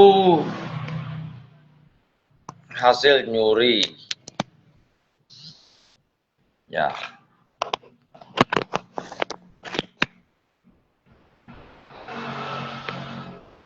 Itu bebek hasil nyuri ya. Ngay tí nhi theo lời cuman nhắc kêu chỉ nhìn ba một ly ăn to komentar kêu chỉ nhìn một ly komentar ngày mùng mày thu kêu chỉ nhìn komentar oli ha 2026年两ngày mùng mày thu ly tao kêu chỉ nhìn komentar tusuk pakai pulung biar chat gitu.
싫어.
Vì sợ mò nhau lưu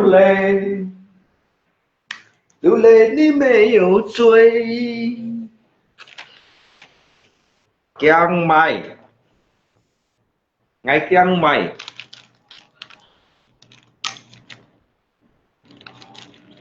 la la la la la la la la la vì sợ mò nhau lưu lệ lưu lên đi mê hiểu chui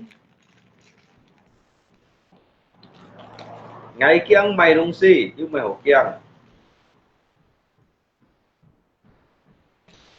như mày hổ mày kiêng này à mố như hổ mày kiêng này à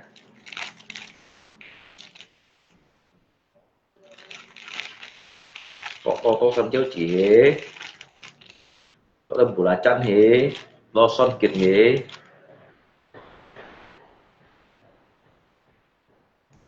mày nhắm lô bóng lấy đeo đồ hẳn mô kiêng à mày nhắm lô bóng lấy đeo lý đồ hẳn mô kiêng này à thì hả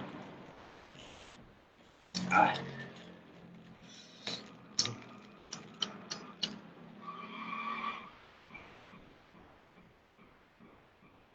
Chính vì thấy ngã sim rồi mỗi nhìn cả ôn bùi ngày mùi nhiệt chết pháp chiêu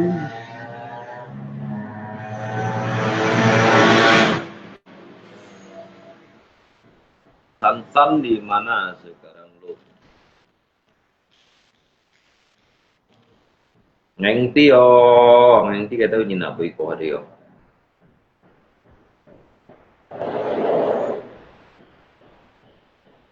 thì lý tao khiêu chín có mày thấy chi bay bên đó theo cái mày khiêu chín như nào đó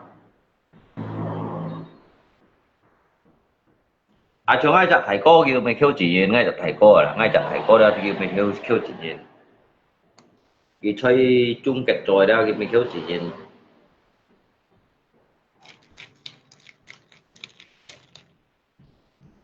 ngay tao 저도 khiêu chín ini bisa sampai mati tetap miskin caramu selalu merendahkan orang lain.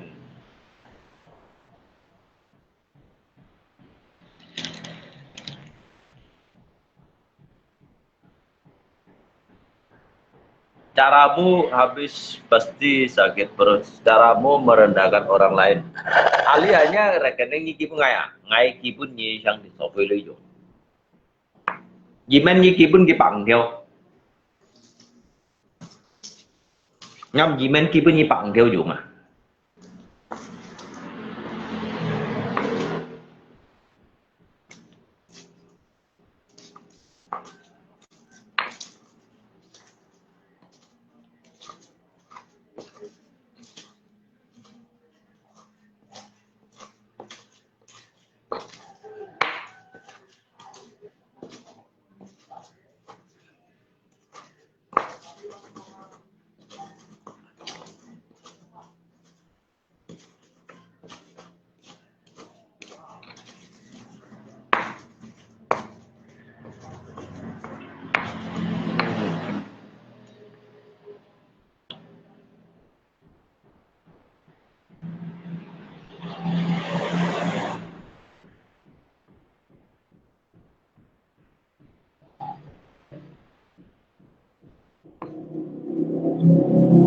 Mới sasara khiêu chín, nyi khiêu chín mới sasara.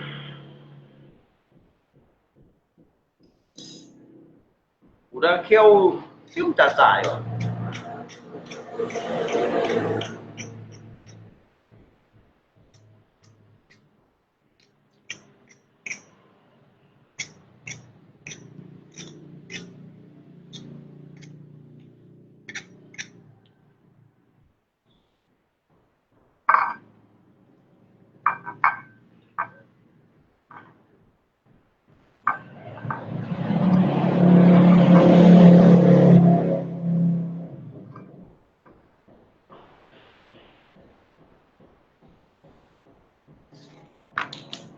Đi lòng ghế. Lòng họ nói.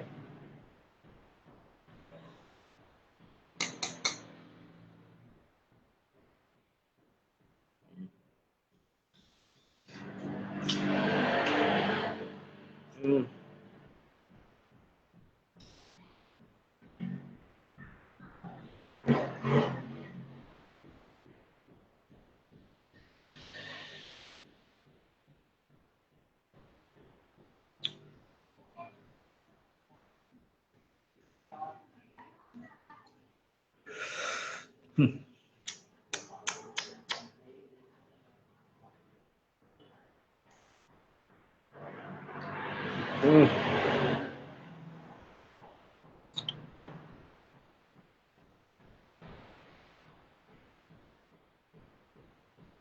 bụi xoay ngò xịn xùy mỗi ngà mòn bụi thì cờ mò nhau liếu lên.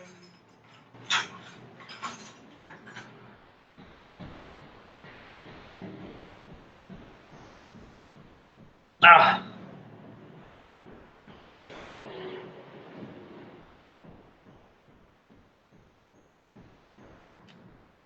Turunan nggak habis-habis, emangnya kamu tiap hari las besi, tua miskin sampai mati.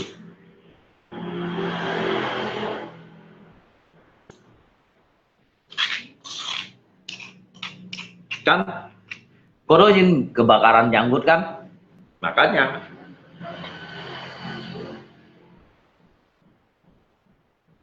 cái từ ngay còn dịp dòng kỳ với aja đó itu hanmo pun si terima. Kau còn dịp dòng kỳ với aja đó itu mau pun si terima.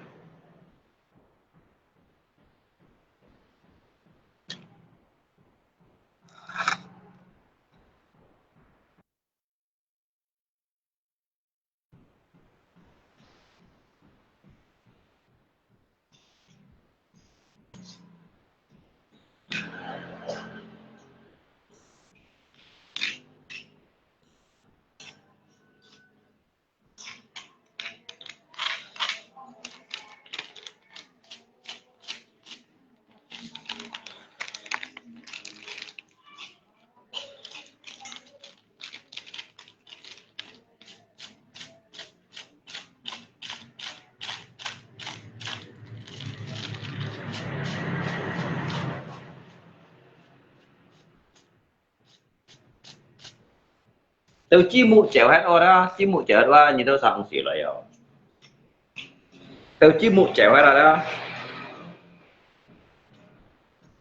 Chi mu xịt khoai kia san sai phải rồi, tao kiến bu nhật chi mu kia khoai kia sai phải rồi, bạn đi vào cái miếng ăn từ xíu đều.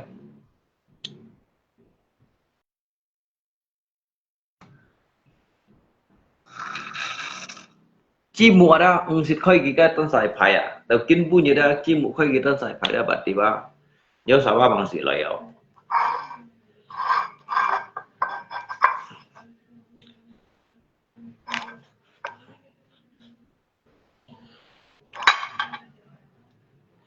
Nhớ xịt cái gì ngồi thằng.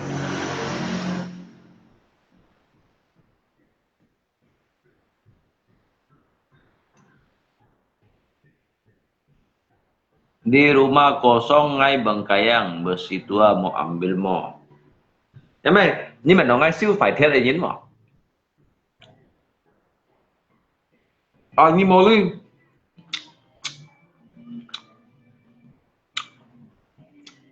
Như mô lôi.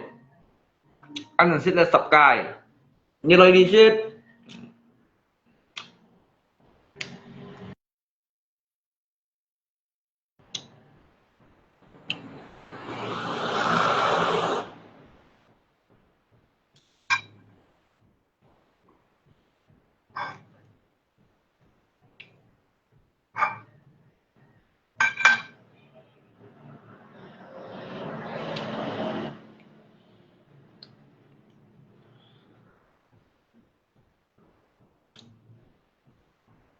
Ngay pun tuh như ngay cá dua xin chiêu ạ.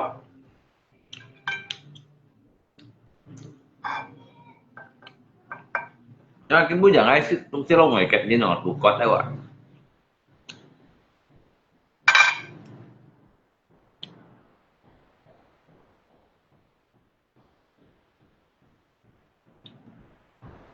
Coba sana.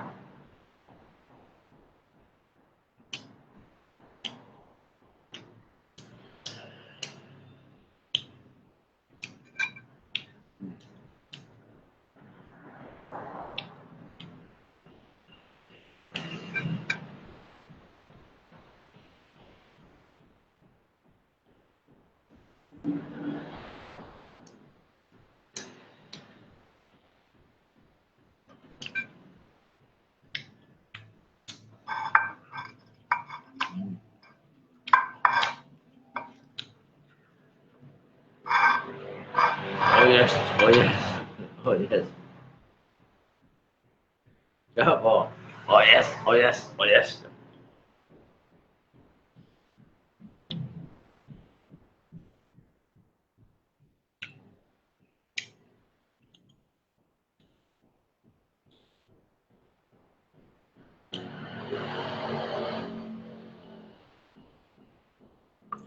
À,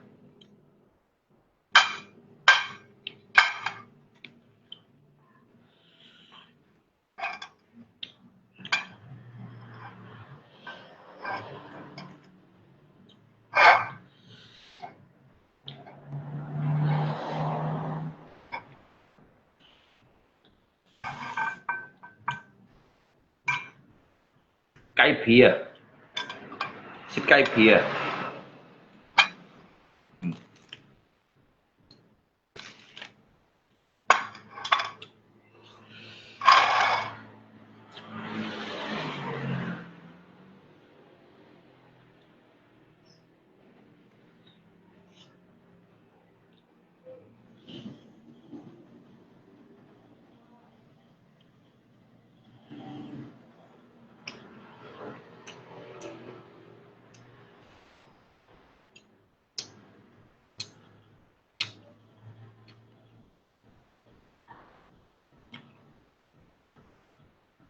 À,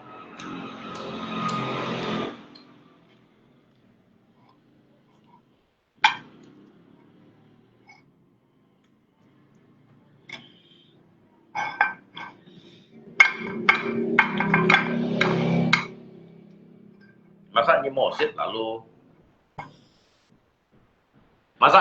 lalu sumpahin nyin sit đầu tủ xịt thô.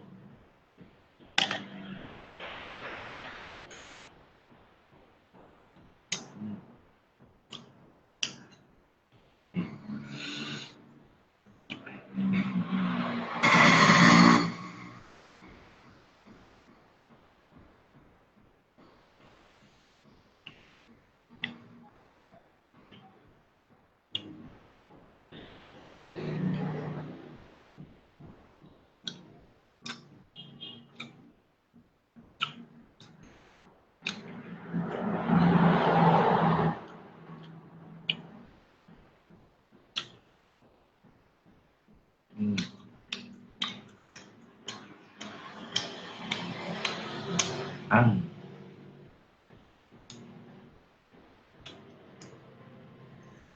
ăn thôi có chín chín xuân chín xuân liều ăn thôi có ừ.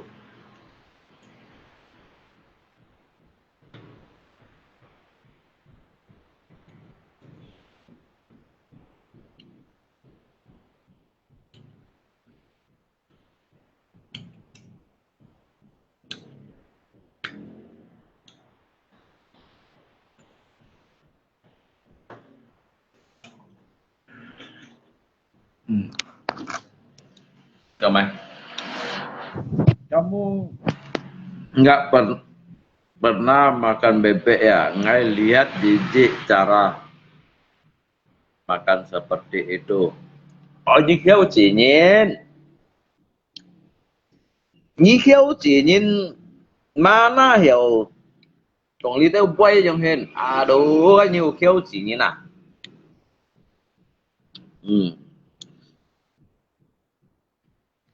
Nyansit kong nyansit tomay siyaw kong sangat memalukan na.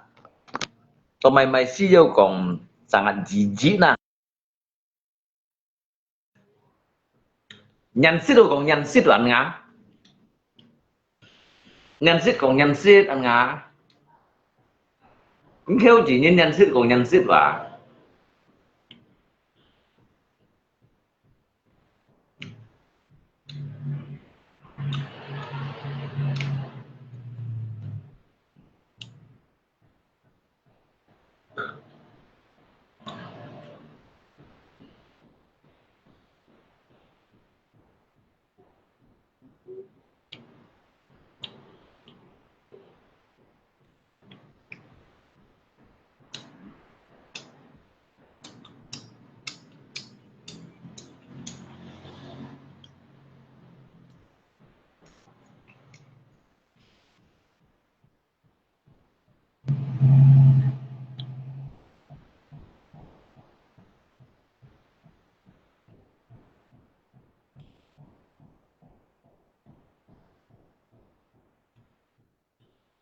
强二秦三流。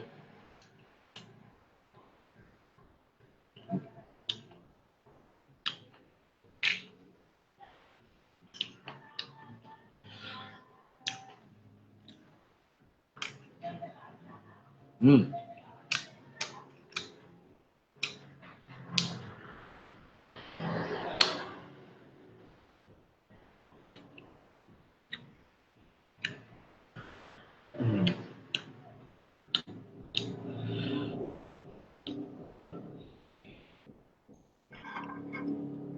Masa jika sakai gitu simpan tuh ah.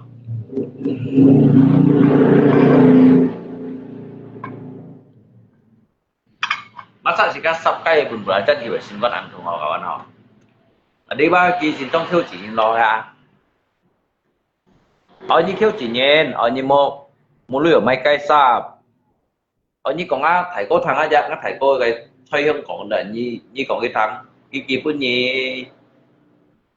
30 條咪雞咪打叉雞收嚟先啊！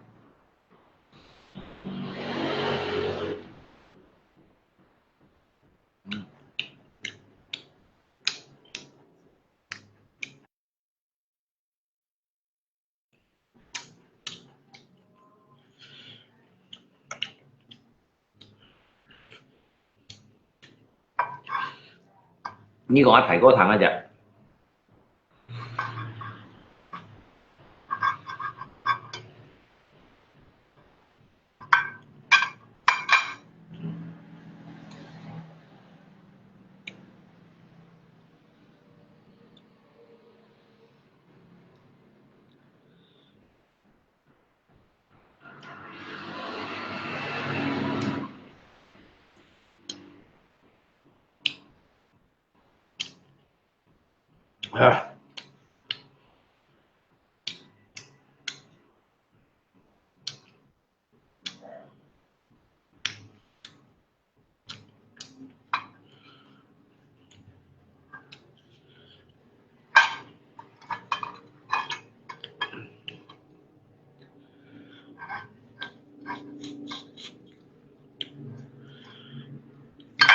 Như cái bể à, bên nhà cái bể à, bên cái bể à.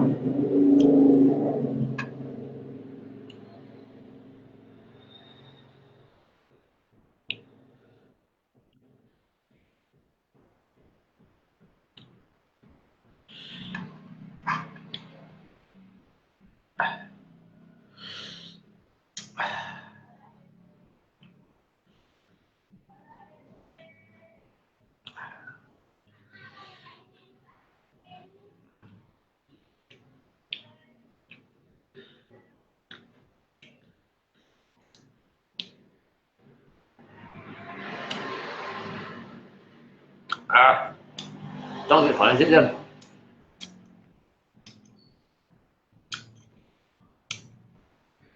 Trong cái khoản dịch dân.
Ngay khi mà ở trên con à.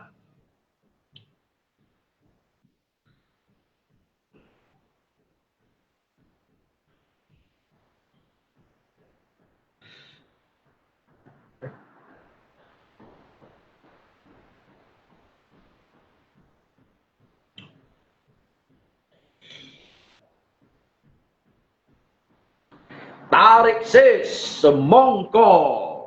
Nikmati hidup ini, jangan terlalu banyak pikiran. Selagi masih hidup, hidup ini untuk makan, bro.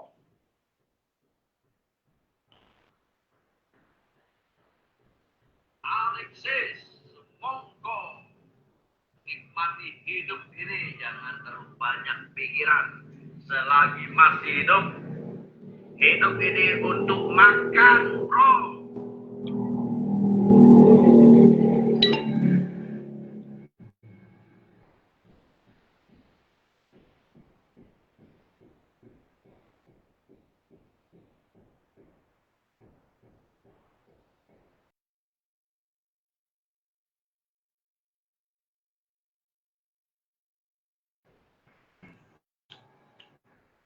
Rồi còn mày con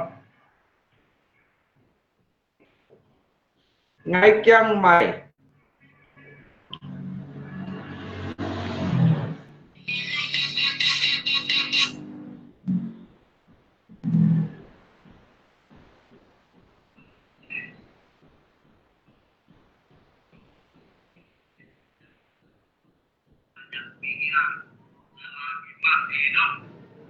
Hidup ini untuk makan, bro.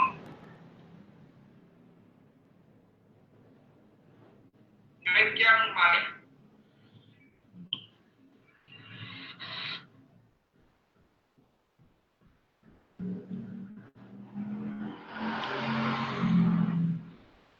Jangan sia-siakan waktu yang Tuhan beri.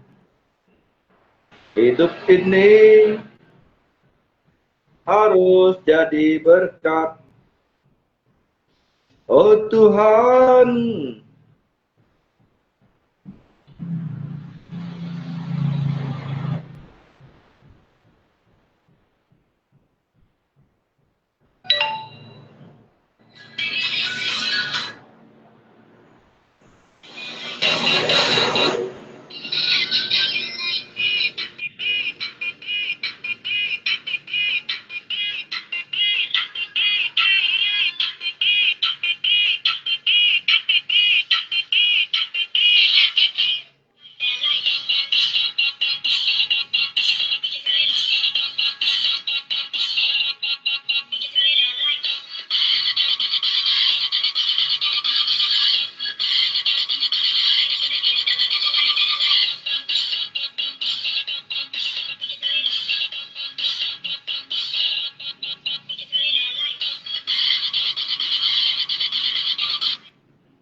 tarik sis, monggo.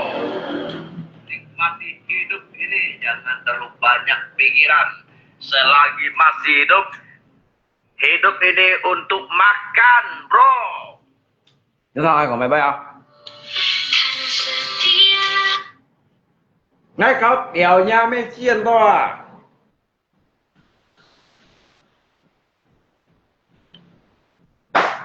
Mày thầy bóng giá, mày thầy nhâm lô bóng, mày thầy sòng lô cứ ngay tụi một buổi sinh nhiều đi hả?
Ngay kia mới lột con à? Ngay kia pun nggak lột con, ngay stop kaya.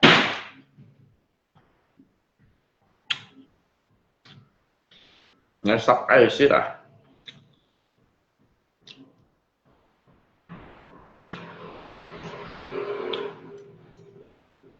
Kim mừng ai thôi sen chủ mày chơi à? Kim mày mày chơi xe để ngay mau hắn phải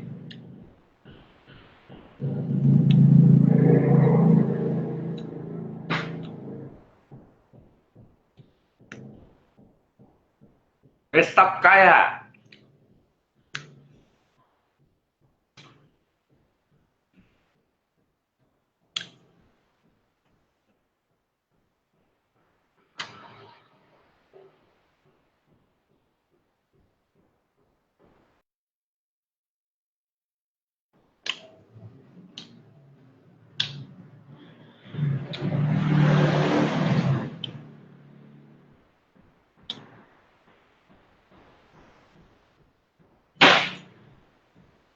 Baru yang kono sắp cái vô hạt đồ.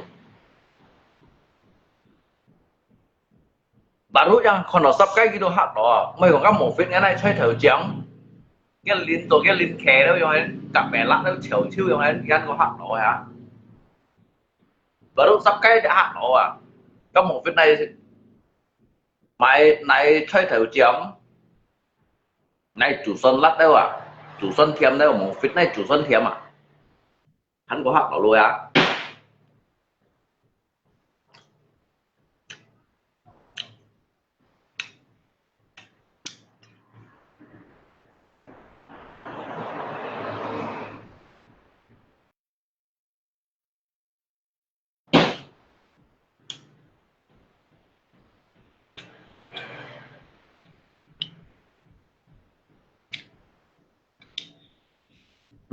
Mang còn phá riêu này thầu cả chân máu phá riêu này thầu cả chân máu đấy à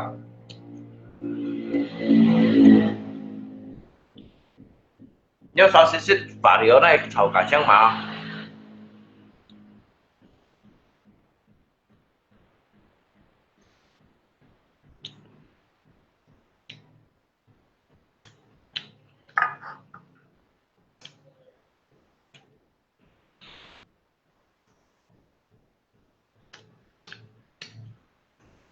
hắn mang còn rẻ phố này truyền thống đấy à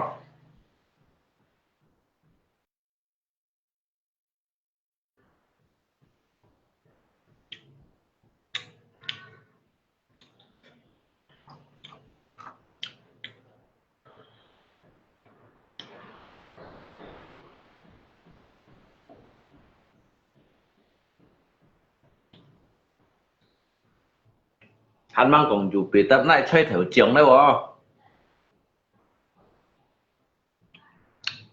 nếu sai bút ba ăn phèn như vậy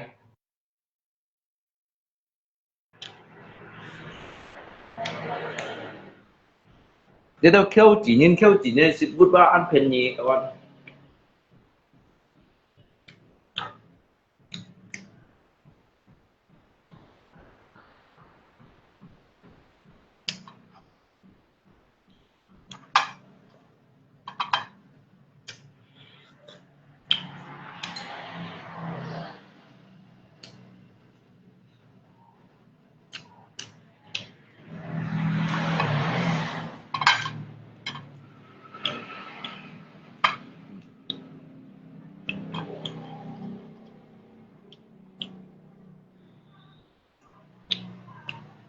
ngay bữa lại như còn chi bay bị bật xa ở bên bị tạp khí đấy vậy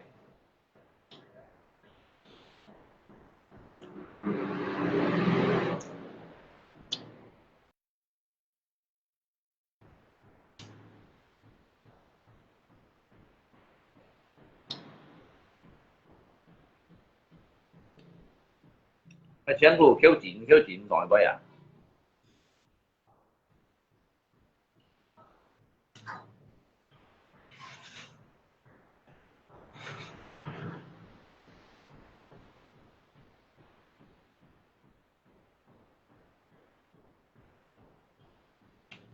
Với lại như còn tiểu chi chơi kinh một tuổi một cái như còn tiểu chi đứa chơi kinh một tuổi à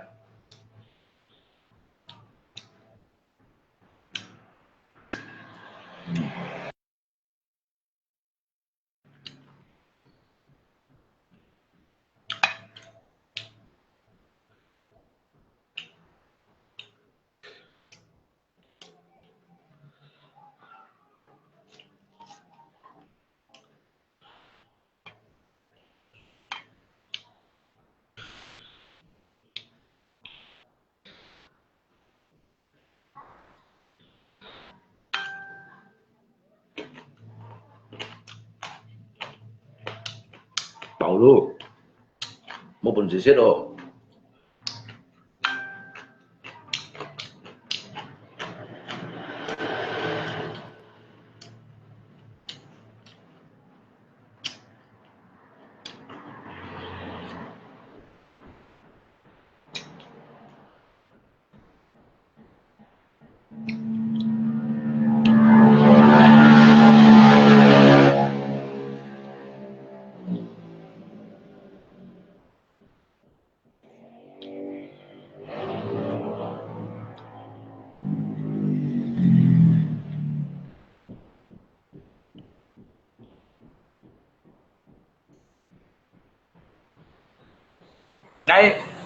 ngay bunyi ngay bên cái thân đèn bunyi sao quay ra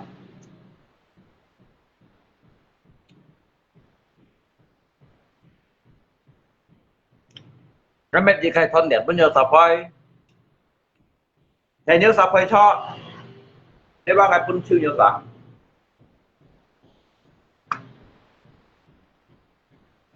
phá hồ này chọn chẳng phá hồ này xe à phá hồ này chọn ruột phá hồ này xe à你心头chân cổ sáu也不头chân cổ to你心头liếp cổ sáu也不头liếp cổ to kiểu phí phí tút phí nhũ tút nhũ à mô tút mô à nhì xin theo tút cổ sáu chả bút theo tút cổ to không thấy mày không xin à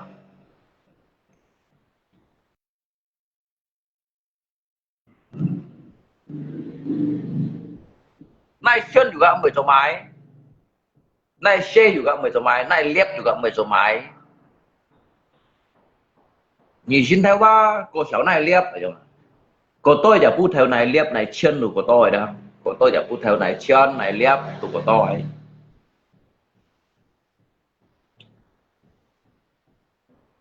nhì xin theo liếp của sáu đã bút theo liếp của tôi nhì xin theo liếp của sáu đã bút theo nhì xin theo chân của sáu đã bút theo chân của tôi phí tút phí nhũ tút nhũ mô tút mô à nhì xin theo tút cổ sáu giả bút theo tút cổ to hay phải không ạ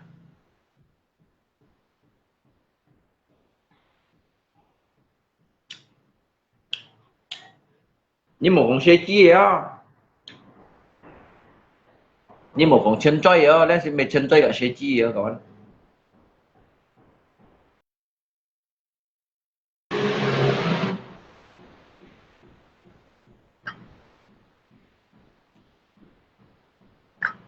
để các con đèn gì kia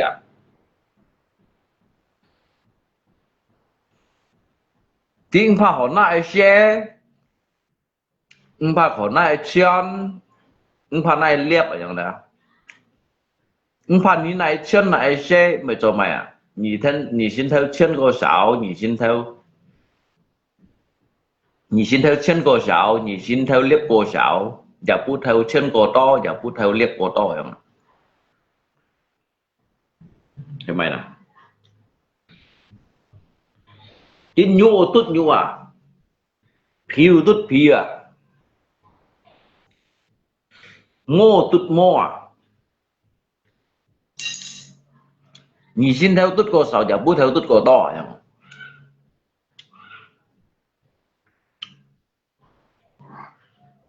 để mày có mà sao tiểu chi à cái tí nhau sai nó chỉ ba nó đó tiểu chi đâu vậy mà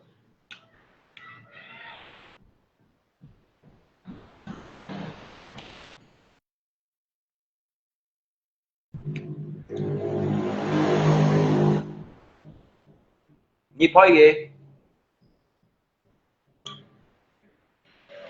cái mẹ tiểu chi là đúng không à hả à sung đồ nó đồ tiểu chi đâu à phí tút phí à ê phần này xe juga phần này liếp à juga phần này chân à này chân juga mày chồng mày 你心头穿個手也不頭穿個多啊。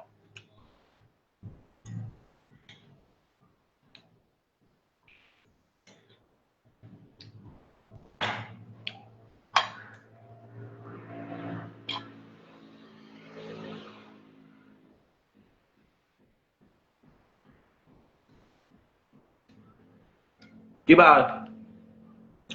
bà xuân tốt xuân à, nhốt tốt nhốt à, mô tốt mô à, nhìn xin theo tốt cổ sầu giả phú theo tốt cổ to à.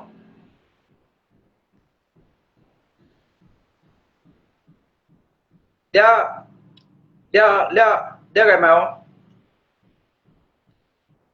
Otak mà sớm á pasti còn điều chi ở sẽ chi rồi mà. Dia kan kalau semua otak mà sớm đeo. Nanti dia otak mà sớm đeo. Jadi mới chơi game được mà.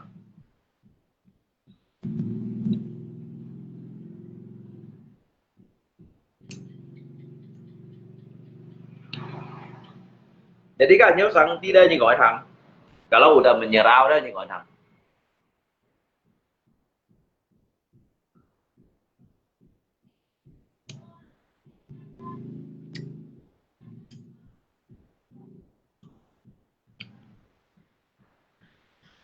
Apa di phơi tụi ba đi cái nhựa ba bên kia trận này cái biểu như kia trận này à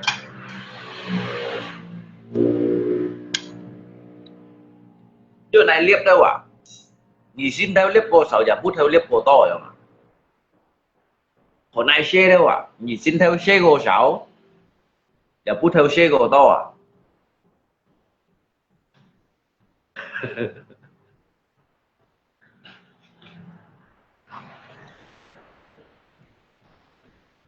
hồi này chuyên đâu à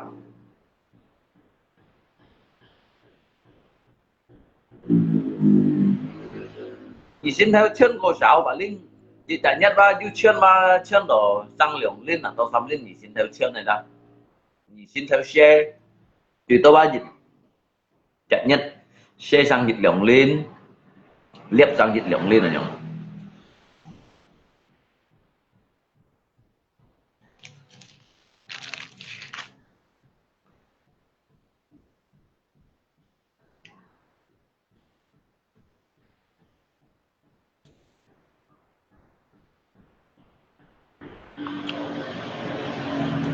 Im phần này tóm bằng phần này liêu nữa rồi mà này tóm nhá họ này liêu nhá về cho mày mà em mày không xin à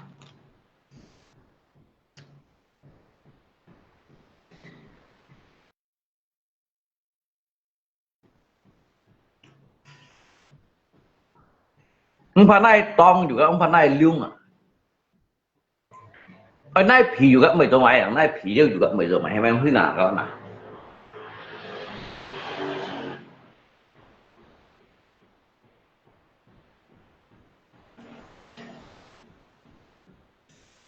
này share juga mày cho mày này chân juga mày cho mày cái như mày này share mày này chân này phì juga mày cho mày nó tụt phì à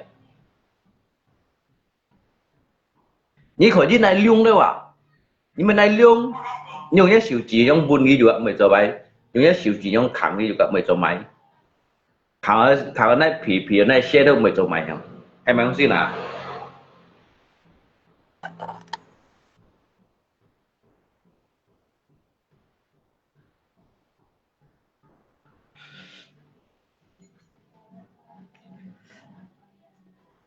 cái khối dưới này lùi đâu à như lùi lì không đó lùi lì như dùng một cái như ai lượng văn mạch đông pha là chú cắt như gì nào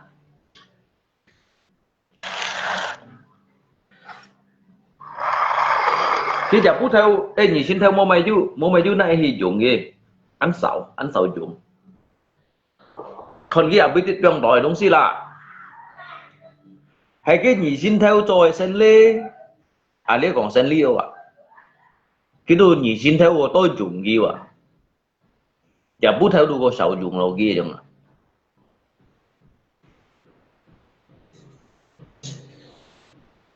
nếu tới nhị xin theo dùng nếu tới chả bút theo dùng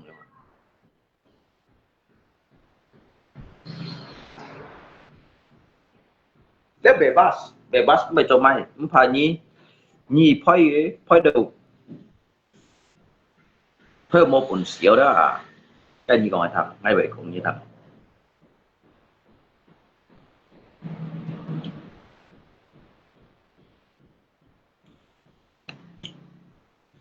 Sáng nay phì nó ăn chiều đâu à, nay phì nó ăn chiều, phì nó ăn chiều.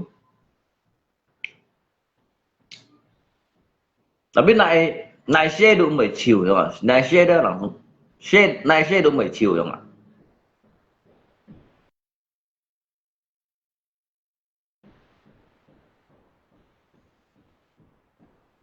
Em mày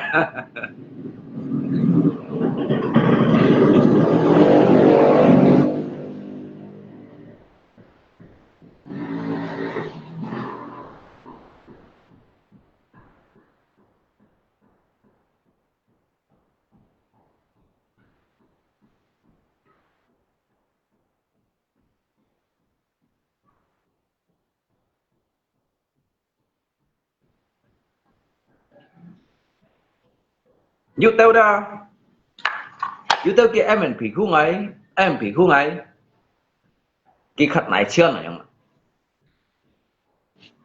khát này chưa, khát này shit đâu không.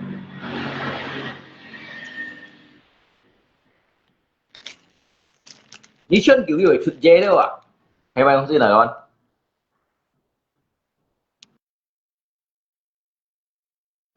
Chân kiểu gì vậy thực dễ đâu à.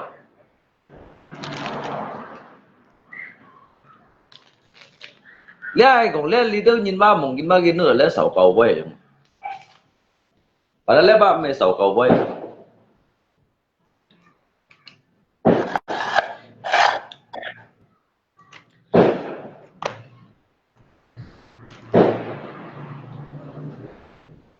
Ngã sót điếu lọt đó chứ vẫn một ăn xe gì một ăn xe gì ngã sót điếu lọt đó chứ vẫn mang ăn xe cái thổi này lung đâu à, thổi này lung gì à, thổi này tóm, thổi này khẳng,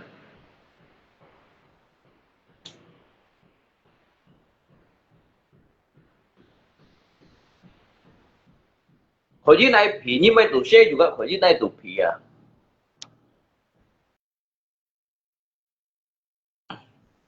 Nhưng mà tủ xe juga thổi này tủ phí à. Hình như xe kiểu như vậy chút suy đâu không nào, hay mày không xin này con. Như xe kiểu như vậy chút suy đâu không.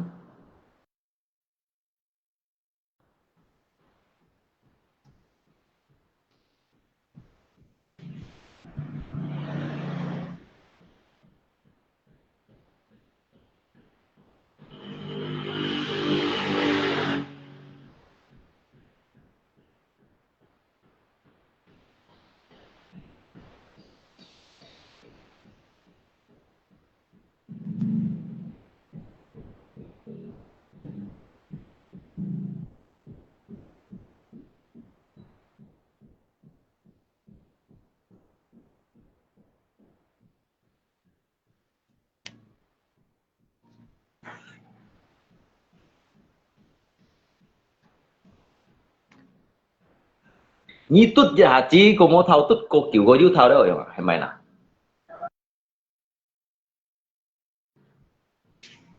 Như tốt giả chỉ một thao à tốt kiểu kiểu có yêu thao không.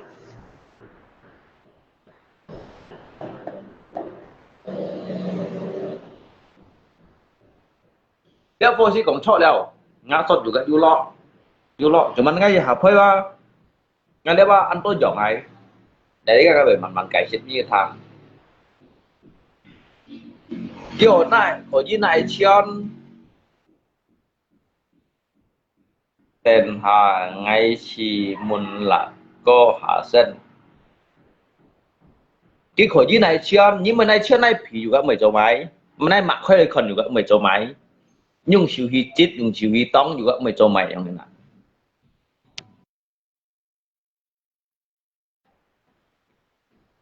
Nhưng siêu hi chết, nhưng siêu hi tông juga mấy chỗ mày không à.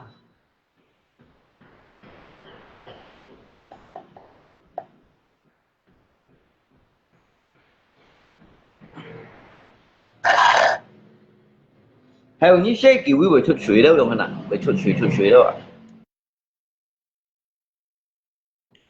嚟穿了啊，可以嚟穿啊。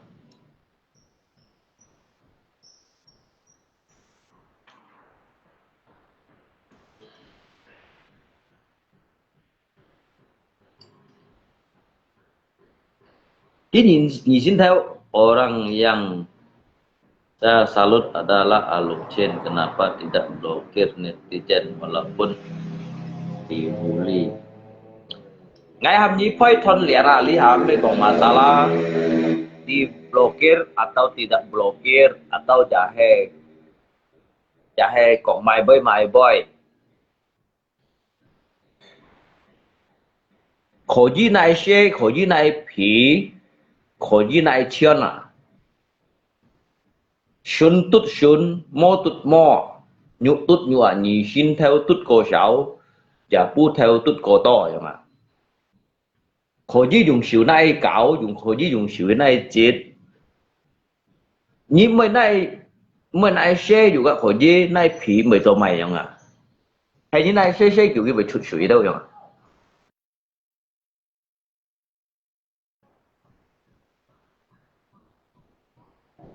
Ni sen pहिले असे आहात का नाही teka-teki ba lihat teka-teki ba cinsok saya aja jin kong barusan ikut lift ya ayo ma shun tut shun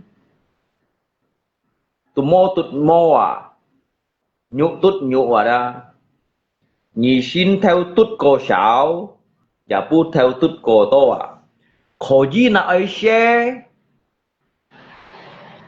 khổ gì này xe khổ gì này liệp ở chỗ khổ gì juga này chiên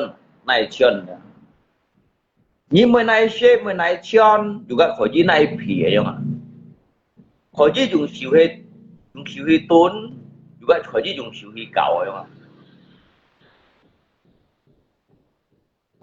hay di chân kiểu gì mà chút suy đâu yang nak apa yang sih ya? Apa? Coba ulangi lagi. Sun tut sun wa. Nhụ tut nhụ à, mô tut mô, nhị xin theo tut cổ sáu, và bút theo tut cổ to. Sia ra. Có lý, hắn juga tambahan mà. Nhưng mới này xe có gì này phí đâu à?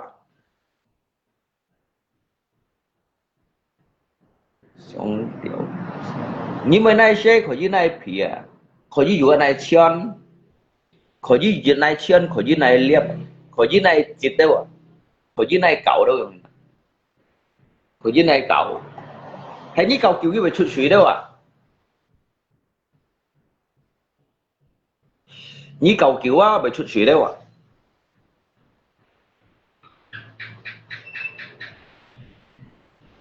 như cậu kiểu đó như vậy chút suy kinh cầu kinh kiểu đó cái kinh chút suy ba cái suy kinh chút kinh to đó tôi kinh hỏi đó rồi không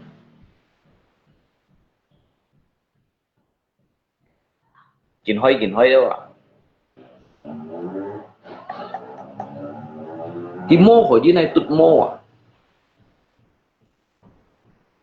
cái khung đó cái khung như của dưới này tòng cái khung ở cái khung này tòng cái đó tòng đó tông kiểu đó kia phải chút dễ đâu à tông kiểu kia phải chút dễ chút suy đâu à hay mày nào kawan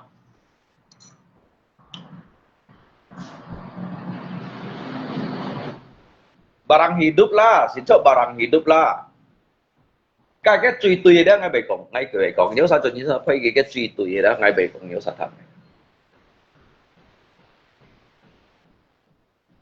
nhớ lượng văn hình thay ra họ lượng văn thay như kiểu một cây môi thay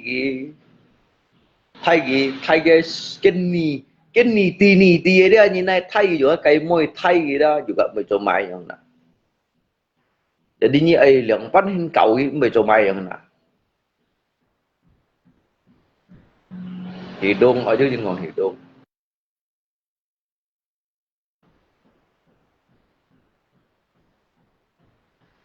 nếu nhìn còn hidung đâu yang kan ngay người thằng xuân tút xuân mà mô tút mô à nhị xin theo tút cô sầu giả phú theo tút cô to kỹ thuật khung đâu à kỹ thuật khung đâu à kỹ thuật khung cái khung như này còn mà khơi lấy còn juga mới cho máy như này phun juga mới cho máy như dùng xíu xí chít cái juga mới cho máy cái khung rồi đó cái khung như dùng xíu chít cái như dùng cái máy đúng gì cậu cái juga mới cho máy này tông cái khung juga mới cho máy đó chứ mà như tông kiểu cái khung đây cái bị thụt suy đâu không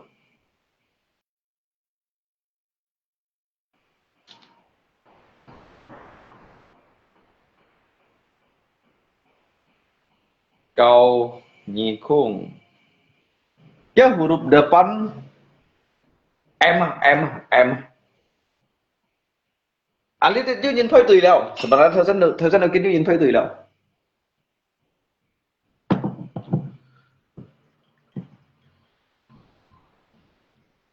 anh tôi nhìn thời gian còn tiểu chi ấy anh tôi nhìn còn tiểu chi bà đã mê tiểu chi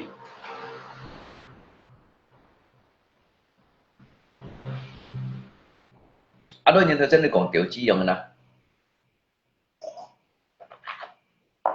kiến nó nói còn sầu cầu bây giống nào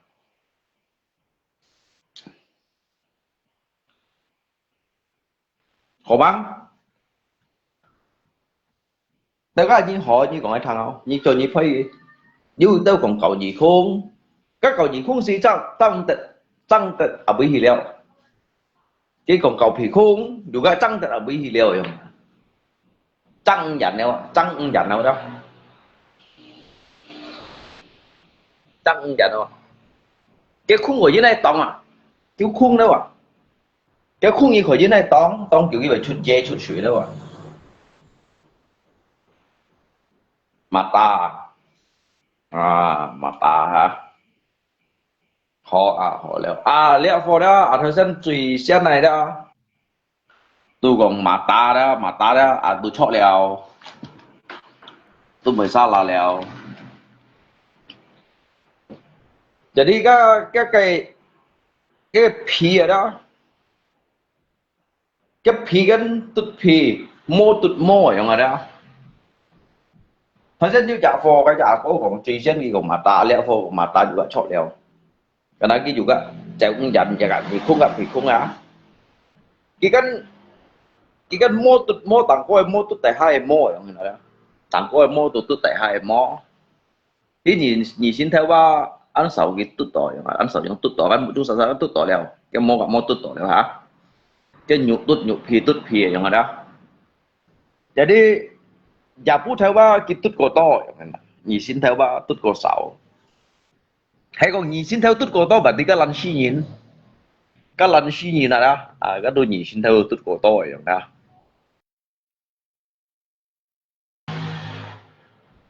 nhìn xin theo tút cổ to đó tụi cái tụi lần suy nhìn mana hadiahnya lung pai kalau hiểu mới hiểu thời gian là cái cây nhựa ngày thời gian ngày còn pun hadiah kan pun cái cây nhựa gì sih cái cây nhựa đó cái cây nhựa kalau hay còn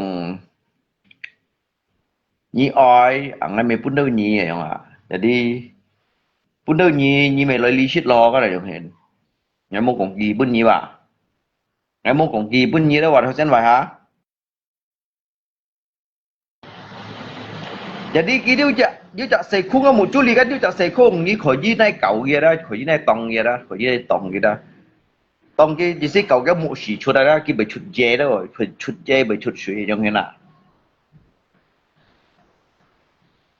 cái bị chuột dê bị chuột suy giống đó chỉ sẽ cái một chút tuổi khung à nếu sao sẽ thấy được chứ cái mình nó ngay cùng sầu cầu với cùng chỉ bay khung ngồi hả bà lật mèo bà đất mèo à các bạn cái đời chỉ các cũng chỉ bay khung ở bạch khung đâu à cái một chút tuổi nó lấy cái chữ chặt khung như khỏi dưới này cậu gì đó dùng cái môi nên nó xe đó nha tao cái đó cái bài chụp chế à cái hầm đồ như thế cái mày cái gula mata có sẽ cái gì gula mata đó cái tủ loại cái tầm bung tỏi đó dạ khung này cái khung xuyên tủ loại đó kêu chân tỏi thiên câu lâu dê như nào nhé toàn cái bao cái chuột đấy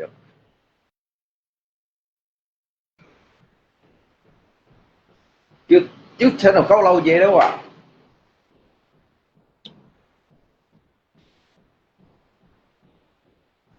你可以那喷到嘅，你那喷嘅落辣茶嘢，那噴嘅樣嘅啦，那噴嘅樣啊。意思可以那些用一計摩咧，你抹開來，你哋用一計摩去睇嘅，咪 share 嘅落垃圾都用嘅啦，可以那 share 都。頭先你叫啥前排 share 幾百了嚇，千六百年都了呀，叫啥吧？頭先城市個頭嘅鬧事嘅樣啊。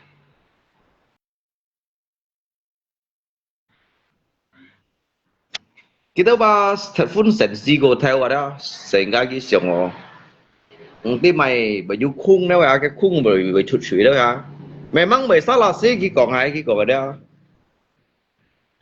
cái còn này kalau hay còn opet ni cái phơi chui opet ni đâu juga bởi salah sih opet ni như cầu kiểu anh kiểu chụp suy đó à bởi salah sih jika mày còn sầu cowboy tapi sikap mày còn cái gì yang kena gì à kawan ngay mày còn cái gì à khỏi gì này liệp ở đó khỏi gì này xe yang kena dah di sini dùng các cái xe đúng gì cầu cái khung yang kena có một chút tủ loại khung anh cái như cả khung yang kena khỏi gì dùng xíu này chít gì à yang di sini mặt khoai lai yang nông cầu gì yang nó khỏi gì dùng xíu yang chít đâu hả khỏi gì dùng xíu yang chít đâu hả có một chút khỏi gì dùng xíu chít đâu hả cái đó tao ba chỉ tụi tao bật khung ở thôi xem nào padahal mewah kawan cin chua omong kosong terus dia nyame ayo saya lihat itu nhìn cái phơi ra là phải dùng thế này à các ngài cũng biết cái này bà các thằng sinh đó dia alfon có cái cái sen phơi chọ liệu à trong một chú mày sao lại có một chú mày mang chú cho khung này tụi lo liền như khối dưới này chết ở trong chết à ngay còn khối dưới này chết khối dưới này share chỉ sử dụng cái môi dùng share thì share gì trong đó chú là sập trong đó bây giờ cái một chú chú là sập trong anh nhưng mà khối dùng cái môi dùng thay thì đó à chỉ sử khối dưới này share khối dưới này liệp trong đó do cái môi dùng liệp ấy cái sao nó tao ba chân nó bệt nè buồn lay chọ gì chỉ si tông kiểu bị chút suối kỹ xưởng này jugaไม่salah kalau hay còn tông kiểu juga bị chút suối ya saya juga bị chút suối một chút juga bị chút suối ya cái opet ni juga bị chút suối ya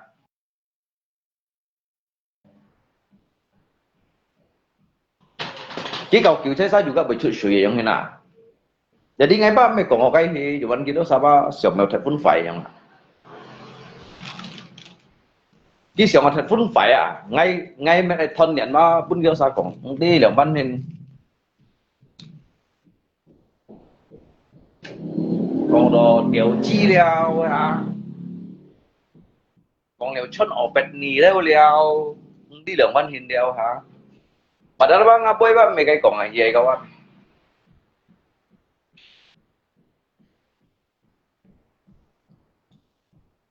bên kia đâu sao ba mang sưởng đâu cái gì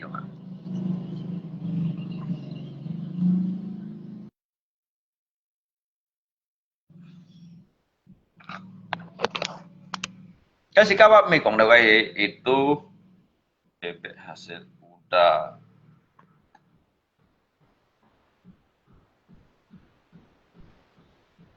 thôi các bạn hả chứ đâu sao nổ xí ba sehingga saya nhìn siang chút đây nổ xí ba thật vốn phải thế nhung sikap apa mấy con sao cầu bay là lúc đi siang đâu cái ăn phải gì không đi siang ăn phải gì à này ok Lý Hoang em món nào có nè cắn khởi dưới này chết đâu rồi Iya lidit biasa kan yang mutu mau kan kena cik ke lidit kan juga khung. Jadi cik ke khung na yang. Pasal dia sa chin phoi wa cik ke opet khung na wa. Cik mana juga an sau kau yang kawan. Cik omi tofu đây nhìn mana juga an sau kau yang ya. Chin gong đâu cái nhìn cái东西ya.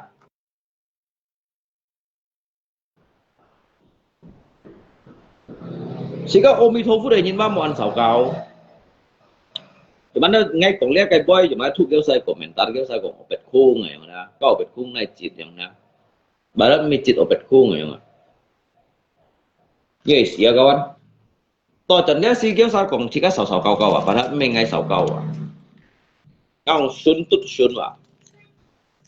Nhuk tut nhuk, sun tut sun, mo tut mo à, nhị xin theo tut cô sau giả bu theo tut cô to vậy. Đi khỏi gì nai tong khỏi gì này liệp khỏi gì này liệp như tông kiểu gì mà chịu suy đâu vậy nè khỏi gì dùng chịu gì tông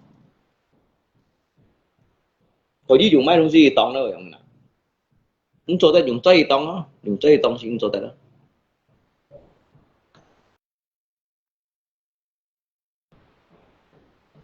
hay thế cái còn dùng dây tông một cái gắn lại đeo hả là cô còn xịt thịt màu và cái còn khỏi dưới này toàn này mô còn gì xí còn ô dùng chơi thì toàn mà đi dùng chơi thì toàn cái lại nói cái chạy ta chứ sao còn tiểu chi thì mày không xí chân mày ở bẹt nì đâu hả chân kiểu bài chuột suy bé mắng cho có bẹt nì như chân kiểu cái bài chuột suy đâu hả biết ngay bác mày còn cái gì vậy ạ như tông á một chuôi cái tủ lọ liên tiếp như dạng khung đó bây giờ chút một xí đó như tông cái nhót theo mô đó tiêu theo theo mô đó như kìm tông đấy đó đó chứ phải chút dây juga phải chút suy vậy mà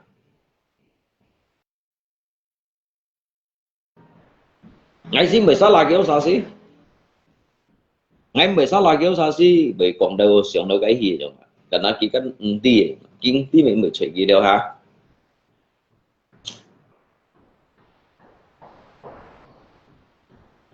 kéo sao còn nhập cầu nhị khung cầu nhị khung mà tí sebenarnya trăng nhận đâu có một chú gạ nhị khung ăn trăng khuyên thì khung gạ cả một chú juga trăng khuyên nè cái đấy sebenarnya chú cái cày tân tapi ngay kan còn thế nên kéo sang một ngày cái huruf awal hay mày đúng si ngay kan còn em kan mungkin kéo sang nước ở mẹ mà mẹ ada mẹ kan juga ya termasuk juga berawal huruf dari M kan meme ha tapi mata kan mata meme yang ngaji sih ya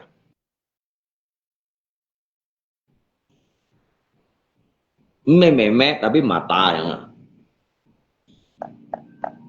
game saya berhubungan dengan kayak huruf A gitu tuh gitu pai coba gitu tuh meme yang ada meme tuh saya dapat betul sekarang dan gitu jangan không tuntut hadiah mana hiểu rằng em hiểu punya hadiah nah tapi nggak tujuan kan me untuk kayak jorok akunya nggak tujuan mah me untuk kayak jorok aja kasih kan nambu oni tofu ini nah mana hiểu còn itu jorok ai bay thế nên kita sao còn olive opet ni cái đồ ăn xíu thằng nó chân opet ni đó người nào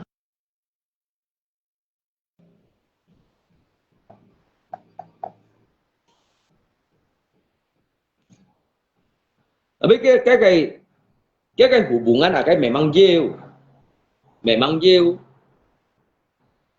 các nếu một chú khung như cầu kiểu cái juga bercut suy cái khung như cầu kiểu cái juga bercut suy chơi sao bercut suy đúng gì à cái huruf memang hay chơi sao dịch dòng cái huruf cuman di Sabah mata di Sabah meme yang beda cái kata-kata mah beda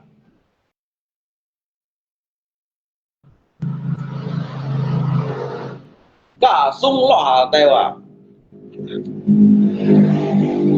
lọ tèo cái chiêu làng sung còn tiểu chi kìa mà cái chiêu còn làng sung còn tiểu chi rồi như kỳ đô sầu cầu cái gì mày ngay còn phải bơi rồi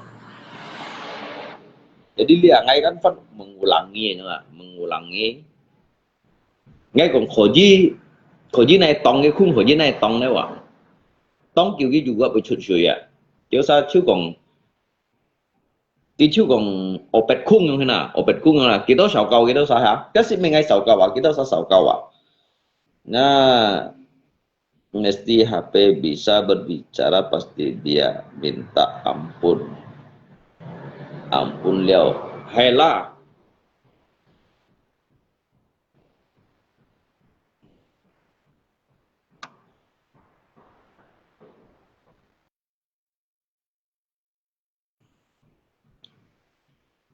sao lý đâu nhìn ra à? Như ông cái chín nhiều ngào à? Chứ mới ba, chứ là ngày cổ chín à? Cả ba là ngày cổ chín. Chỉ các thuốc mô su à, chỉ các mô chẳng phải ba, các thuốc yêu su trên cái sòng cổ phải cái nổ xì à. Cái thuốc yêu su trên cho à, xung quanh sampai kuliah piknya banyak. Masa nhìn còn xuân tút xuân, mô tút mô nhỉ xin theo tút cô sầu, chả bút theo tút cô to. Cái chiếu làm xuống anh nói kiểu tiểu chi à.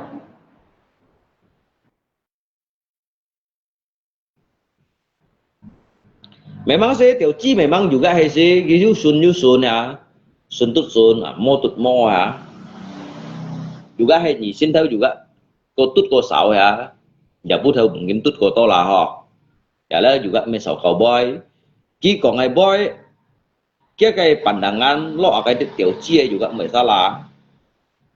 salah, tapi nggak cái versi bak mereka chẳng hạn, ngai versi bak me kong sau kau boy kan cocok ngai me kong sau kau boy chẳng hạn. Cái ba thằng đó chứ chả khung đâu chứ khung khỏi dưới này tông đâu à, tông kiểu bị chút suy đâu à,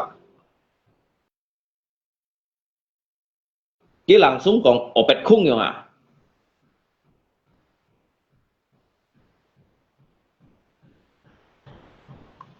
Cái mà sao cô sầu cầu nào kawan, hay ngay sầu cáo, chạy cái sầu cầu tapi lihat mấy sầu cầu sih cuma lihat kan hamba phải tất cả tất kỳ là họ, tất cả tất kỳ thon liền là như thế nào, thon liền mấy sẽ mấy sầu cầu sih. Cái ban ngáo cái đi tujuan mi còn đều tapi lama kena sambar petir mulutmu, tak lama kena sambar petir mulutmu. Cái ngay lượng con về kena sambar petir dia kan thon liền biasa thon liền ở trong hình. Dia kan hamba dikai lo jin ka gong bepantun yang bepantun teka-teki untuk bunyi poi. Cái nhớ sai nổ xí tu xả lũ sen xiong phải như nào, anh tôi cái negatif ya, cái positif itu gue sawa.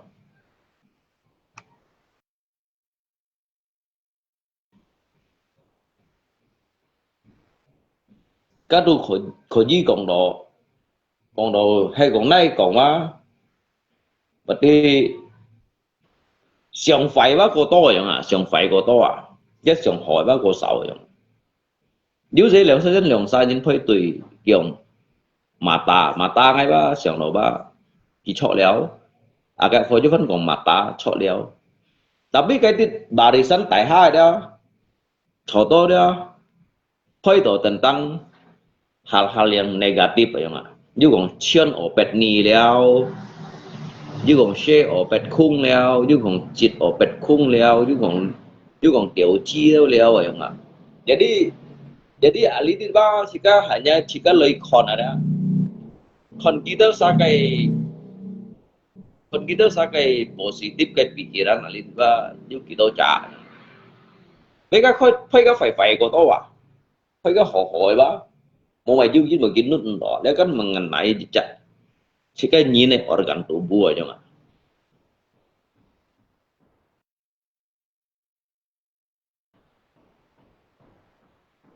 Order lý bây giờ các bạn nha, đến buổi đó ngay khi đó, các hà cùng lấy cùng hi ba kita saat bên đó, si cái cùng mày bơi rồi yang mana. Jadi itu semuanya likai thon dian ba, likai thon dian. Jadi untuk pun nhìn các lấy xiong lấy phơi mengasah otak dia. Mereka kéo sai juga còn chỉ có sức ăn lộ nhìn, juga còn đi đâu sầu cầu bây juga còn tiểu chi đâu, juga còn xe opet ni đâu, juga còn chít opet khung đâu, cả chỉ có pun nhìn cái chấp đó ăn mọi người nào. Yuk bilang anak yang di rumah bukan anak kamu. các anh sẽ chuối, các anh sẽ chuối, các anh các là kêu chỉ của người bây ba ngay khai khai ngay mình đi khai thon liền muốn nhớ sao thả cho nhớ sao một buồn xì à mấy cạnh ngay còn leo bây đi hả lượng chân khung nhỉ ship liệu nhà nào đó nhỉ còn leo nhau bây cô xì à nhỉ bưng ngay ăn gặp nhỉ bắt thải đến chi cũ à nhỉ bưng ngay ăn gặp nhỉ đó kêu nhỉ xì nhỉ na nhỉ kêu nhỉ xì nhỉ đó nhỉ thải đến chi cũ đó những sĩ giàu nga li cũng li đâu tiền chi bay những sĩ giàu ổn tụ lấy cả ngay cũng li đâu ngà bay à jadi ngay chỗ theo lùi như đó ngay nhiều cái như đó cũng li đâu ngà bay à đó ngay ngay ổn tụ chỉ khai thon liền vẫn như đó xá vậy chứ là phải liền tặng phụ cả được mình đây cũng chỗ theo lùi giống sẽ như mình cũng anak si A si B si C nhớ nhớ tiền chi cũ như là đáp như kêu như gì à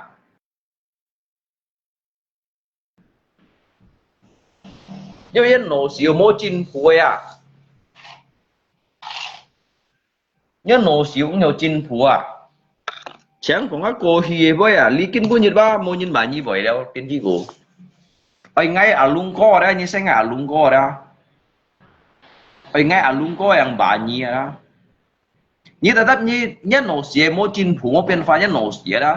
Như ta tất như kêu của xế cũng à. Như bị ngay của kêu, ngay kêu đâu à. Ngay mày còn xoay nhé. Ta biết ngay của ngay kêu. Ta biết ngay như bị ngay của kêu vậy không nào.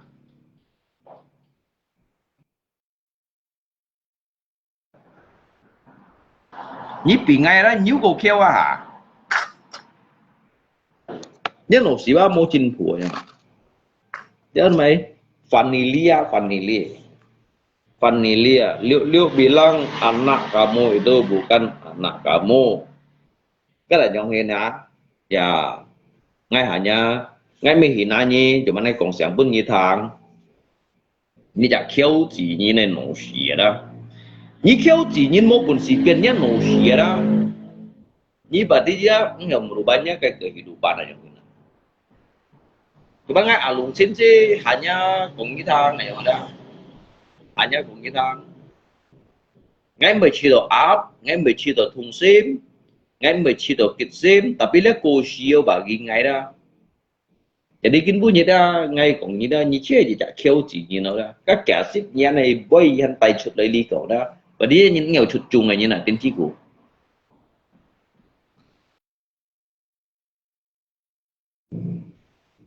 Dạ tên chi của đó, nghèo chụp chung này như nào.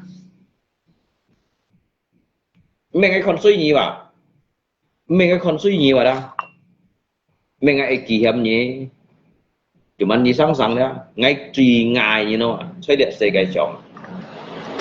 Ngay mang đi cha chín chuối đó, đi chả phản nỉ lia đó. Vì ngay chú cô ngà như chồng ấy.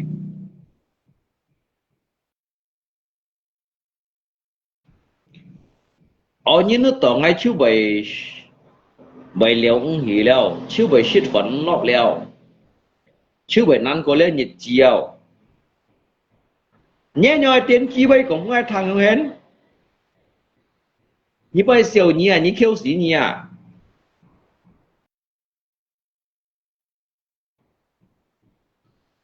Nhé nhoi tiến chi bây như cũng ngay thằng đó, như tại tất như kêu xí nhỉ à. Như cũng ai hế. Như cũng ai sau rồi như mô tô sẽ như kêu xí nhỉ à.所以上这个被讲到个日部分扣几年样啦，这里就电子人话，你扣几年啦，今后开放个老师啊电子啊，压到人哈。但基本上讲扣几年嘅錢壓到啊，基本上講佢扣幾年嘅錢壓到啊，apalagi pun講個日部分嘅系統嘅，佢很個壓咯，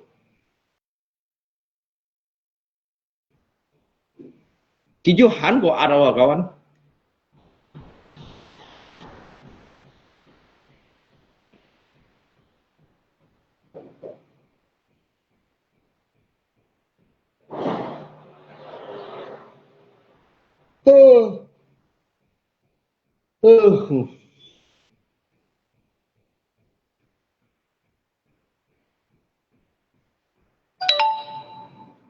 Tuh saya.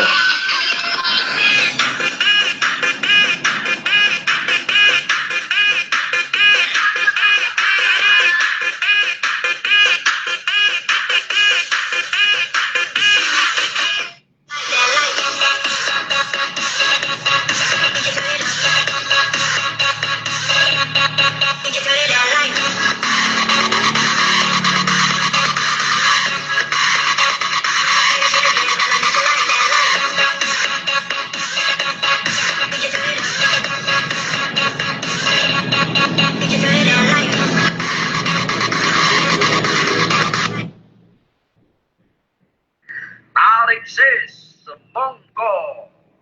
Nikmati hidup ini, jangan terlalu banyak pikiran.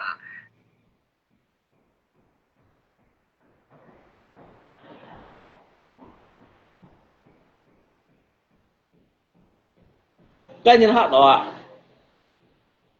Kita ni kalau pokun dia atau mengai berpunci litit, ngai punci so je kai cerita, lok dia kai terhia.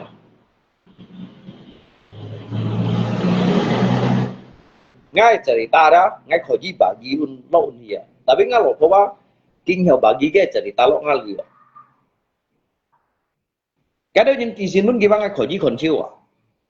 Dan jangan nasi.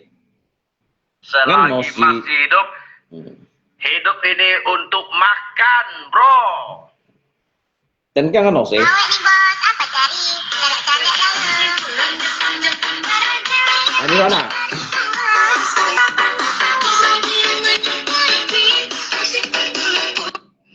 Nhớ đã đi theo lý khỏe giả. Ngay khỏe cái cerita dah. Bây giờ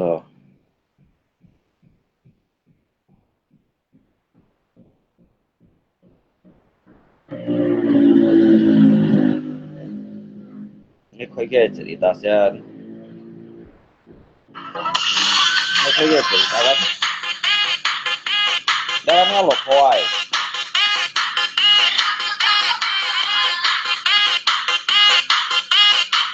Hả? Aliang ngai hiểu trong lớp cái HP tu. Tarik sis, semongko. Nikmati hidup ini, jangan terlalu banyak pikiran. Selagi masih hidup, hidup ini untuk makan, bro. Awet nih bos, apa cari? Canda dulu.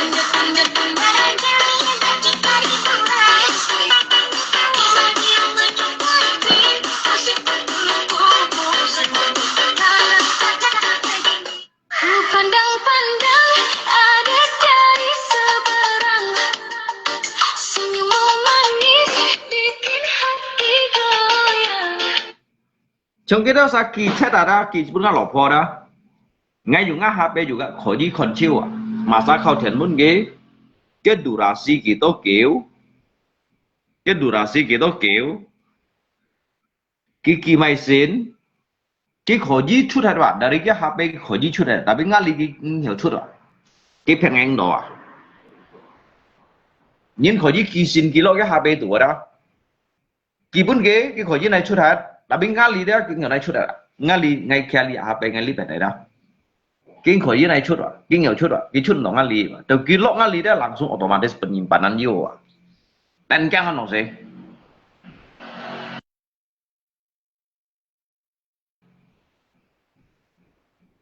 WA dịch Hà Hiển ada. WA dịch Hà Hiển langsung secara otomatis terhubung dengan li yang ini. Yang mana kau dona kawan? Padahal kan nomor unsak dia ya. Misalnya nomornya kiểu khung bắt khung này mà. Padahal kan nomor kan kita. Tapi cái WA juga nhìn kau thiệt ngay li bảy tia. Nếu saya no siu chong an di hai bang. Kalau sa messenger pun dia ra kisin ada so ji ngai ti masa kisin pun dia yang ada. Ngai li ngai ju kon ma. Ngai li ju kon ke messenger ma. Bahkan cái durasi cái masa kong bai ba kita kiu. Jadi kita kau thiệt trong hết. Cả masa satu mau kimo cep oke thiannya ngay langsung khỏi chỉ văn khẩu thian mun gì vậy. Trước kia biasa kan mau cep oke thian pa. Cha cái nhìn cái thian mo jadi satu mo jadi cái xây phô cậu cái HP. Cái hai xây phô cậu cái HP kan cậu game mà nhong à. Mau cep oke thian atau cái thian pa cái mo nak tohan thô cả tuổi biang đó nhong à. Jadi duyên khẩu thian khẩu đổi dịch lên cái môn chấm đó ngay lý do con ngay còn ở dưới những khảo thiện ghế dưới những kỳ sen một tôi trả tao mua à tao mày không xí ngay bởi thọ phong như thế này đó ngay thọ phong ở đó ngay khỏi dưới khảo thiện tôi chọn tuân kia ngay còn dưới những khảo thiện gì mà một chậm ngay khỏi dưới còn cái thằng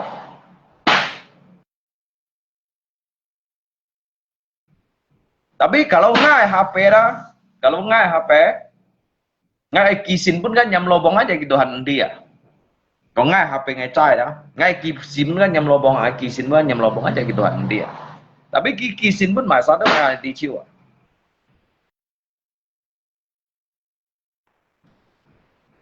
Lihat ya. Maduro sudah tangkap belum gimana?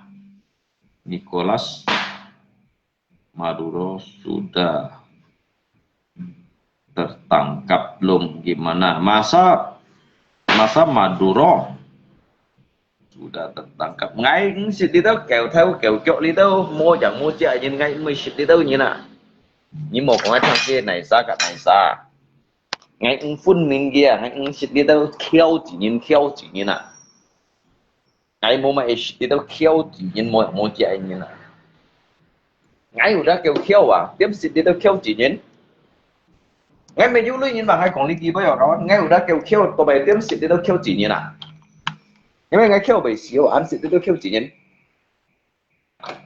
sao giờ sao xin nó tụi ngay ăn con xoay nhìn bằng hai con đi kia bây giờ padahal kan mewah pasien kawanmu orang petkongin ha orang kayak petkongin kaki petkongin ngay kan me petkongin kan petkongin emangnya nggak petkongin meh Maduro itu Chin Yun Phui ngang tia Chin Yun Phui à tầm bà la à bà ngang ti kiểu sai sáng sẻ ba như một con thằng à bà la cái tới vô khi này khiêu chỉ Thái Lan si như con thằng giờ đi khiêu chó ra tôi mua tuổi như này giờ sao còn đi khiêu chó mua chung là những gì sao lại còn cái chó gì chung kiểu mày chơi hả nhưng cái bò như chung cái anh bày tà cũ anh đềuเป็นเมียฮะก็ชอยนี่จุงยังไม่ใจนะcái dịch theo chó được một tùy như nào như ấy còn đâu mấy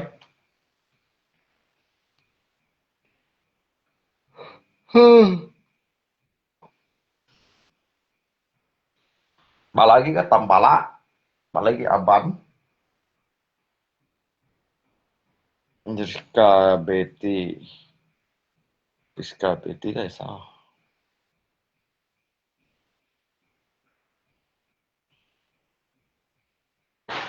Betty ở đây họ phơi chính trị à thì bị lau sắn kiểu giống lau đó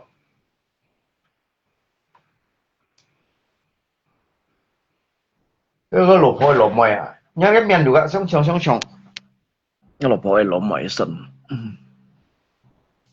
cái có hiểu sang là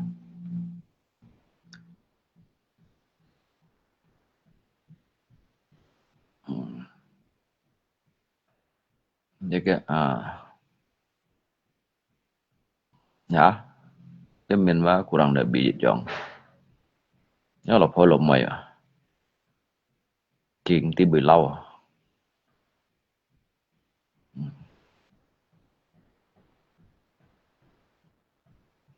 cái ngaci papa Bocil-bocil lagi makan es krim, guys.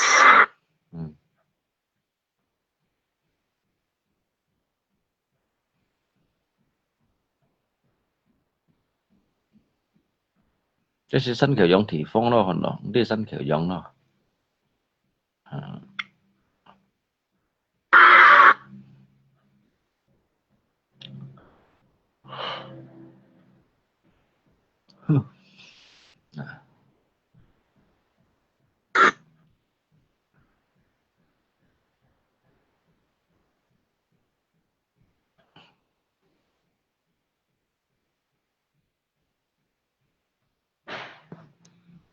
應該錄開錄咩啊？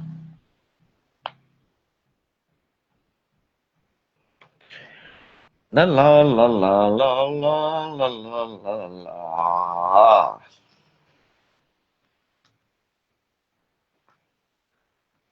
多數年講離了多千歲，馬街上雪咁做出來。多數人為了錢財，莫想也愛。兄弟姊妹朝熱撞開。啊哈哈，希望你都能夠愛相開。分了唔要發財，asa Yushid Hosai, chung giao oi xia ya oi, cho nhìn chiều mê ăn coi, yêu lùi chiều con yêu bay, mua lùi, buôn nhiên khòn soi, con bồi. So nyi keu poi. Ada main sama iparnya kayaknya nih. Nhi đâu tiền chi nhìn kêu chỉ nhìn ngay两门几个你讲，你đâu tiền chi boy. Apakah kalian melihat bulu mata? Nyesel banget baru tahu sekarang. Lung, kalau istrimu tak pulang jangan nangis ya. Ngay两班時間你都 Q 字演講，你都點知波你不地方嚟講？ngay講要真相嚟波啊！OTW selamat malam Besti.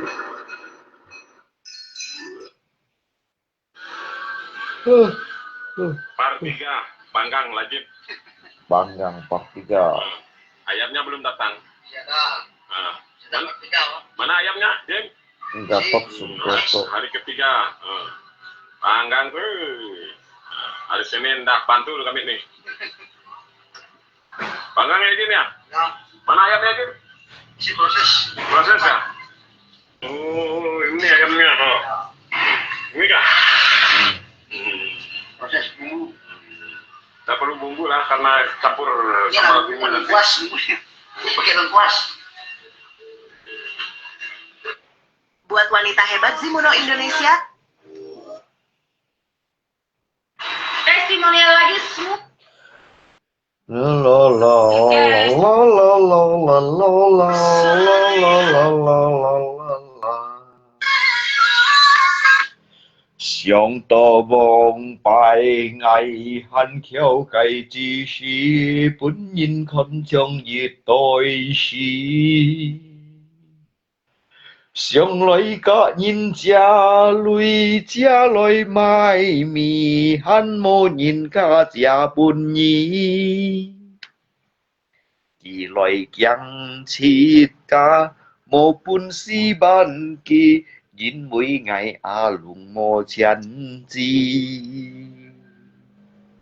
Song lối hi ba long ô tăng liang kê lô mì hắn mô nhìn cả ô tăng bún nhí. Nhìn sân thế sang tô khéo chiêu tông tô khu chín hết treo mô lù. Nhìn sân thế sang tô khéo chiêu tông tô khu mùi nhít thế nhông cháy trong ngô tù. 上來向前切來對愛走，愛當唔係一條橋。為了多錢財來家庭搬開，我繼母接了下爽開。愛疼我妹叫我繼面分開，愛也唔曉講咪boy。bỏ hạ nhiệt ngày ya bơi chọn yêu loài ngày bơi kỳ lụy bùn nhị ăn to chỉ oi ngày lời chuột môn hi cho bụi liều phân phô xe phò ngày ya mỏi xiong ăn to ngày lời sông thô phong hi cho bụi liều phân phô xe phò ngày ya mỏi tô phán nó bỏ hạ nhiệt ngài ya bơi diều heo co si tô chít cả bơi bún nhìn con an mò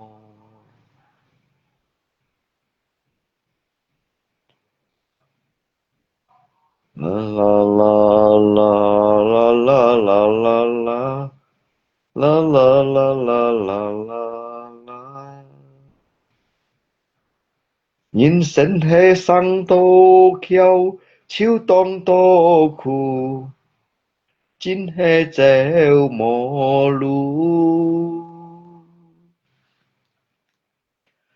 nhìn sinh hệ sang tô khéo chiếu tông tô khu mùi nhít chế nhong trái trong ngõ tù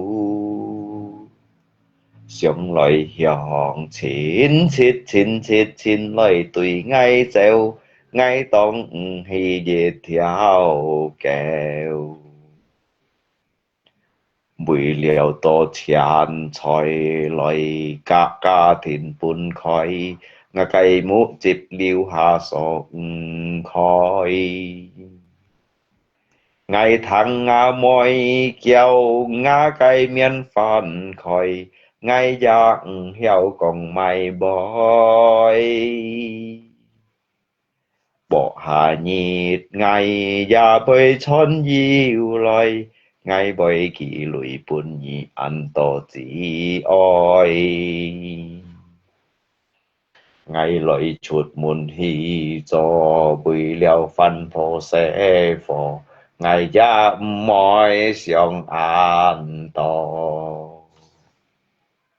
ngày lấy sông thô phong hi cho bụi liều ngà phân phô xe phò ngày ya mỏi tô phán nó bỏ hạ nhiệt ngày ya bơi diều heo co si tô hạ nhiệt bơi bún nhìn lời con mò la la la la la la la la la la la la la la sông to bông bay ngày hắn khéo cây chi xí bún nhìn con chồng dịt tôi xí sông ngày cả nhìn cha lối mai mi hắn mô nhìn cả cha bún nhí kỳ lối kyang chít ca mô bún si ban kỳ nhìn bụi ngày a lùng mô chán chi lời hi ba long ô tăng liông kê lo mi hàn mô nhìn ca ô tăng bún nhì nhìn sinh hệ sang tô khéo chiếu tông tô khu chín hệ treo mò lu 人生係生多橋，超當多苦，每日車用在創我度。上來向前切，前切前來對愛走，愛當係一條橋。為了多錢財來家庭伴隨，我計冇接了下送開。ngày tháng ngã sẽ phố kiều ngã cây miên phân khởi ngay giang heo còn mày bói bộ hạ nhiệt ngay ya bơi chọn diệu lời ngay bơi kỳ lùi bùn nhị ăn tổ chỉ ôi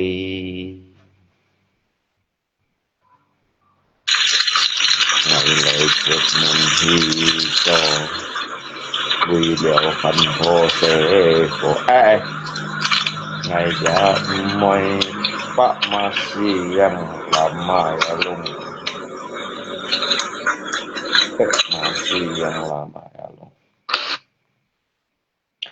mô bùn sĩ kêu ngay thụ shu sắm chân chú phần hắn lâu phân shu cho cây sâm phu chồng lan phu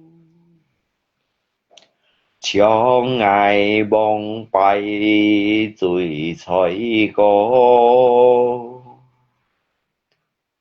mỗi cháu xin hong hi ngày thêm ngà mẹ ta bỏ cho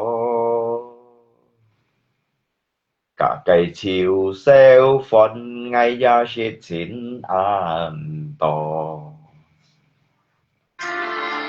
dịch kinh kinh pu nhi thành mô diệu có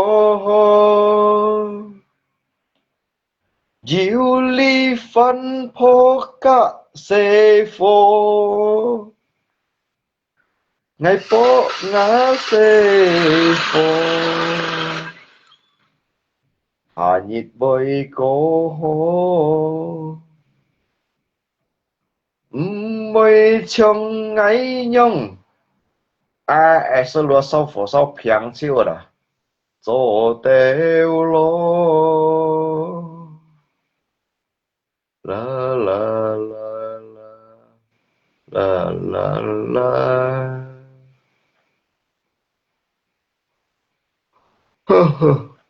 Rek, masih yang lama ya Lung. Mobil udah selesai belum? Kalau sudah selesai mau potong leher. Hồ liêu à? Ngay bây còn ngắt chẳng ngắm nhìn có ra đã. Kêu muốn nghe sao lại bây giờ và udah selesai?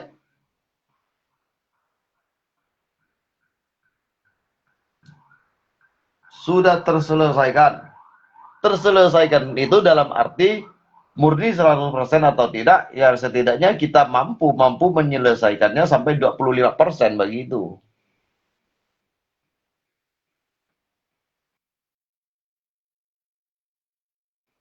%25% itu kan termasuk sudah selesai. Yang penting itu ada persentasenya. Terkecuali sama sekali tidak dicat. Cái này còn như thằng kawan. Ngay hỏi số 3 cái thì hiểu bên họ chọn. Bây giờ si cái lên nhìn tiền ngay hắn mua cận mua sara.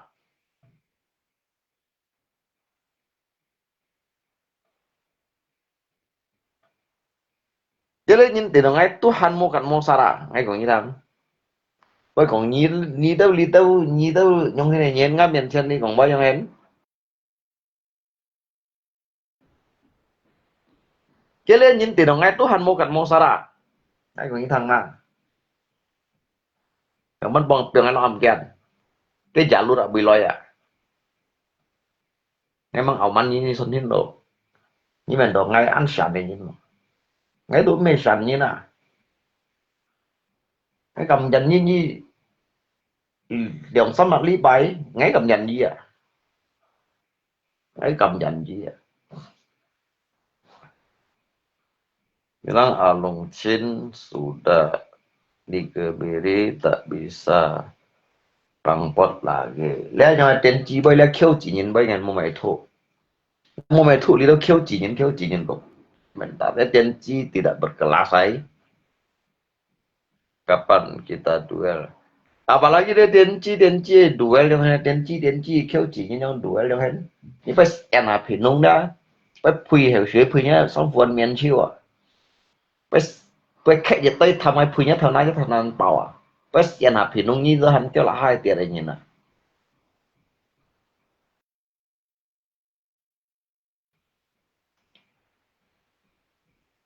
Pas pui tập tham ai nya thằng nan bảo chiu à. Nhưng mà nó hỏi cậu theo tổ cậu mà liếc ngay cậu theo si xỉn cô đó. Ngay cậu theo à. Ngay cậu theo xỉn cô đi hả.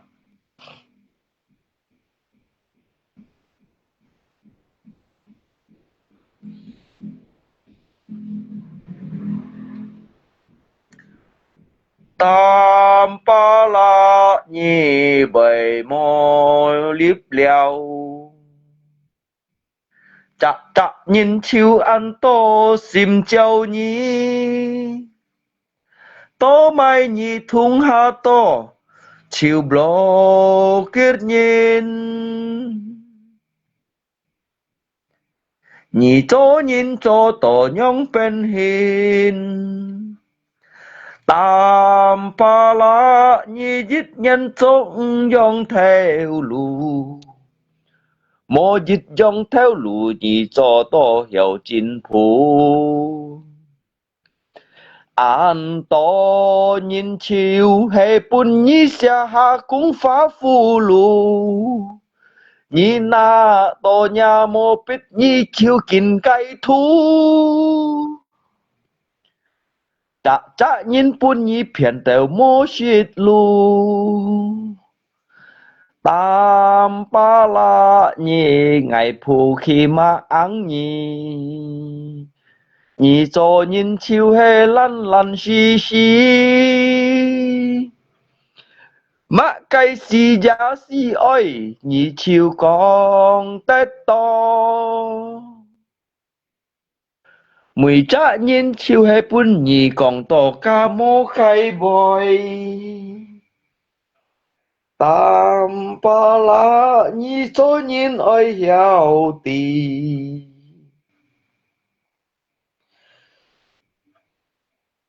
Chít ca cho nhìn mò phạm thiên lý. Chít ca cho tô nhìn chiều hệ ôi diệu thiên diệu thì. Ngay cầm trong có à, tôi mày trong tầm bà la nhưng tầm ai tặng ấy à. À sung là câu sung un tít hết đồ cá sĩ lầm bày ăn như nào. Cái đó ngay mới còn cái ngay còn sung cá sĩ lầm bày ăn như mô dụng ngay như nào. Sung nhi chiều hè lầm bày ăn truy mô dụng cái nhìn. Cô nhân chân phu hê cái phui chung. Nhi sung bút tô dịch chạ lô cây mà. Nhi chiếu hê nạ lọ thầm còn hà tu cây xịt. Nhi sung chiếu hê mô dung cái nhìn. Nhi còn nhi ba sang yêu số thầy theo lũ. Nhi sung con pi sa tu pi đua bún nhi mấy theo chiều. Mang ti nhi chiều hê chàng phiền nhìn. Nhi sung cả tam pa la chiều kyung si phu. Sung nhi hê tam pa la cây lô thấy mò. Kiều khung dịch vật dịch nhỉ. Kiều khung dịch vật dịch nhỉ.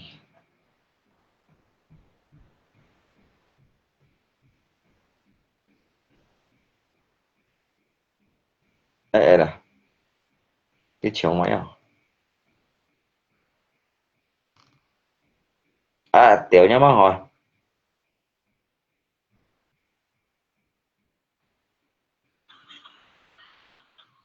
À cái này chuyện kia mà là chuyện gì này nè.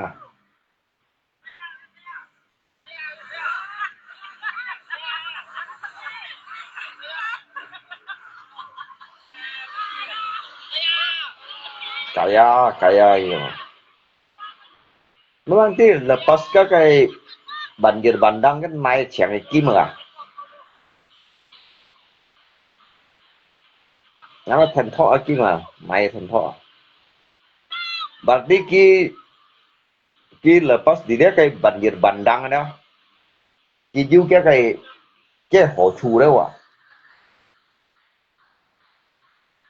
虽然呢講熱就災難嚟啦，不過呢，一個災難過去嚟啦，你天吧還有高準班機啊，高準班機呢，untuk kita deh，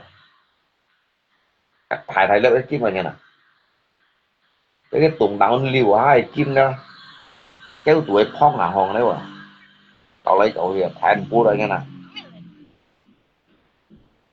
fan phôi như nè, lại trái à, ai mà nhìn nè.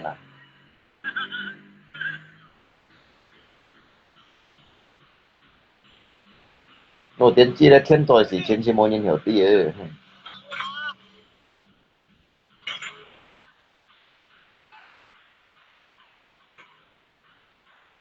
Cái thiên tội sĩ trên mà phải hiểu tí. Tiên như chỉ cần tí ta sao chọn tí ta hiểu như là hiểu như hắn tí ta phải hiểu như là.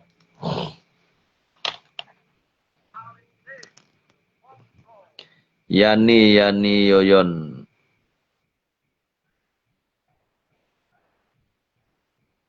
Cảm情的爱怎么说？你说过2天来看我，只是很轻1年多，360这可不好过，你心里有根本没有我。把我的爱情还给我，Puput Natalia, Bria.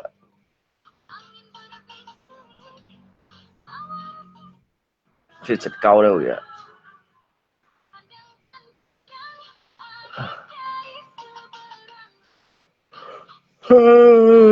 Ngay khi mà clip này các bạn. Đợi mộ một chỗ ăn sạch.